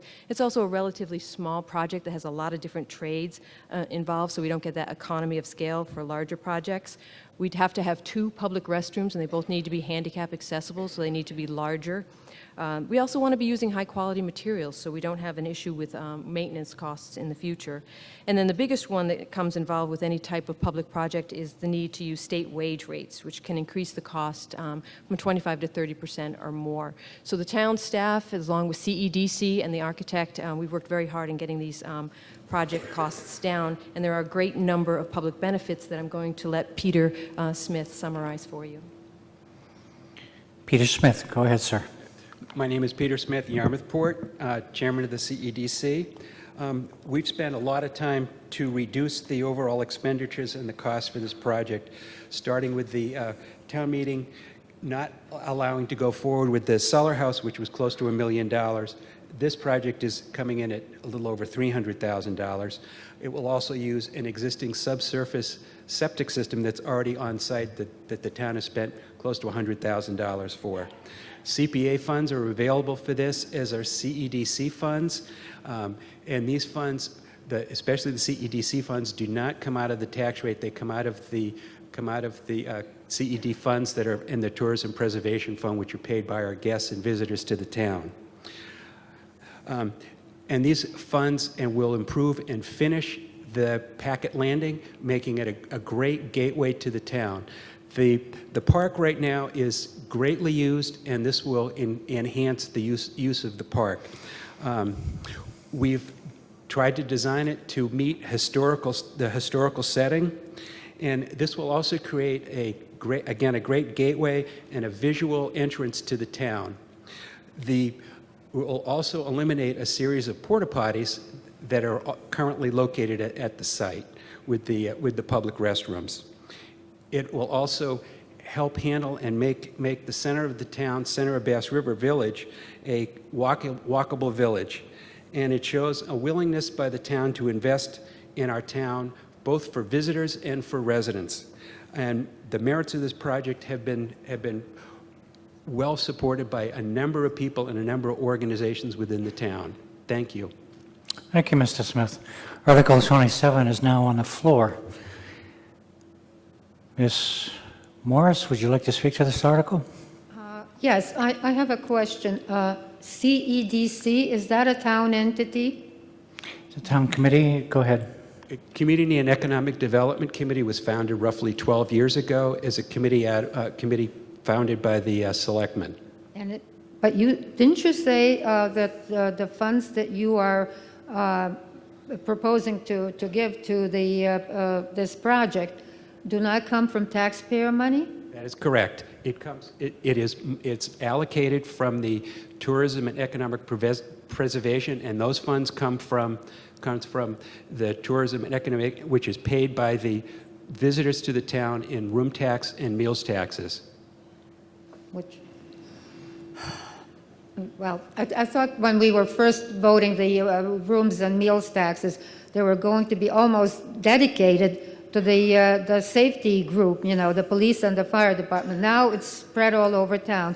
As far as I'm concerned, that still is a town till. So in other words, they are providing about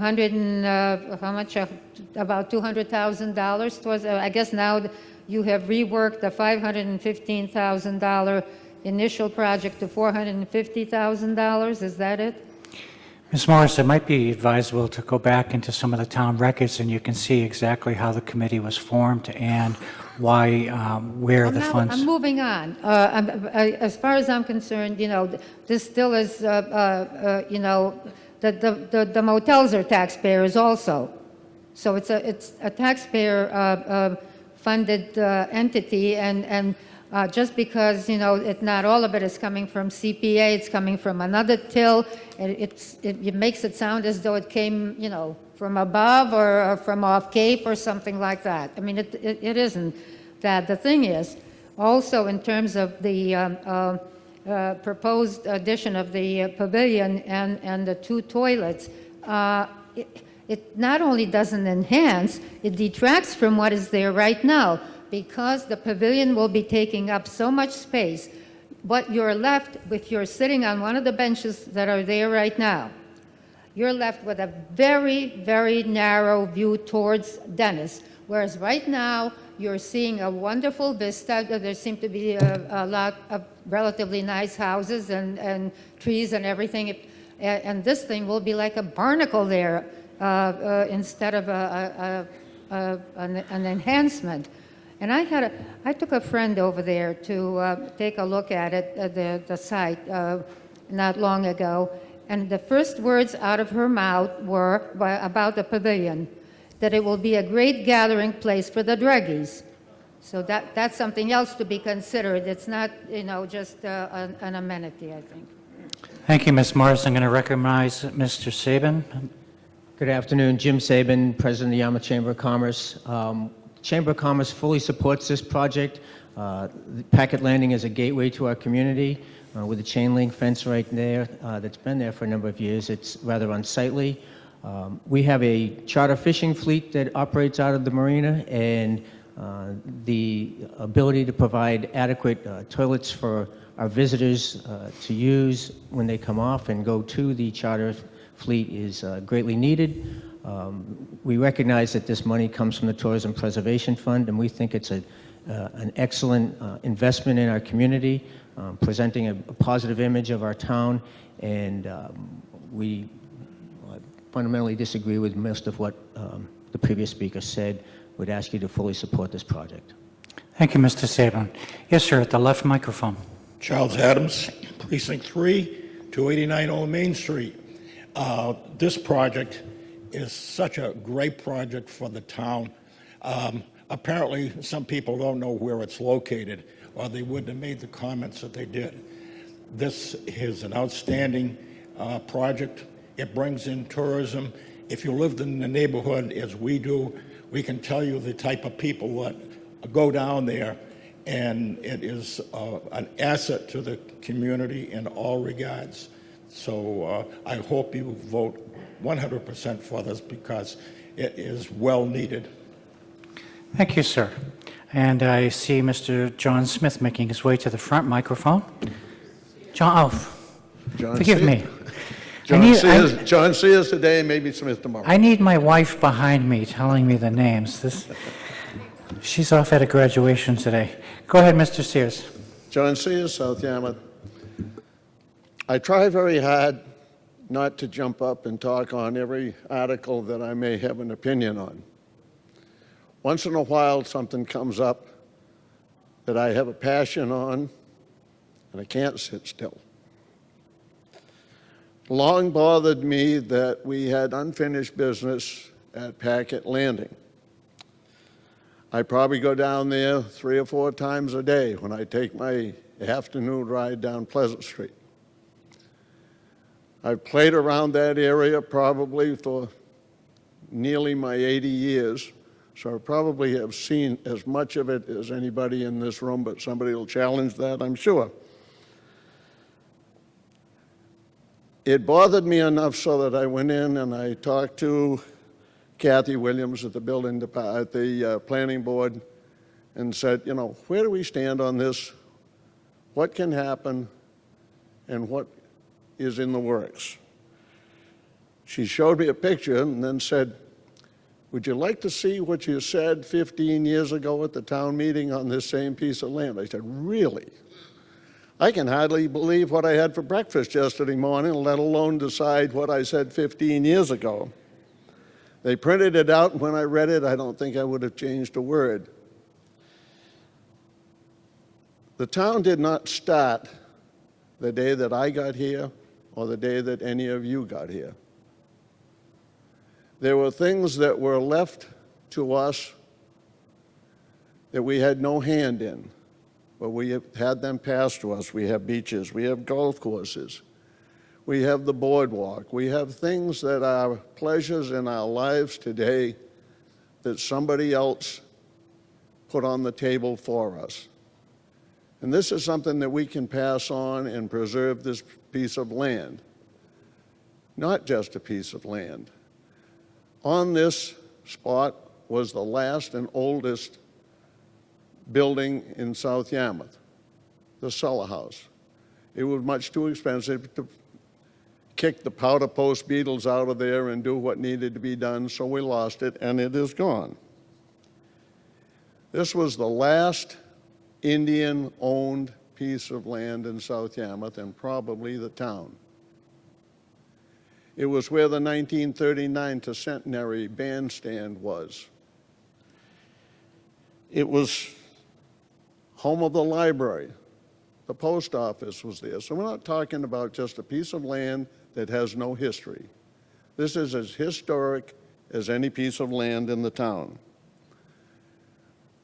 The money is in the bank. We don't have to raise and appropriate.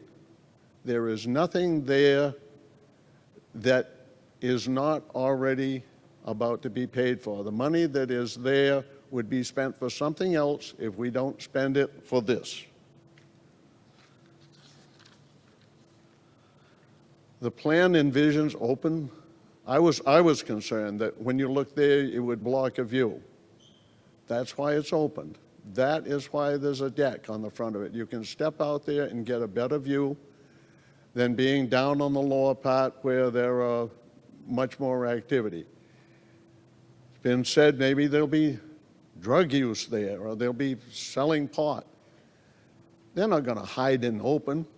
They can find plenty of other places that they can peddle whatever they're going to do. I'm not worried about that one iota. Somebody else will say, well, it's not getting enough use. It's not getting enough use because this isn't there. It's not meant to be a place that crowds gather and there are much more things going on. However, there will be enough there so that people can watch the activity on the river. There can be a walking spot from the village.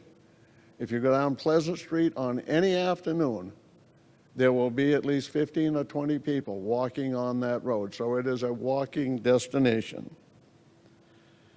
We have unfinished business. We can create something that is special, something that we can be proud of, something that we can pass on to those who come after us. It's time for us to do our job, finish the project, and get on with our work. Thank you.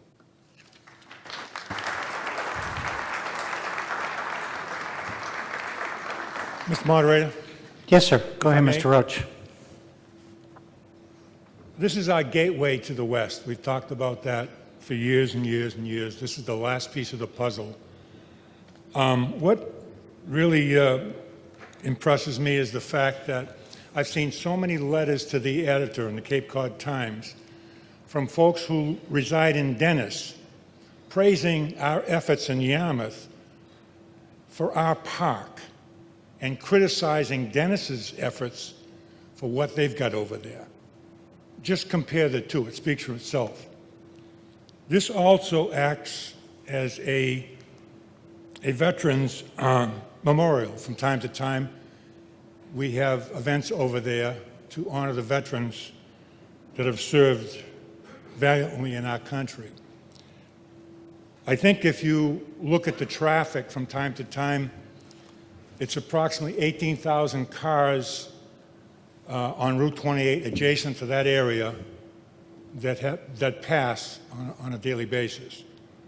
And if you look at the facilities that we have now, we've got paying slip holders that the town, I think, has an obligation to provide proper facilities.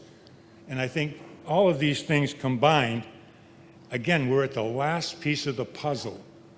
And currently we have 2 stone walls that go to the sky with nothing in between but a chain link fence.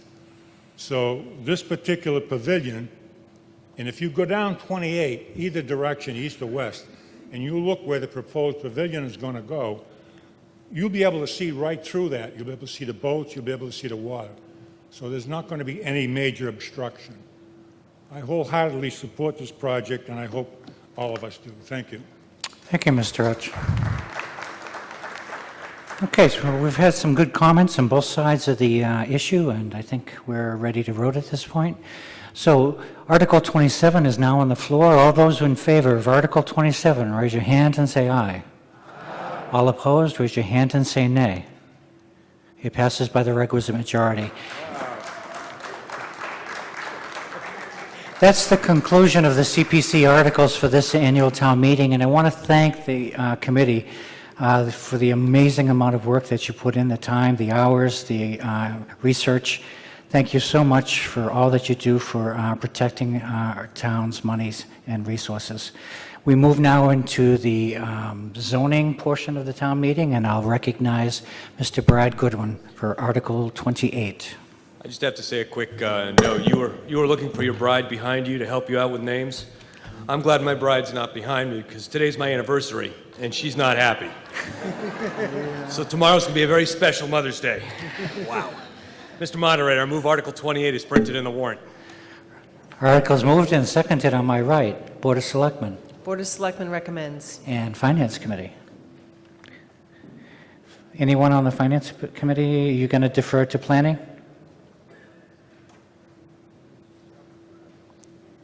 Recommend. Okay, and Planning?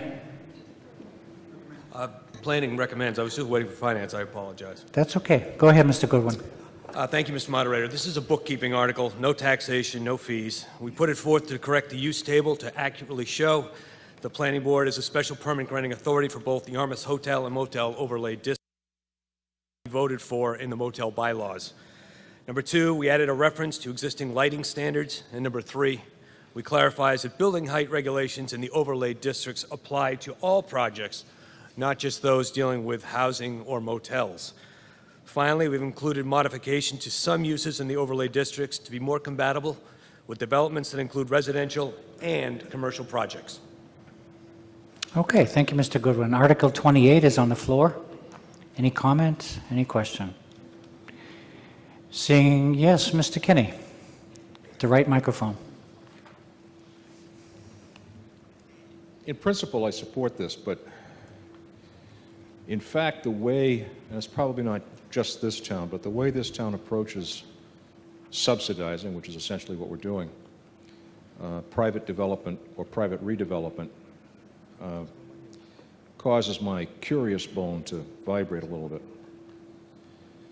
I'm aware of 3 recent examples on Route 28 of smaller, old motel properties, 2 of which have in fact been converted very successfully to housing.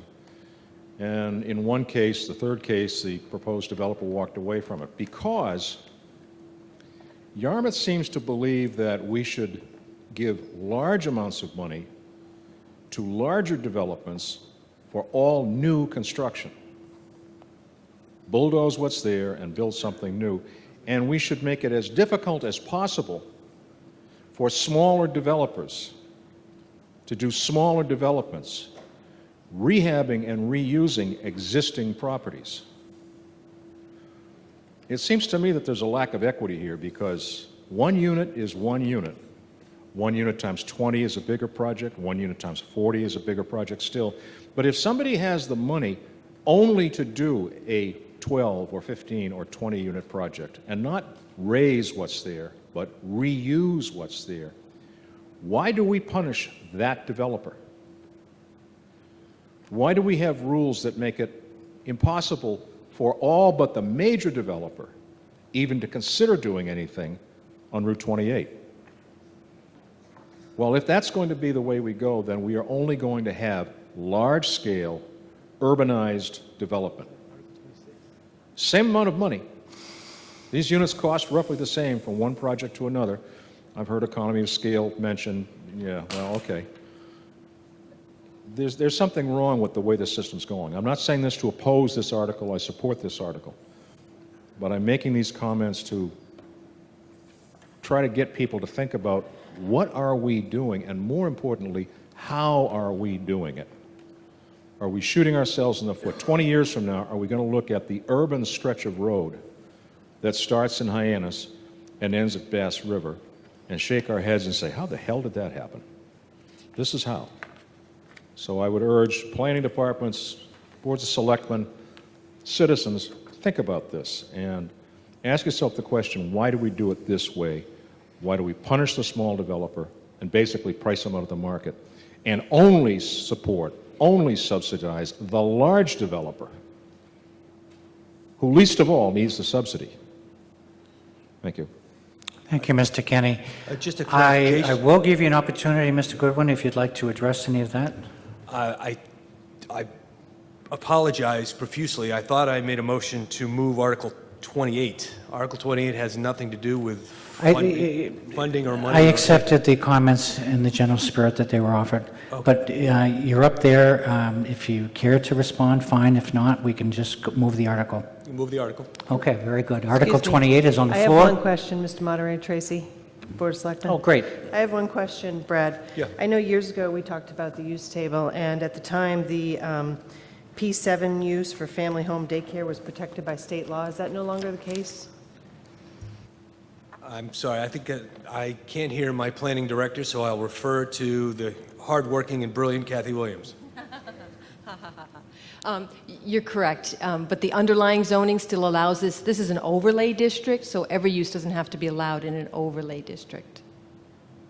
The underlying zoning still allows it. Okay, anyone else? All right, ladies and gentlemen, we'll move Article 28. All the zoning articles need to be passed by a 2/3 majority, so I'm going to look for a voice unanimous. All in favor of Article 28, raise your hand and say aye. Aye. All opposed, raise your hand and say nay. It passes unanimously. That brings us now to Article 29, and that is being moved by Mr. Roach. Thank Go you, ahead, Mr. sir. Moderator. I move Article 29 as printed in the warrant. Moved. Seconded on my right. Board of Selectmen, Board of Selectmen recommends. Finance Committee, Defers to the planning board. Planning Board. Planning board recommends. Planning Board recommends. All right, go ahead, Tom.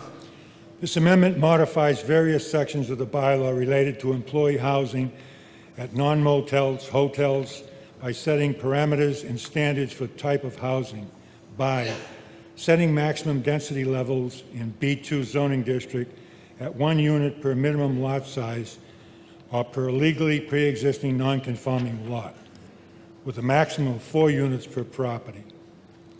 Prohibits the use in the Village Center Overlay District, VCOD, which already allows for the creation of higher density housing with specific housing provisions.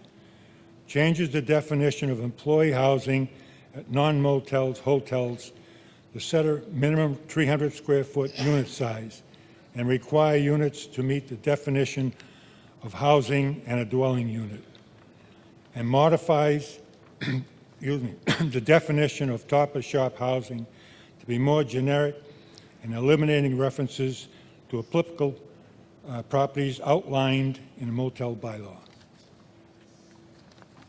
Okay, thank you, Mr. Roach. Article 29 is on the floor. Any comments? Seeing none, we'll move Article 29. All those in favor, raise your hand and say aye. All opposed, raise your hand and say nay.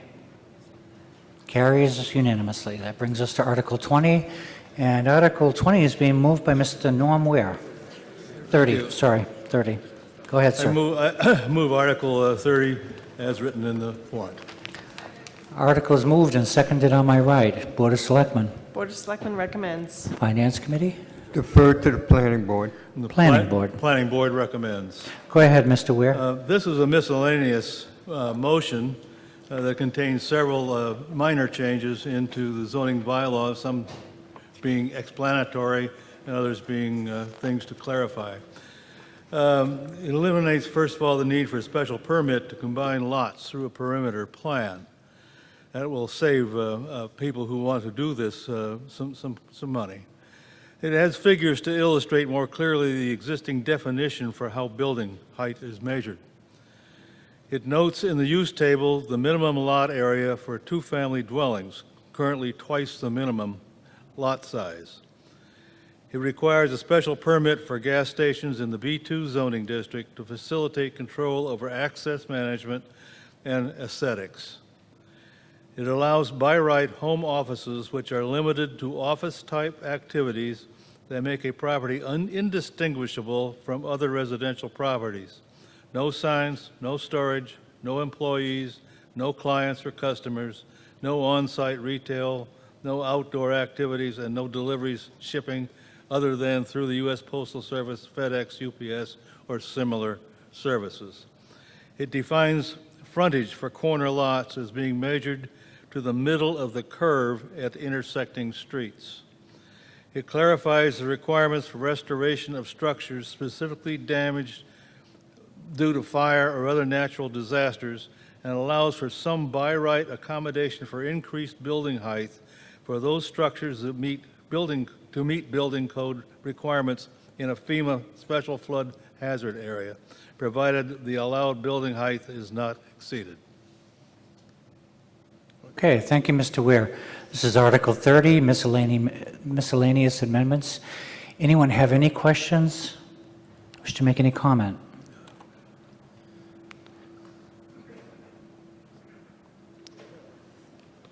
I would like to speak to point number 7 on the definition of home office. First of all, ma'am, can I... Yes, I'm Janet Hively, and I'm 121 Camp Street, Unit 100. Great, thank you. Can you state the question again? Just in relationship to the definition of home offices, I want to comment that the economic development future of Cape Cod may rest largely on people who are enterprising entrepreneurs who want to come down here and be able to use the internet primarily and do their back office work for places elsewhere. That's the future. Now the question is, look at this definition. I can't have any employees. That means to me, I can't have somebody who comes in twice a week and shares my office space to work as my assistant. Number 2, it doesn't allow clients or customers. That means then that the person who's consulting with me about my business is not able to come to visit me in my office in my home. Those are the 2 points about this. I can understand the business and no storage. Well, I assume if it's in the house, it's okay. But I do think that you need to look at this within the concept of where the future of the economy is going. That's my comment. Okay, thank you. Those are good comments. And Kathy, did you want to try to speak to those? Just really quickly, this is something that would be allowed by right and is trying to be a balance between your neighbors being comfortable with what you're doing in your home and allowing people to have certain level of business in their home.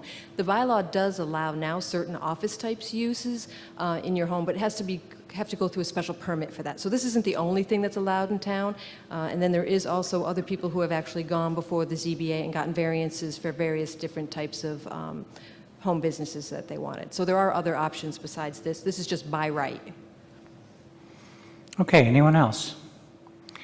This is Article 30. Seeing no one, we'll move Article 30 as printed. All those in favor of Article 30, remember it needs to be a 2/3 vote. All in favor, raise your hand and say aye. All opposed, raise your hand and say nay. It passes by the requisite 2/3 majority. I need to remind you that if 7 or more voters wish to come forward, we can go forward and do a hand count. Seeing none, I determine that Article 30 passes by a requisite 2/3 majority, and that will bring us now to Article 31, being moved by Brad Goodwin. Thank you, Mr. Moderator. I move Article 31 is printed in the warrant. Article is moved and seconded on my right and left. Board of Selectmen Board of Selectmen recommends. and Finance Committee Defers to the Planning Board. and Planning. Planning Board recommends. Okay, go ahead, Mr. Goodwin. Thank you, sir. The Planning Board continues to ease the permitting process and also offer additional opportunities to property owners here in town. These zoning map amendments do the following today. Rezone the rezone the municipally owned septic treatment plant properties off Workshop Road in South Yarmouth, from a mix of business districts to all B3 business district zoning to facilitate existing uses and expand the opportunity for others. It also rezones the underlying zoning of the old Zuquarium lot, now housing the Witta Pirate Museum, from a hodgepodge of various zoning districts to all B2 business, the general business, since it fronts on Route 28. The Pirate Museum currently has its special permit, but today's change would obviously make future changes much easier for the future owner. Thank you, Mr. Goodwin. Article 31 is on the floor. Seeing no one, again, zoning article, two-thirds necessary. All those in favor, raise your hand and say aye. Aye. All those opposed, raise your hand and say nay. It carries unanimously. All right, that finishes, I believe, the zoning articles. That brings us now to Article 32, and Article 32 is being moved by Selectman Michael Stone. Thank you, Mr. Moderator. I move Article 32 is printed in the warrants. Articles moved. Seconded on my left. Board of Selectmen? Recommend. Finance Committee? Finance recommends. Okay, Mr. Stone, could you explain this? Yes, thank you. As outlined in Article 26, the Parkers River Tidal Restoration Bridge Replacement Project will replace the undersized 18-foot wide bridge over the Parkers River along Route 28 with a new 30-foot wide bridge to improve tidal flushing and water quality, replace an aging piece of transportation infrastructure, improve streetscape amenities, and reduce nitrogen loads in the Parkers River estuary, an important component of any wastewater solution for the town of Yarmouth.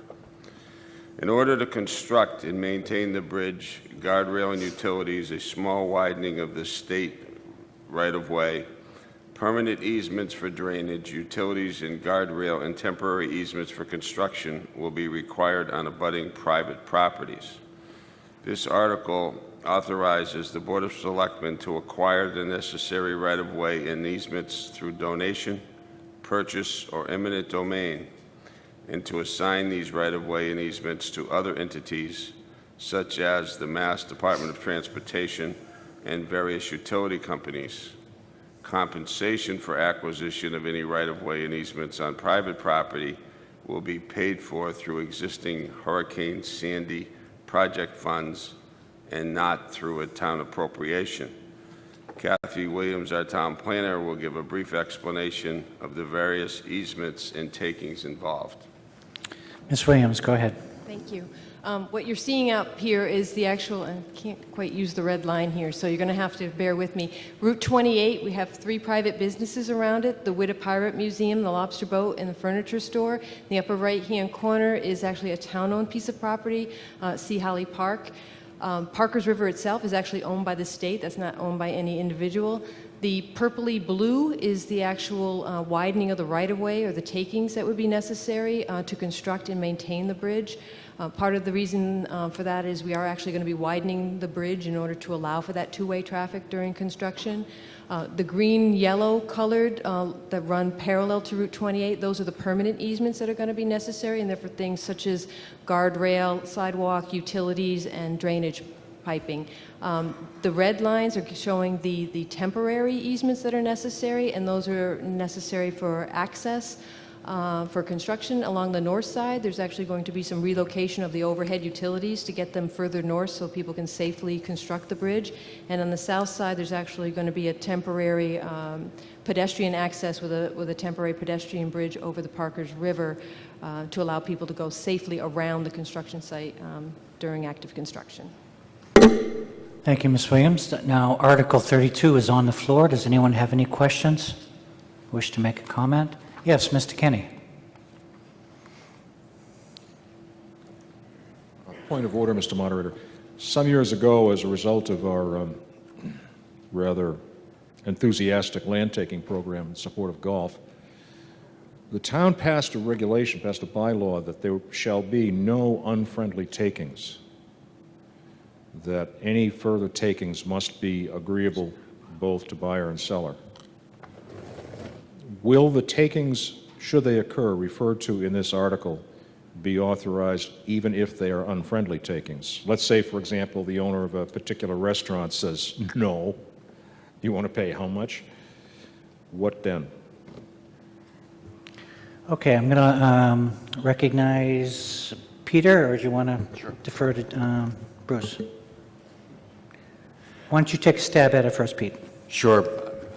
My understanding is that the Board of Selectmen adopted, I'm not even sure if they adopted a policy. At most, it was a Board of Selectmen policy. I believe it was just the sentiment of the Board of Selectmen at the time to avoid unfriendly takings in the future, if at all possible.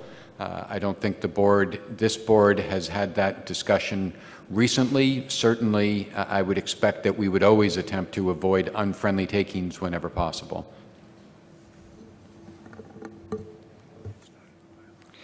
We're getting an indication that it's not technically a bylaw at this point. Go ahead, Peter. Well, just a brief comment. We're looking at some very, very valuable parcels, not just to the people who currently use them, own them and use them, and pay waterfront frontage property taxes on them, but also potentially to the town.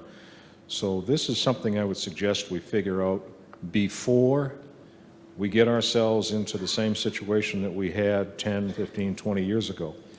Remember that we're talking about a state highway using a state highway bridge over a river that is owned by the state.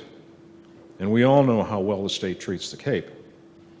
And we're talking about private property being taken by the town of Yarmouth to be transferred to other parties.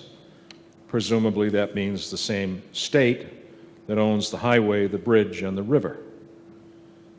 I just hope that we're not buying ourselves an awful lot of trouble by not addressing this issue now first, because typically eminent domain land takings of an unfriendly nature, I know you'll all find this hard to believe because government always works fairly, is for considerably less than what the court eventually awards.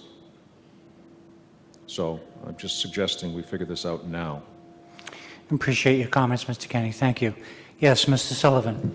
I have a question, Mr. Moderator. Has the town discussed this with the property owners?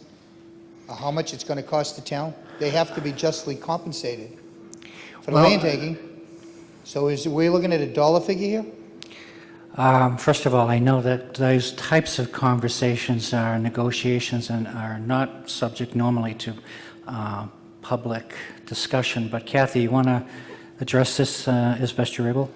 We have made initial contact with the private developers, and I've spoken to everyone except for the lobster boat, and there are going to need to be appraisals that will be done to determine the fair value of that, and then further discussions can happen with the property owners at that time. Our intention is to keep this as friendly and mutually acceptable as possible. We worked very closely with the consultant to reduce the amount of areas that they actually needed to the actual minimum.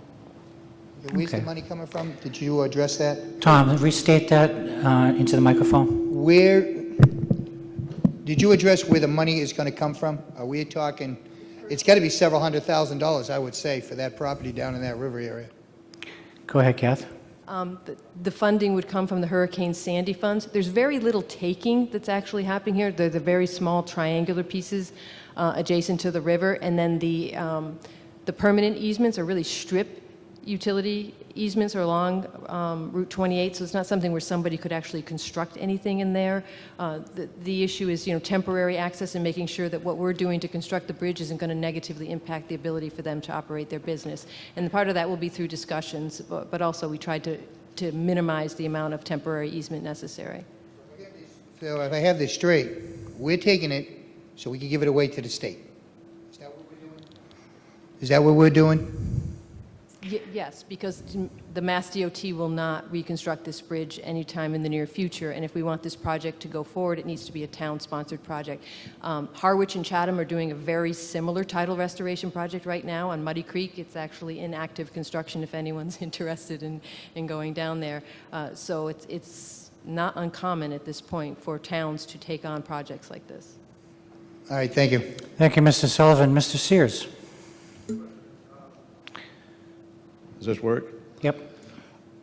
Is there any effect that this will have on the fishing pier that is there?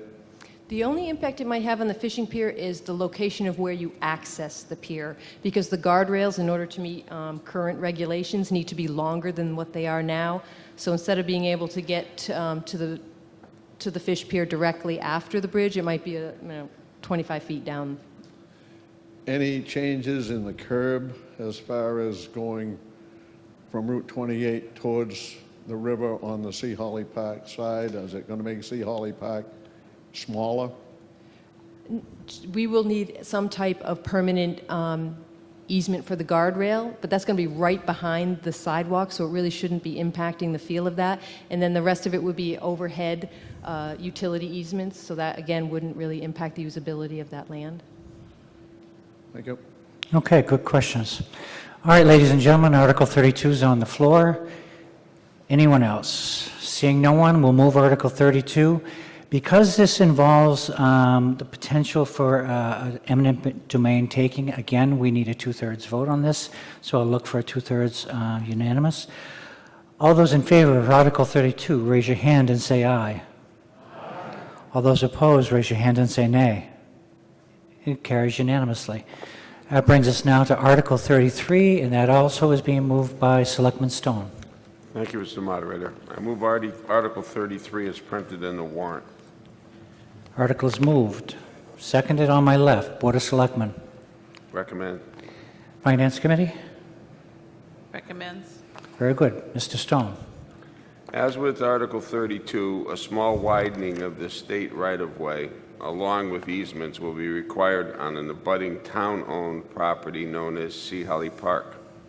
This article authorizes the Board of Selectmen to assign the necessary right-of-way and easements needed to reconstruct the Parkers River Bridge to other entities such as the Massachusetts Department of Transportation and various utility companies. Okay, thank you so much, Mr. Stone. Any Article 33 now on the floor? Anyone have any questions, wish to make any comment? Seeing none, we'll move Article 33. All those in favor? Again, this involves a potential easement situation, so it's a two-thirds vote. All those in favor, raise your hand and say aye. All those opposed, raise your hand and say nay. It carries unanimously. That brings us now to Article 34, and Article 34 is being moved by, I believe, Mr. Tully of the Board of Selectmen. Thank you, Mr. Moderator. I move that the town vote to amend Chapter 47, Section 47-6, subsection A, by eliminating the words 1962 edition and substituting, therefore, 2001 edition. Article is moved. Seconded on my left, Board of Selectmen. Recommend. And Finance. Defers to petitioner. Okay, ladies and gentlemen, this was one that fell under my bailiwick. Somehow or other, we inadvertently just forgot to change the bylaws to update the book that we're currently using to run town meeting. Ever since I've been the moderator, I've been using the correct edition of town meeting time, but it slipped by us, and this is just a housekeeping matter to update our bylaws so it reflects the correct edition of the book. Point of order. Yes, sir. The motion as read by Mr. Tully is not as written in the warrant. He referenced subsection 47.6, I believe, and it's 47.5 in the warrant. Oh. Is that correct? Yes, that's correct. The motion is correct. So the motion was read as intended in order to correct the citation. Okay, so it'll be as amended according to the motion that was made.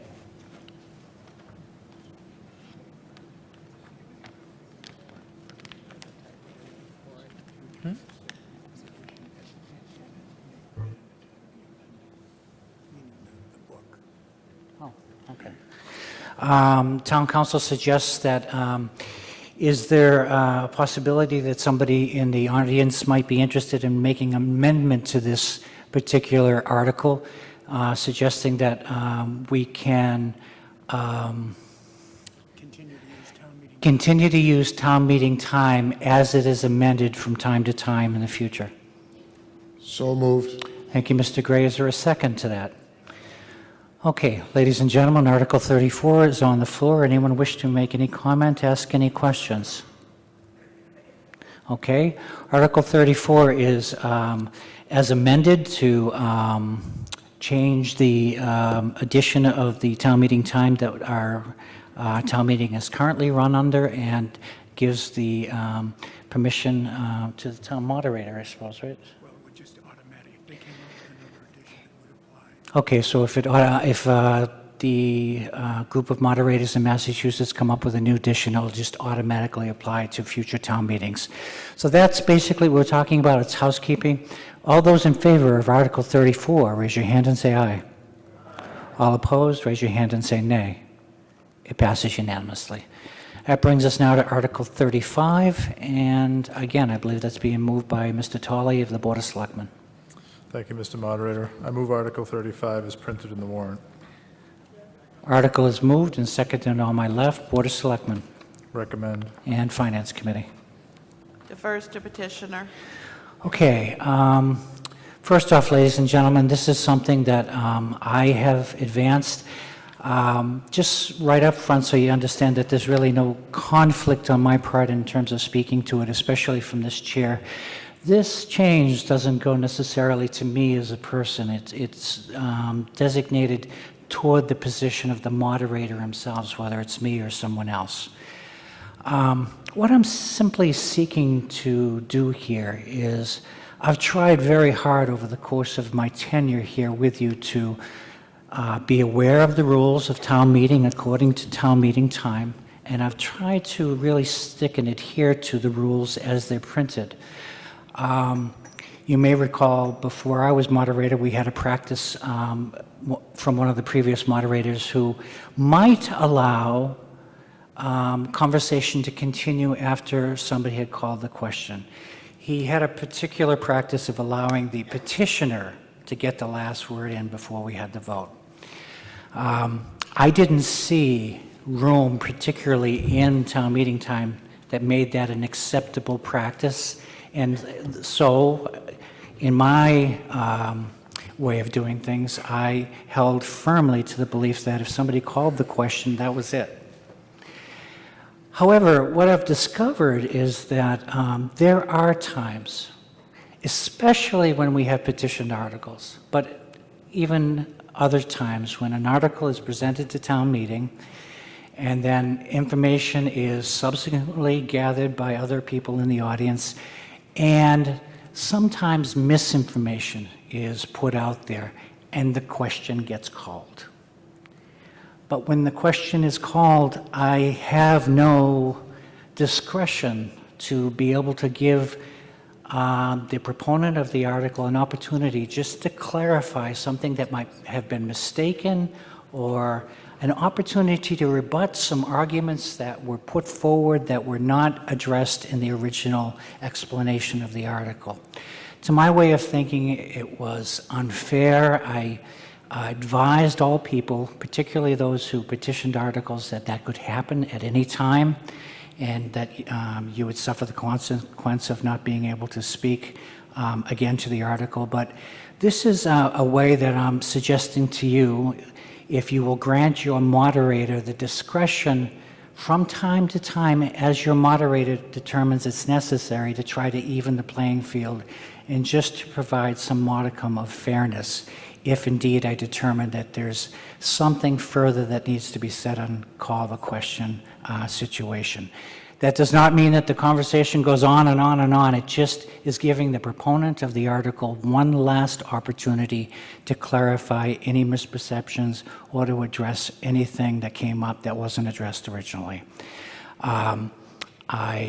That's my explanation. I now put it out on the floor. If anybody has any questions, any comments, please feel free, and we can address them as we see fit. Seeing none, we're going to move now to Article 35.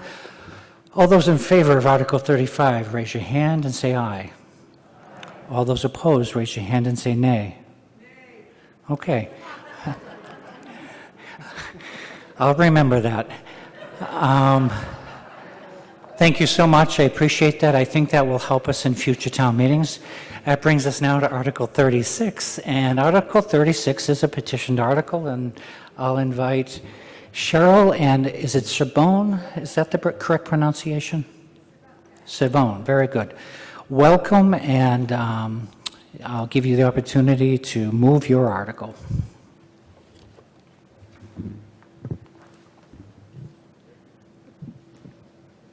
Thank you, Mr. Moderator.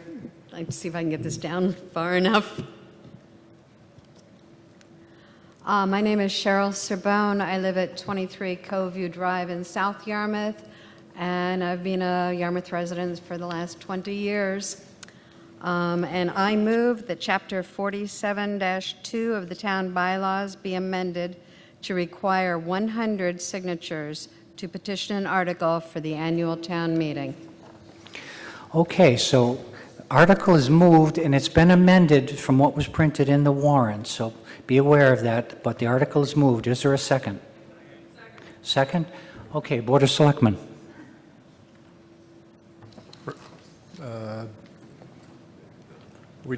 Norm, this says defer, but I think we were opposed. Okay, Board of Selectmen is opposed. Finance Committee? Defers to the petitioner. Okay, Cheryl, why don't you tell us a little bit about this? Okay, this is the first time I've brought a petition to the town meeting, so please be kind. It's my first rodeo. After attending town meetings over the years, I was surprised by the number of public petitions that received very little support when it came time to vote. And then I found out that it only takes 10 signatures on a petition to have that petition put on the warrant for consideration. I don't believe that 10 signatures is an accurate measurement of resident support, so I wrote the petition to change the bylaws requirement from 10 signatures to 100.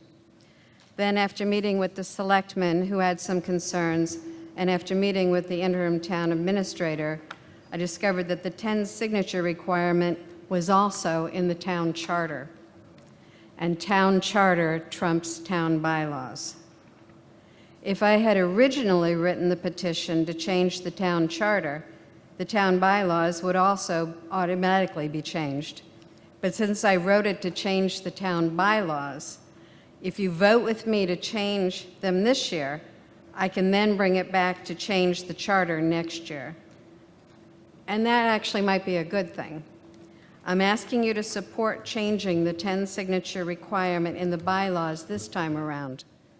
And then you have a whole year to think about and decide if you agree if it's a good year to change the town charter next year. Doing research for this petition, I found that different towns have very different signature requirements. Some towns require 5% of the residents to sign a petition. Other towns require 10% of registered voters. In our case, that would work out to vastly more than 100 signatures. There were nearly 24,000 citizens in Yarmouth in the last census. If you have an issue that might appeal to voters, 100 signatures should not be difficult to obtain. Thank you. Thank you, Ms. Serbone. Okay, Article 36 is now on the floor. I will take questions or comments, and I see Mr. Sullivan at the back microphone. Tom Sullivan, West Yarmouth, Precinct 1. A little background. I was on the Government Oversight Committee, so I'm very familiar with the charter. I worked with a town moderator on it. This bylaw is in conflict with the charter. It changes the charter. Okay, to do that is going to require, as I said, coming back to town meeting, and the only one they're going to do that is through our town moderator. We're about due for a charter review. And the Charter Review Committee is set up through the moderator. He appoints 10 people, I believe, 10 residents of the town, to review the charter and to go back a year from now to see if we're going to accept the changes to the charter. But before this is done, or if it's accepted, and after it's done, then it has to go to the state legislature. God knows how long that could take. All right? So I would like to make a motion, Mr. Moderator. Forgive me, Tom, I was talking with the legal counsel. I know you're not paying attention. No, I'm trying to get ahead of Only kidding. Trying to get ahead of the question. Go ahead. All right, I think I'm going to like to make a motion, definitely postpone this article with with an amendment that you, the town moderator, appoint a charter review committee with the revisions to be made in the charter to come back for town meeting next year. Okay, a motion has been made to indefinitely postpone. Is there a second? Seconded in the back. Tom, go ahead. Explain why you think that might be a good idea. All right, we're due, as I said, for a charter review. Your last one was done when Mr. Tom George was our moderator, and he delegated his authority to the Board of Selectmen. It's about 9 years, if I'm not mistaken, the Board of Selectmen kind of look at that one. So we are due for a review of the charter. 100 signatures is in conflict with a special town meeting right now. A special town meeting requires 200 signatures to call for one, 100 to put an article in a special town meeting. So you're having duplicates. Two, if this bylaw passes as a bylaw, it's going to be in conflict with the charter. They don't balance. I think we should have both of them balancing out. So to do it, if the people of the town want to change signatures from 10 to 100, feel free. They could also change it to do it by precinct. 100 signatures from each precinct, 700 signatures. Town of Barnstable has that. All right? So that's my motion. That's why I'm saying definitely postpone. You appoint a committee to come back next town meeting with the changes to the charter, whatever they decide to do. Okay, thank you, Mr. Sullivan. Does anyone wish to speak to the motion to indefinitely postpone? Mr. Kenny.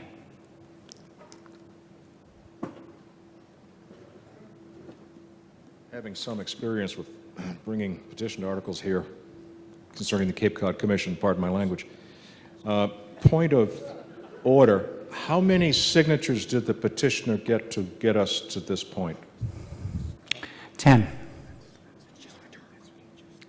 See? Thank you. Anyone else wish to speak to the motion to indefinitely postpone? Article 36. Seeing none, we're now going to vote on the motion to indefinitely postpone. Then we'll go back to the original article. So all those in favor of indefinitely postponing Article 36, raise your hand and say aye. All those opposed, raise your hand and say nay.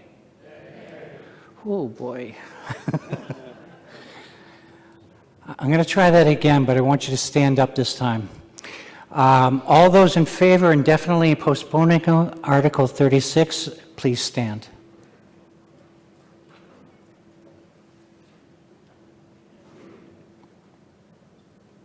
Okay, thank you. Yeah, I got that. All those in favor, all those against indefinitely postponing Article 36, please stand.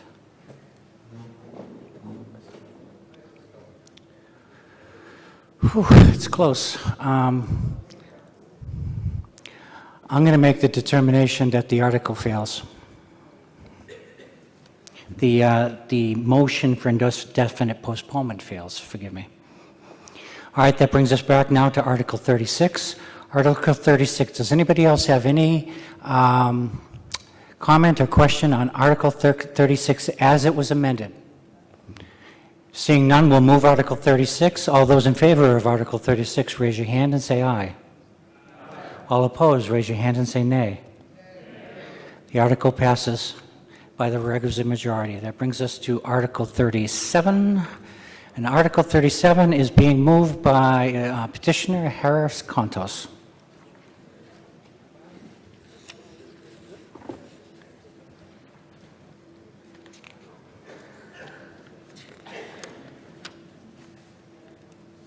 I move Article 37 as printed in the warrant. Article is moved.